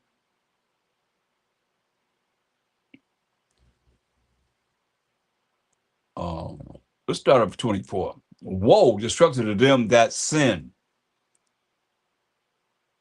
and keep not my commandments, said the Most High. I will not spare them. Go your way, ye children, from the power. Defile not my sanctuary, for the Most High knoweth all them that sin against him, and therefore deliver he them unto death and destruction. That's the judgment, y'all. Death and destruction for you that sin against the Most High's laws, statutes, commandments. You can read from Genesis to Deuteronomy. For now are the plagues come upon the whole earth, and ye shall remain in them, all you sinners. You say you're going to remain in them. Why you got different diseases and you can't get rid of? For the Most High shall not deliver you, because ye have sinned against him. Behold, an horrible vision, and the appearance thereof from the east, going all the way back to the east, right? Over there where they fighting at right now. Where the nation of the dragons of Arabia, see, that's the Arabs. Where the nation of the dragons of the Arabia shall come out with many chariots, and the multitude of them shall be carried as the wind upon earth, that all they which hear them may fear and tremble. They're going to all join together. Because one thing they do have in common is Islam. They might like the Persians, that's the Iranians. They might not be Ishmaelites or Arabs, but they still have that same religion, Islam. Listen. Verse 29, where the nations of the dragons of Arabia shall come out with many chariots, and a multitude of them shall be carried as the wind upon earth, that all they which hear them may fear and tremble. Listen, also the Carmanians, that's these Persians, these Iranians, raising in wrath, shall go forth as the wild boars of the wood, like wild boars in the wood, and with great power shall they come and join battle with them, with the Arabs, with the Ishmaelites, and shall waste a portion of the land of the Assyrians. And then shall the dragons have the upper hand. You hear that? The dragons of what? Or the Arabs gonna have the upper hand, remembering their nature. You know, they say he's a wild man. This hand should be against every man's. Remember their nature. All they want, pop. Ain't that what they say? I just seen where they had to put a man down on a plane saying that. Death to America. That's what he was saying. Remember their nature. And if they shall turn themselves, conspiring together in great power to persecute them, then these shall be troubled, and keep silent through their power, and shall flee. So I was seeing where they had decoys, America bombing and Israelites, big bombing places that they have for decoys. That's not really their planes or their actual bases. They making it look like it is. They bombing something. They got they somewhere else. Smart. That's tell you they've been living for this, man. That's why I say no ceasefire. They've been living for this. That's why I say then so the dragons have the upper hand. This prophecy. Remember their nature, right? What's their nature? Let's find out. See if we can find out a little bit about the dragons of Arabia. See about them. Let's go back to, I think, Genesis, about the 16th chapter. Let's see if we can find out about them.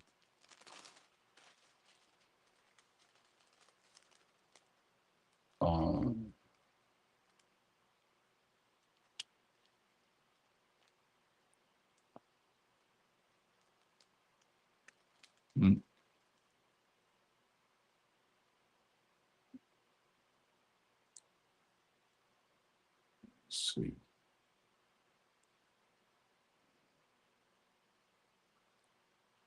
Woman, Exodus, Salaki. Oh, I think I got it right. Wrong book. Salaki, yo. Yeah, bear with me. Fuck, man, this don't make no sense. I guess it wouldn't. I'm in the wrong book. So here we are, Genesis 16.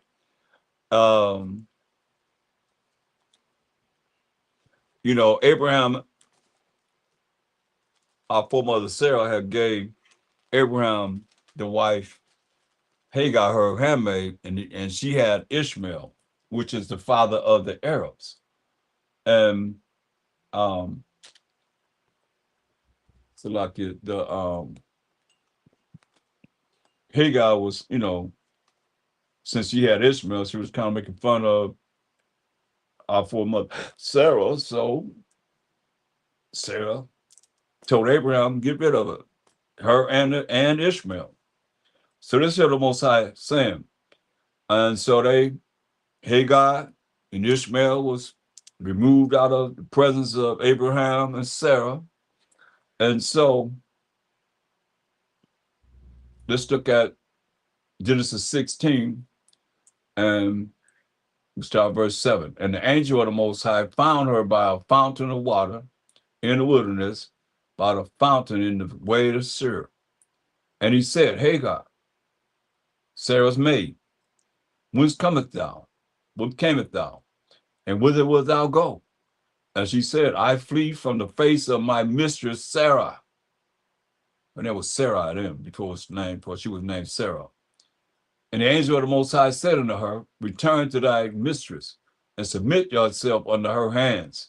And the angel of the Most High said unto her, I will multiply thy seed exceedingly, that it shall not be numbered for multitude. Speaking of these Arabs. And the angel of the Most High said unto her, behold, thou art with child, and shall bear a son, and shall call his name Ishmael. Now, this is the father of the Arabs, Ishmael, because the Most High have heard thy affliction. Right? This is what it says. And he shall be a wild man. That's why they strap, explosives on their bodies and blow themselves up. He should be a wild man. Listen, his hands will be against every man, and every man's hand against him. And he shall dwell in the presence of all his brethren. They all together, But he shall be a wild man. That's why I say they're going to remember their nature. Like I said here, you're a wild man. You're going to remember that he's a wild man. That's what it's saying.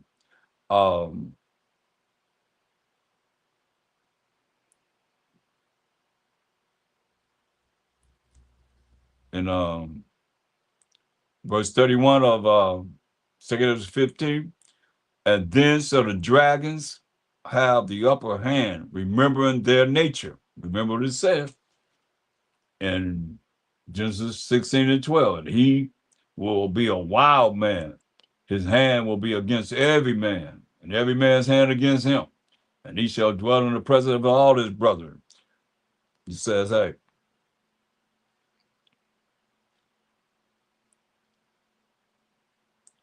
verse 31 of 2 50, and then shall the dragons have the upper hand. Remember their nature as a wild man. And if they shall turn themselves, conspiring together in great power to persecute them, then these shall be troubled and keep silence through their power, and shall flee. I mean, you look at it, they have certain things that have penetrated that dome that they have over the land of Israel. They're getting through that. And from the land of the Assyrians shall the enemies besiege them and consume some of them, and in their hosts, their army, shall be fear and dread and strife among their kings. And like the Syrians deal with these Americans also, when you look at, they have the northern tribes. They the ones had the northern tribes in captivity, saving bondage, and here they are over here. Say, behold, clouds from the east and from the north unto the south, and they are very horrible to look upon, full of wrath and storm. What's coming from the clouds? These missiles. They shall smite one against upon another, and they shall smite down a great multitude of stars upon the earth. These missiles are going to be killing a whole lot of people. And the ones, the significant ones, so-called significant ones, even their own star, even their own, just like they just killed the leader of the Persians, who are the Iranians. And blood shall be from the sword unto the belly. So blood gonna be from the sword to the belly. And dung of men, feces of men unto the camel's whore. And the camel taller than a horse, y'all. And there shall be great fearfulness and trembling upon earth. And they that see the wrath shall be afraid, and trembling shall come upon them. I guess that's not fear, huh? They that see the wrath, see feces all the way up to all camels, bro. And then shall there come great storms from the south and from the north, and another part from the west, and strong winds, storms, tornadoes, hurricanes. Strong wind shall arise from the east, and shall open it. And the cloud which he raised up in wrath, and the stars stirred to cause fear toward the east, and west wind shall be destroyed. The great and mighty clouds shall be lifted up full of wrath, and the star, that they may make all the earth afraid, and them that dwell therein. And they shall pour out over every high and eminent place and horrible star. Understand this, y'all. They're like you said, that star that led the wise men to a MASHAYACH YAHAWASHI. These are chariots, y'all. Fire and hell. These are angels. These are chariots, the angels that drive the chariots. Fire and hell and flying swords. Those are missiles. And many waters. He's going to raise up the waters, tidal waves, that all fields may be full and all rivers with the abundance of great waters. But he's not going to flood the earth. Remember, he got to burn his bad boy up. That's why he put the rainbow in the sky to show that he's not going to flood the earth anymore. And they shall break down the cities and walls, mountains and hills, trees of the wood and grass of the meadows and their corn. And they shall go steadfastly unto Babylon, America, to make her afraid. So I say everything is pointed over here. They shall come to her and besiege her, the star and all wrath, so they pour out upon her, America. Then shall the dust and smoke go up unto the heaven, and all they that be about her shall bewail her. We just read about the merchants. It just said in 1 hour is her judgment come. That's from a MASHAYACH YAHAWASHI. And they that remain under her shall do service unto them that have put her in fear. and trust and believe that Israel had a hand in it also. When you look at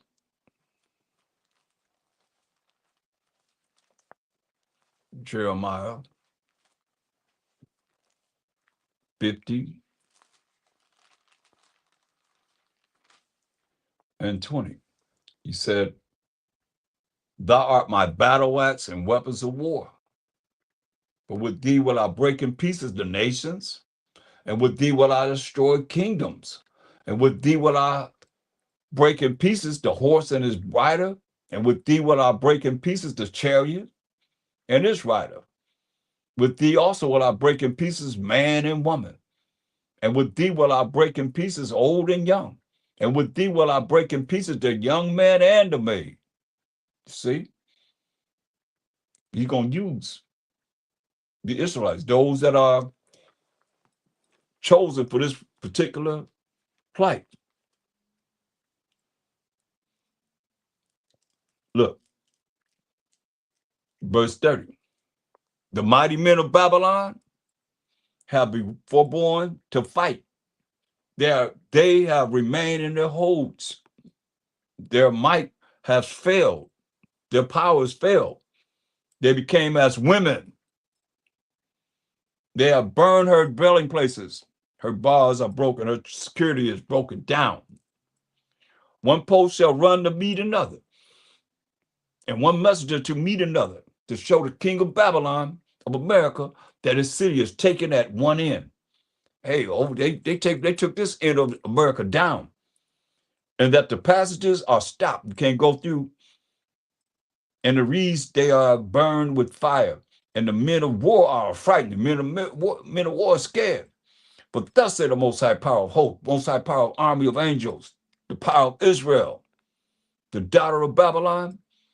Then we read that in Psalm 137, 8-10. The Edomites, the end of the world, is like a threshing floor. It is time to dress her, time to dress. Yet a little while, and the time of her harvest shall come. Speaking of here in America, time of her harvest gonna come. You say, hey, Jeremiah 16:19, or 16:16 first. Jeremiah 16:16. "Behold, I will send for many fishers," like we're doing right now. "We fishing, said the Most High, and they shall fish them. And after, it's only so long that we're going to be actually fishing, trying to get people to come back to the Most High, come back to MASHAYACH, come back to the Most High's commandments, his laws. And after so long, we're going to do this so long, y'all, will I send for many hunters, and they shall hunt them from every mountain."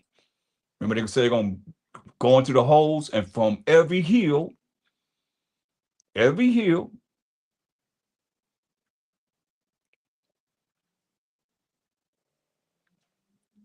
out of the holes of the rocks," because they already got their bunkers all, so deep down in the earth. That's why I said out of the holes of the rocks. They can drive semi trucks and everything. The whole people can live down there, living down there. "For mine eyes are upon all their ways. They are not hid from my face.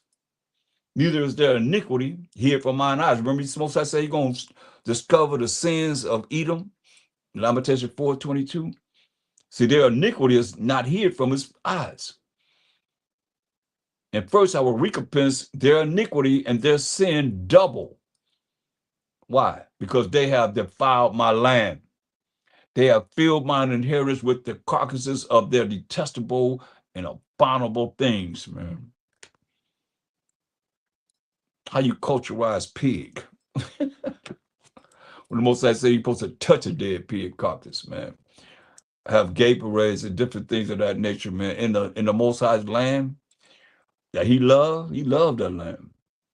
That's why I say they're gonna say this whole Most High, and Israelites too. They don't want to hear this truth and come back to the real.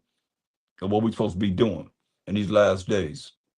O Most High, my strength and my fortress and my refuge in the day of affliction. The Gentiles, because our people call themselves Gentiles, they're like these other nations are Gentiles, shall come unto thee from the ends of the earth. Like right here in America, July 4th, 1776. Ain't no country came after that, did it? This from the ends of the earth right here. And shall say what? Surely our fathers have inherited lies, vanity, and things wherein there is no profit. That's what it's saying, man. Our forefathers inherited lies, vanity. That's why I tell you in Ecclesiastes 3:24, but many are deceived by their own vain or worthless opinion. And an evil suspicion is overthrown their judgment, make them make the wrong judgment because they allow the evil to come in to make the wrong judgment.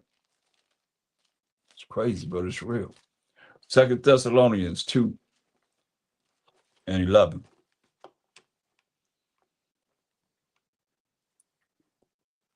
And for this cause, what cause? Verse 10. And with all deceivableness, all lies of unrighteousness, of not keeping the commandments of the Most High. We know what righteousness is, right? Some of you might be new. Let's define what righteousness is in Deuteronomy 6:25. Deuteronomy 6:25. So once you know what righteousness is, you'll know what unrighteousness is because it's opposite of what's righteousness. Okay. So Deuteronomy 6:25. And it shall be our righteousness, we define in righteousness, if we observe to do all these commandments before the Most High our power, as He have commanded us, right?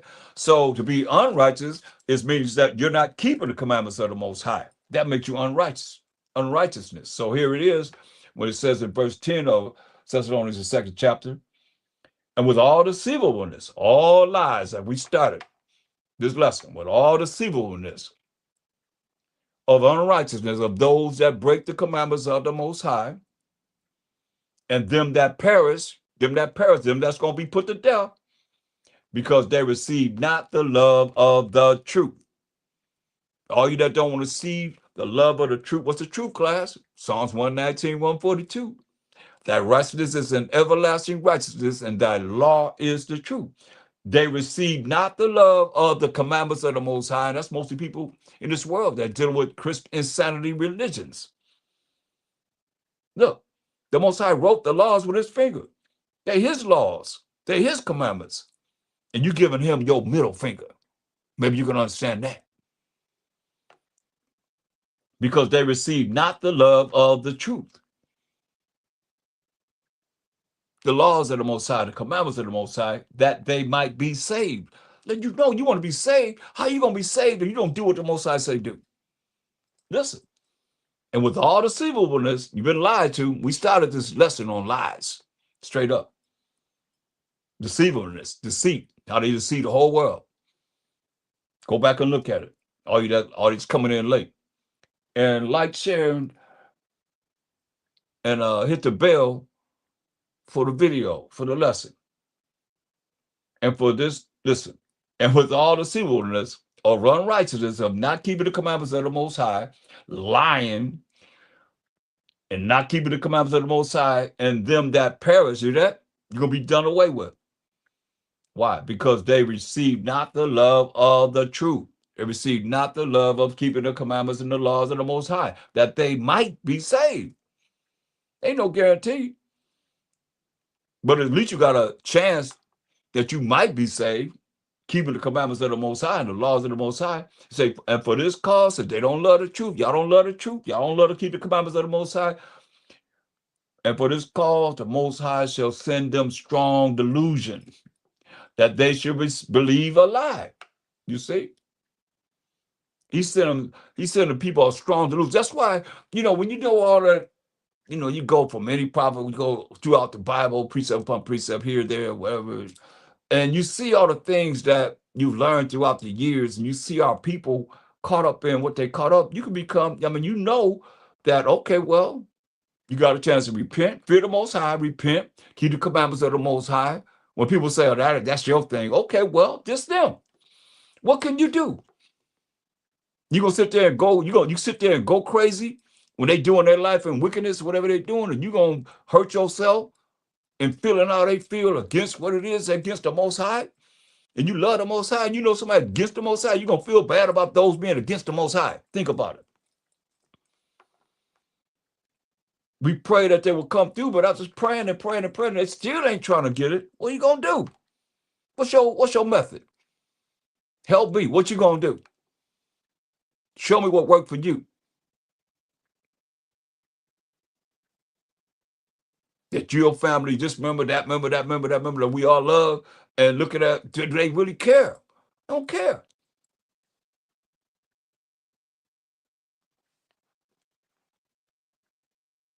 Now you've been hurt and hurt and hurt and hurt and hurt and hurt and hurt and hurt and hurt and hurt and hurt and hurt and hurt. Pretty soon you be like, okay, well, you become stronger. And you realize it's them. Friends, associates, especially, seem like you would want to be curious of why is it that you maintain and never stop? There's got to be a reason. There's got to be something that's seen here that somebody should inquire about, to at least look to see, well, let me see what's really going on here. Because there's going to come a time when you're going to wish you did. They're going to wish they did. And ain't nothing you can do about it because, look, see what he said? And for this cause, the Most High shall send them strong delusion. Stop this from happening. What's your solution of stopping this from happening? That they should believe a lie. Like a lot of y'all believe in the enemy. Y'all believe in whatever they tell you. Or you have believed in it. You can't say you're in the truth, but you following what look, y'all better ask somebody. Do what the scripture says. Do what I know. I'll go by what the scripture said. And it said this, straight up. I don't know what y'all listening to. I know what the Most High said. He said,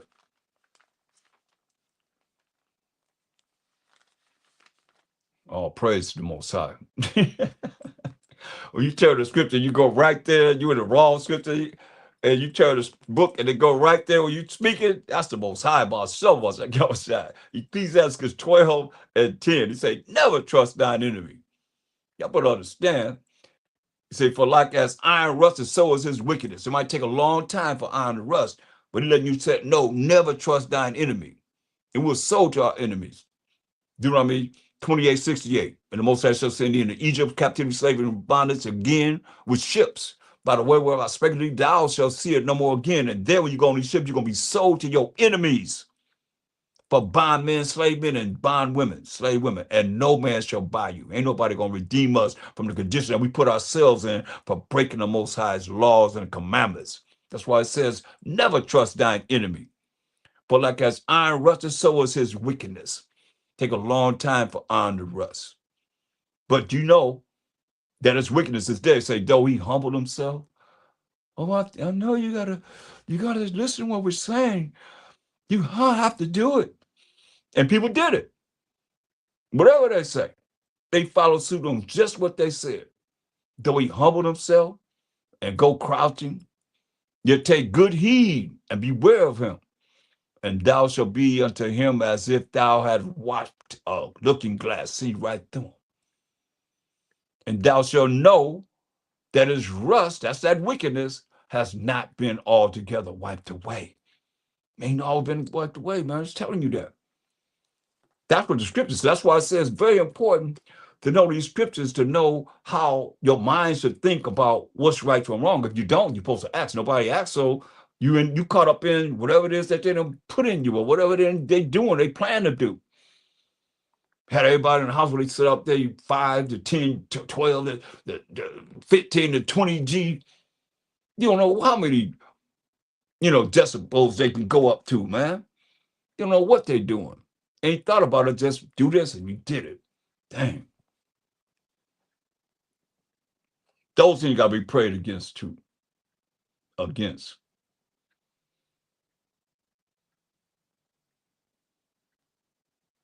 That's why here it is, the enemy. Right here. verse 3.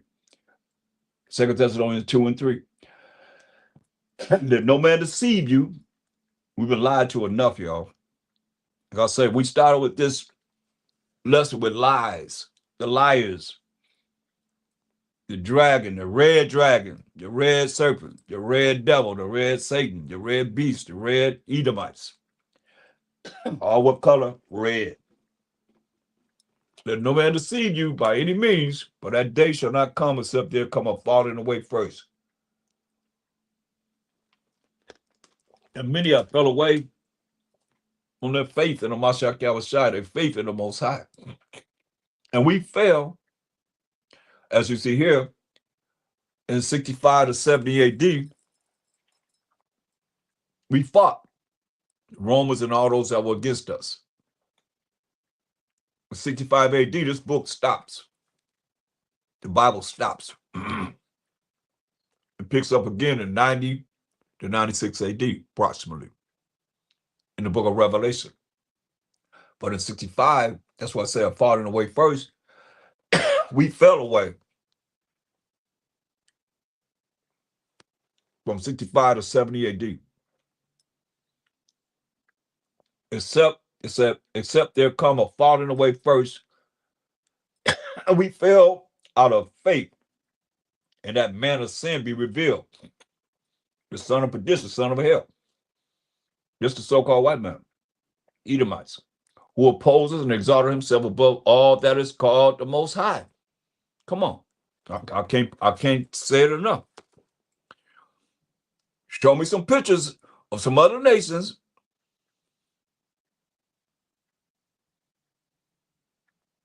that saying that they the Most High, that they're MASHAYACH YAHAWASHI. You ain't gonna find it. Not like you see all the Bibles up. Okay, every time you pull a Bible of a certain nation, I'll pull out a Bible with their pictures in it, or some kind of matter of fact. Okay, you get yours. I got the Borgias by Marion Johnson. Oh, look at that! All praise to the Most High. All praise to the Most High.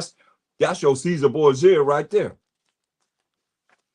You see that? That's your Caesar Borgia right there. The first edition of the one that they painted as a MASHAYACH YAHAWASHI. You see that? Shown right there. It's called the Borgias. Remember I showed you the Last Supper picture? That's this family right here. That's this family right here. There's only 5 people in that picture. I've been revealing this for years. I don't understand why nobody really bringing that out. Well, y'all got just somebody know the champion for Israel. Something wrong with you. Only one I seen do it was Terah, HOI, and Chief Ephraim. Only 2 people. That's always a catch. But people know about that Last Supper picture. Look, here he is right here. This shows Jesus right here. Bam, right there. See? That's who they painted as a MASHAYACH YAHAWASHI. And you know what they call them? You can go on YouTube, on Showtime. You know what they call them? The First Crime Family. Straight up. That's them right there. And let me show you something else in this book. Okay, a lot of y'all running around and walk around here with a cross on your neck. Here the first time he was put on a cross right here. See that? That's her right there. See that? Caesar Borgia put on the cross, but it was really a dagger.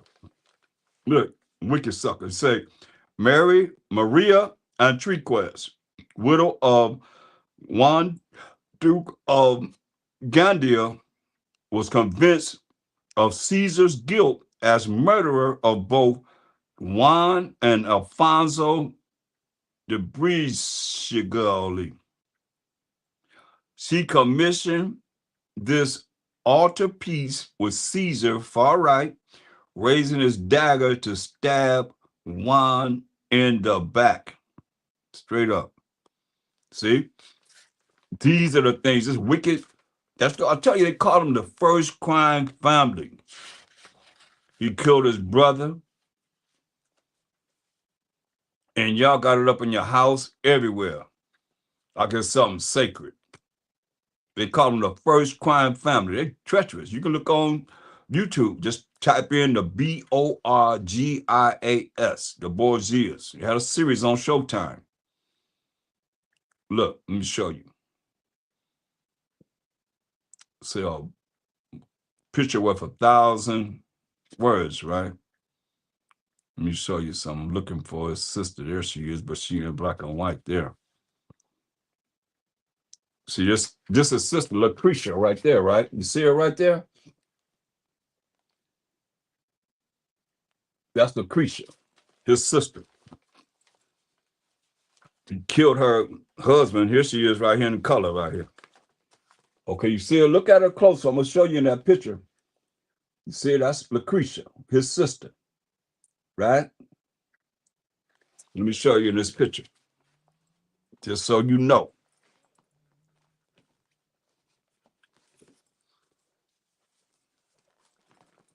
See that picture?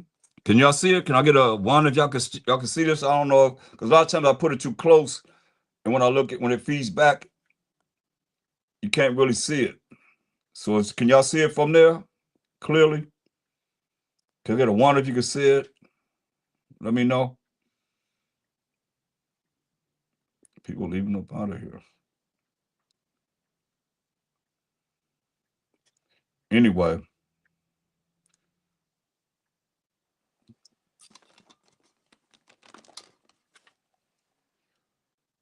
Here go Caesar Borgia right here.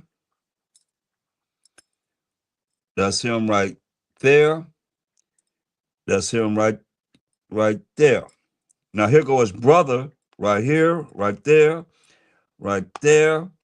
and right there. Here go his father, Rodrigo Borgia, sitting at the head of the table. Pope Alexander VI of Rome right here, right there, and right there. Same image. Now, here go his mother standing right here, looking at Caesar. And here goes Sister Lucretia right there. It only looked familiar. Isn't it the same? You see that? 5 people in that picture. They're called the Borgia family. They call them the first crime family. See? That's why they say that man of sin have to be revealed. The son of perdition, the son of hell. And everywhere he go. Verse 4. 2 Thessalonians 2 and 4. Who opposes and exalted himself above all that is called the Most High, of MASHAYACH, or that is worship, so that he, as the Most High, as a MASHAYACH, sitteth in the temple of the Most High, showing himself that he is the Most High, that he is a MASHAYACH. Now, who the temple of the Most High? 1 Corinthians 3:16. 1 Corinthians 3:16.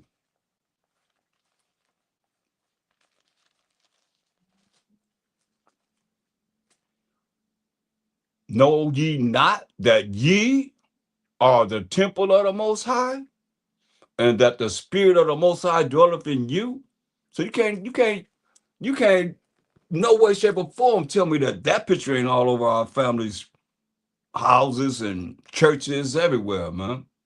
And the sad part is, nobody even looked at the picture. Got it up in their house, don't even know what that picture is, don't even look at that picture.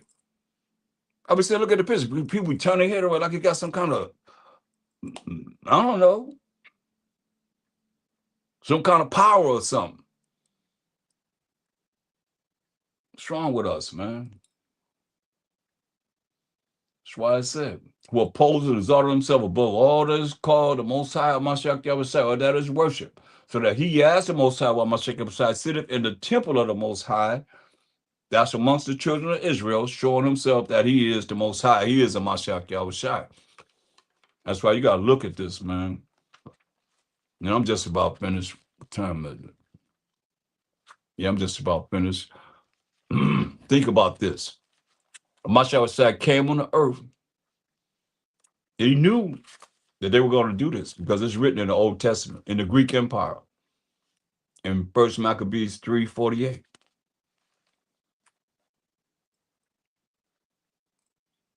And laid open the book of the law, they opened the Bible, wherein the heathen has sought to paint the likeness of their images.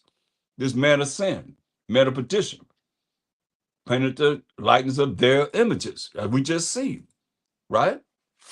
Wisdom of Solomon 15:4. For neither did the mischievous invention of men deceive us, nor an image spotted with diverse colors. I can understand why nobody ever seen that before. But it's like certain things that the Most High through the Spirit has brought to the table that I'm bringing right now, like this BAAL means LORD. Who's going to catch on to that? Are y'all going to continue to say all praises? To who? Are you going to say APTTMH? Give the Most High some initials. After you done typed out all you have to say, then you can put all APTTMH for him. The Most High? Are you serious? You can stand before the Most High and say, yeah, I ain't giving you no praise. I'm giving all praises to, I'll leave it open for anybody else, God or whatever the idol that they believe in, they can say they're God. No. Not if you love the Most High. Come on. We just read in Ecclesiastes 43. He said, when you exalt the Most High, put forth all your strength. Can't be playing with this, man. Are y'all serious? Y'all must don't fear the Most High. Now let the Most High visit you. You know, visit people, man. It seems like they would really look at, man, I know one thing. I know I'm going to praise him. I don't care what nobody say. You can go jump in the lake for us. I'm going to say, I'm going to praise the Most High. I know what I know. And I know that talking about him brings him, rather than not talking about him and letting the devil deal with you, because you come with an excuse not to. And we talk about the Most High. Are you serious? But MASHAYACH knew this. When he came on the earth, he walked on the earth knowing that they're going to do this. Look what it says. But neither did the mischievous inventions, this Wisdom of Solomon 15:4. He knew this, of men deceive us, nor an image spotted with diverse colors, different colors. The painter's fruitless labor. That's why we hear, because it's telling you in 2 Thessalonians 2:4, who opposes and exalted himself above all that is called the Most High, MASHAYACH, or that is worship, so that he as the Most High, as the MASHAYACH, sitteth in the temple of the Most High, which are the children of Israel, showing himself that he is the Most High, while MASHAYACH. Here it is. It says, for neither did the mischievous inventions, which is Solomon 15:4, of men deceive us, nor an image spotted with diverse colors, different colors, as we seen in that picture. The painter's fruitless labor, the sight wherein entices fools to lust after it. And so they desire the form of a dead image, and that have no breath. Both they that make it, they that desire them, and they that worship them are lovers of evil things, and are worthy to have such things to trust upon. Man, you better look at what he's saying. Look at Wisdom of Solomon 14, verse 9. It says, for the unrighteous and the unrighteousness are both alike, hateful before unto the Most High. You hear that? So if you're keeping the commandments of the Most High, you're keeping the laws of the Most High, you hateful before the Most High. But that which is made shall be punished together with him that made it. Straight up. Therefore, even upon the idols of the Gentiles, because remember, all the gods of the nations are idols. Psalm 96:5. But the Most High made the heavens, they worship everything, the sun, the moon, the stars, the comets, you name it. Therefore, even upon the idols of the Gentiles shall there be a visitation, because in the creation of the Most High, they are become an abomination and stumbling blocks to the souls of men, and a snare to the feet of the unwise, right? For the devising of idols was the beginning of spiritual fornication. Hear that? When they made these idols, was the beginning of spiritual fornication, going against the Most High, power of Abraham, Isaac, and Jacob, and the invention of them, the corruption of life, corrupted people's life.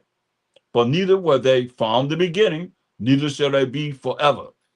They weren't from the beginning. In the beginning, everybody obeyed the Most High until Adam and Eve ate of the tree of the knowledge of good and evil and brought evil into the world.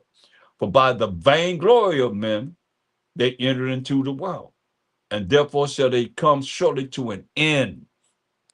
This concerning Rodrigo Borgia, Pope Alexander VI of Rome, right here in the scripture, in the Old Testament. For a father afflicted with untimely mourning, when he hath made an image of his child, soon taken away, talking about Caesar Borgia, because he died before Rodrigo Borgia, Pope Alexander VI of Rome, now honored him as a god that we can see until this day,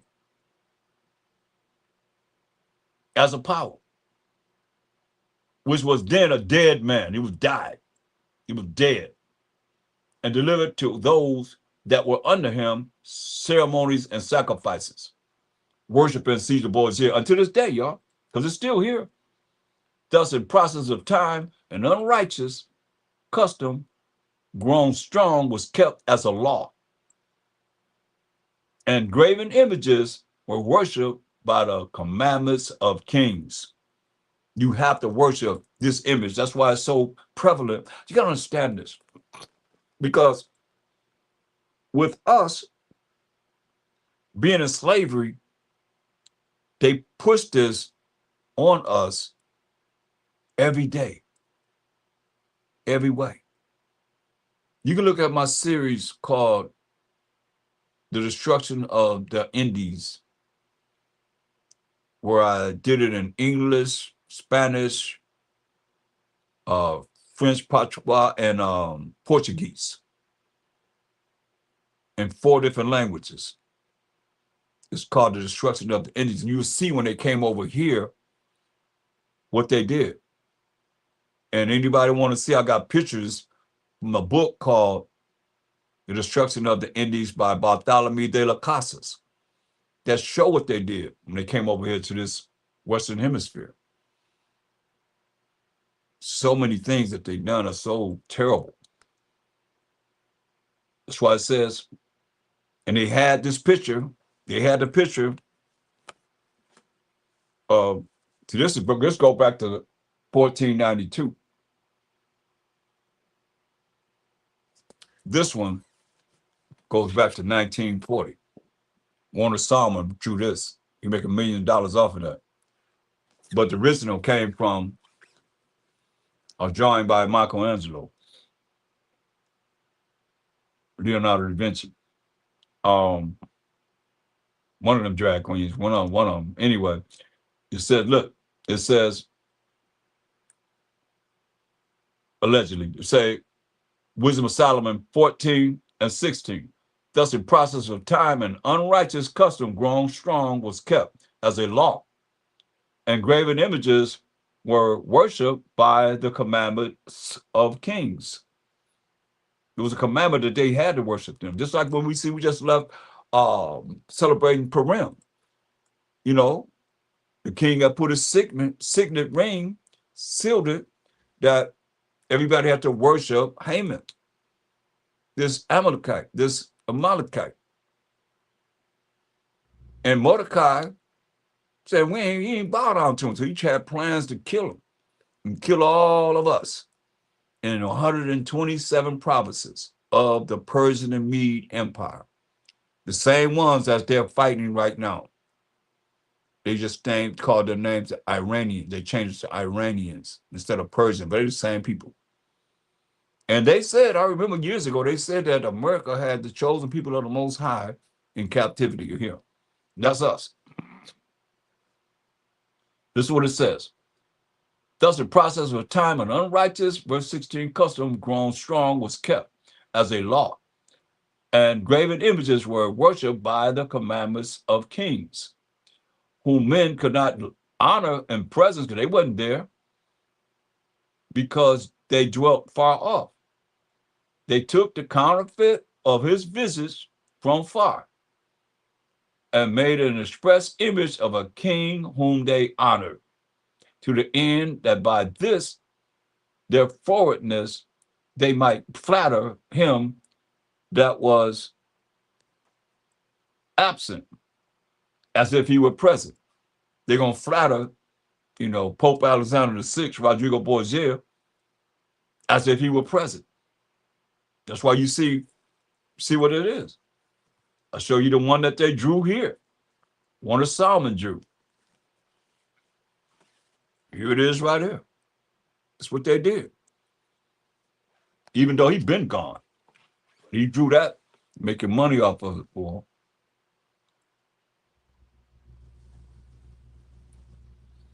So these are the things that we're looking at that has happened, and our people are still caught up in it because they were programmed to believe that the so-called white man is the Most High. So-called white man is a MASHAYACH YAHAWASHI. The so-called white man is the 12 apostles, even though they can't name them. And the so-called white man is the 12 tribes of Israel. Patriots, even though they can't name them.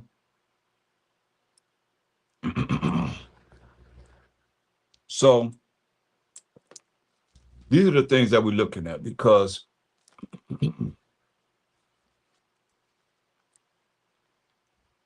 we're at war, and first and foremost, we got to not be at war with ourselves. We have to stop being at war with ourselves.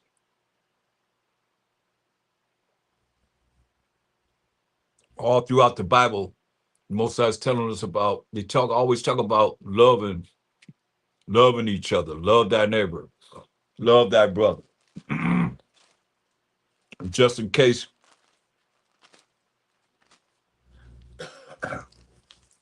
you don't remember, you're going to remember before the Bible's over. Revelation 22:14, it say, blessed are they that do his commandments. You only have 7 more verses left in the Bible. You see what it say? Blessed are they that do his commandments, that they may have right to the tree of life. You may have a right to live forever, and may enter in through the gates into the city. Now, it can't be talking about everybody, because those gates only have 12 gates. And each gate has one of the names of the 12 tribes of Israel on it. Let's look at that before we get out of here. Some of you might not have seen this. And because they say, I'm going through them pearly gates. I'm going through the pearly gate. They might say that. Let's see about that. Because blessed are they that do the commandments. You taught you ain't got to keep the commandments. Commandments are the laws of the Most High. You taught that you're under grace and you got to keep the commandments, because MASHAYACH nailed your sins to the cross. And they always say, all have sinned and come short of the glory of the Most High, so they ain't keeping no commandments. That's an excuse to not do what he say do. He gonna burn you up, straight up. That's why I call y'all crisp insanity. You're gonna be burnt crispy. That's my late brother Kozakistar used to say. And you insane. You deal with insanity. To think that you ain't got to do what he say do, and he gonna bring you into the kingdom. I don't think so. That's why I say, blessed are they that do his commandments. You only got 7 verses left. That they may enter into the gates, into the city. He go gates into the city right here. Revelation 21, let's see what it's talking about. Verse 2.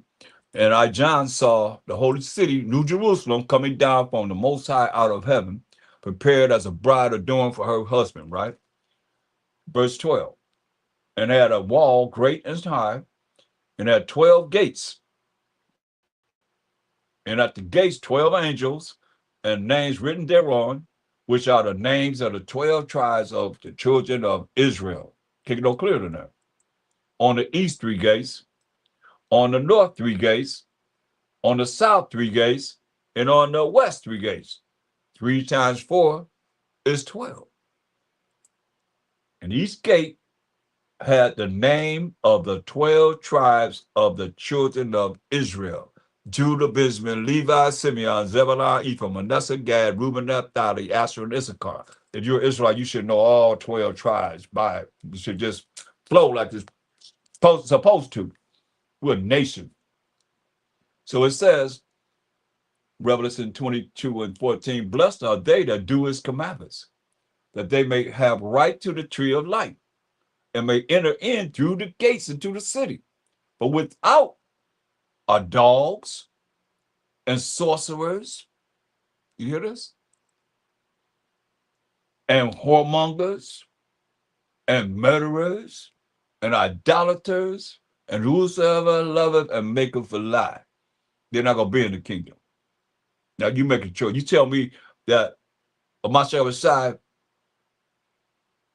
all the people that's doing all these things that are involved with these particular characteristics going to be in the kingdom and say without are dogs and sorcerers and whoremongers and murderers and idolaters and whosoever loveth and maketh a lie. They're going to be in the kingdom. Talk to me. Because y'all say, hey, whatever, no matter if you like that, you still going to be going to the kingdom. No, you're not. He said without the kingdom. Straight up. There's those that's going to be going into the gates and those that are not. Going to be without the kingdom. And they're going to be burnt crispy. Straight up. I'm just here to warn you. Here to make it so that you understand, because it tell you. And Revelation 20 and 10, and the devil that deceived them, a lot of y'all deceived still to this day, was cast into the lake of fire and brimstone. That's that without. That's where they're going to be at. Where the beast and the false prophet, all these false religions, that's why I call them Christian sanity religions, that deal with these false prophets, are and shall be tormented day and night forever and ever. You don't want to be there. But some of you got to be there because you're not going to come back to the Most High. You ain't going to find out what you got to do to be saved.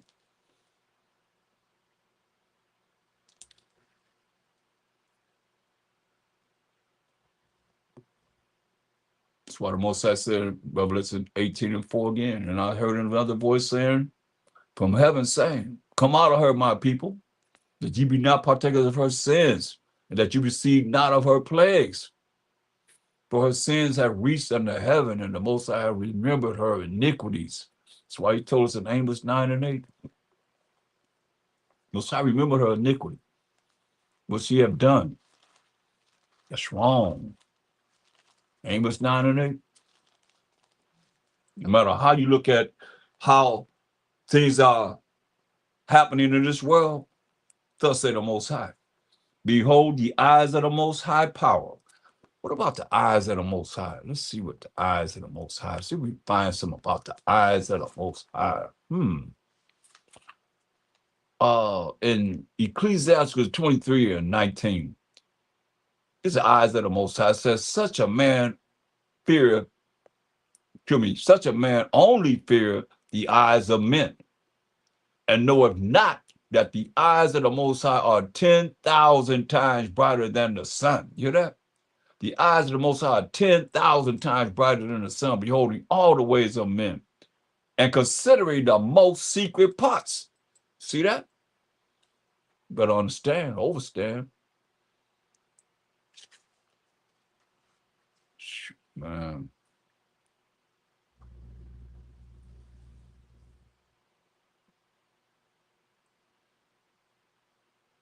Look at Ecclesiastes 5 and 2. Follow not thine own mind and thy strength to walk in the ways of thy heart, the way you think. And say not, who shall control me for my works? What I'm doing that's contrary to the laws, such commandments of the Most High. But the Most High will surely revenge thy pride. Say not, I have sinned, and what harm has happened unto me. But the Most High is long suffering. He suffered a long time. He will in no wise let thee go. You understand? Better hear what he's saying. For real, for real. Proverbs 3:32. Proverbs 3 and 32. I'm just about finished, Proverbs 3:32.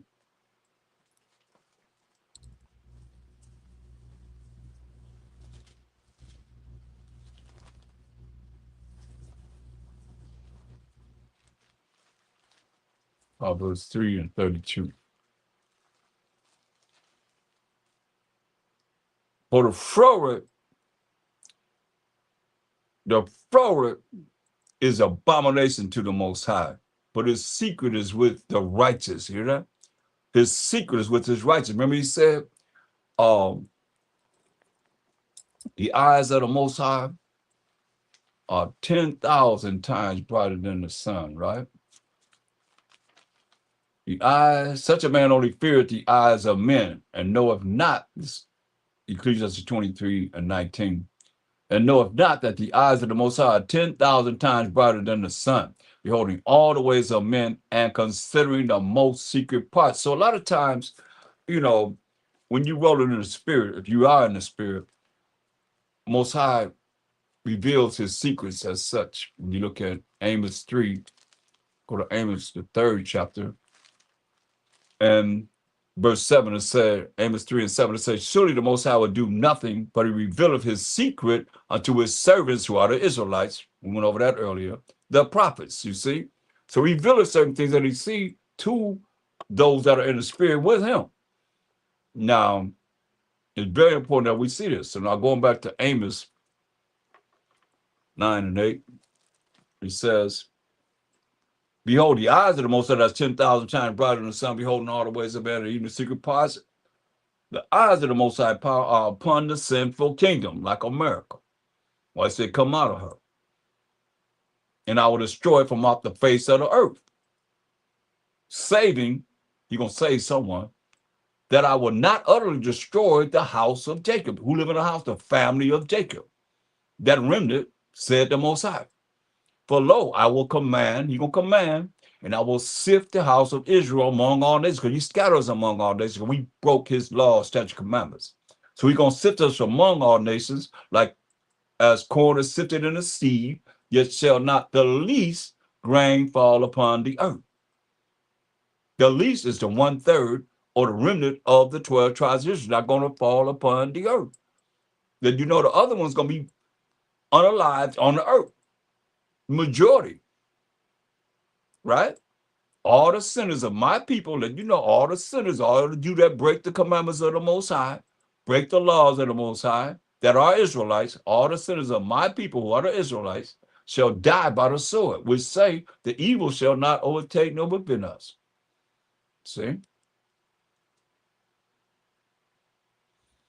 In that day will I raise the tabernacle of David that is fallen, and close up the breaches thereof.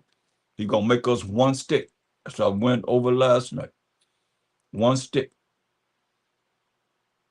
And I will raise up his ruins, and I will build it as in the days of old, that they may possess the remnant of Edom. It's going to be a remnant of the Edomites.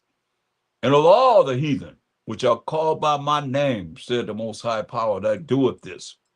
Hear that? So, verse 14 says, and I will bring again the captivity of my people of Israel. There go my people of Israel again. We can use that one, y'all. Amos 9:14. My people of Israel, and they shall build the waste cities and inhabit them, and they shall plant vineyards and drink the wine thereof. They also shall make gardens and eat the fruit of them. And I will plant them, Most High, that eyes, the Most High going to plant them upon their land, and they shall no more be pulled up out of their land, which I have given them, saith the Most High, your power. Thy power is your power. All praise to the Most High. So it said, hey, it said,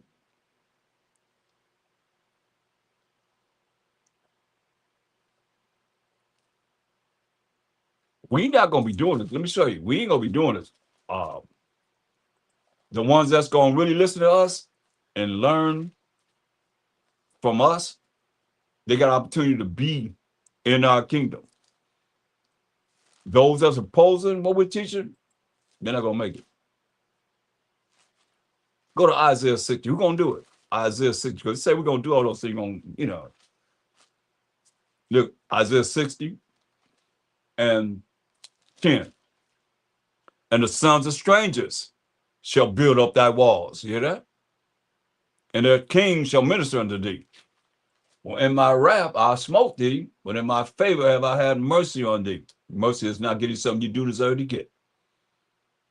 Therefore thy gates shall be open continually, they shall not be shut day nor night, that men may bring unto thee, the Israelites, that remnant that's going to be redeemed, the forces of the Gentiles, and that their kings may be brought.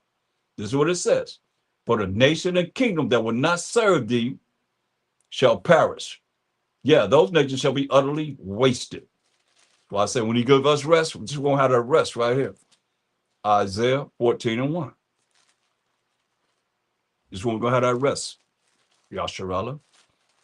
Isaiah 14:1. For the Most High will have mercy on Jacob and will yet choose Israel and set them in their own land. What the Most High going to do? And the strangers, these other nations outside of the 12 tribes of Israel, shall be joined unto them, and they shall cleave to the house of Jacob. They're going to be cleaving to us. And the people shall take them and bring them to their place. These other nations, we're going to take them to their place where they're going to live at, and the house of Israel shall possess them. That's these other nations, that remnant of the other nations that's going to make it to our kingdom in the land of the Most High, of the MASHAYACH, for servants and handmaids, men slaves and women slaves. And they shall take them captives, whose captives they were. We're going to take all them that is in captivity, they're going into captivity. And they shall rule over their oppressors. That's in the kingdom. And it shall come to pass in the day that the Most High shall give thee rest. That's what we're going to have that rest. This ain't our rest right now. Now you're going to give us rest. Most High Ratazawan, Most High will. From thy sorrow and from thy fear and from the hard bondage wherein thou was made to serve. That's why he tell us in Revelation 21:4. He said, hey, and the Most High shall wipe away all tears from their eyes, and there shall be no more death. Don't live forever. Neither sorrow, no sadness, no crying, ain't no weeping, no more. Neither shall there be any more pain, no more pain, y'all. For the former things are passed away. And he that sat upon the throne said, behold, I make all things new. And he said unto me, write, for these words are true and faithful. All praise to the Most High. All praise to the Most High. All praise to the Most High. All praise to the Most High. And with that, I say, give me a like, and share the video if you can. And hit the bell so you'll know we come on every second day about 8 o'clock. And on the fourth day at 7 o'clock, and the Sabbath night at 7 o'clock, and we usually be on street teaching, but they're getting ready for them, I guess, abominable Oscars in Hollywood. That's why we went up there today. But check it out. And I say, Kwam Most High, rise Most High. Kwam Mashiach YAHAWASHI, rise of Mashiach YAHAWASHI, our anointed Savior, and Kwam Yasharallah, rise 12 tribes of Israel. And I'm out. Shalom, y'all.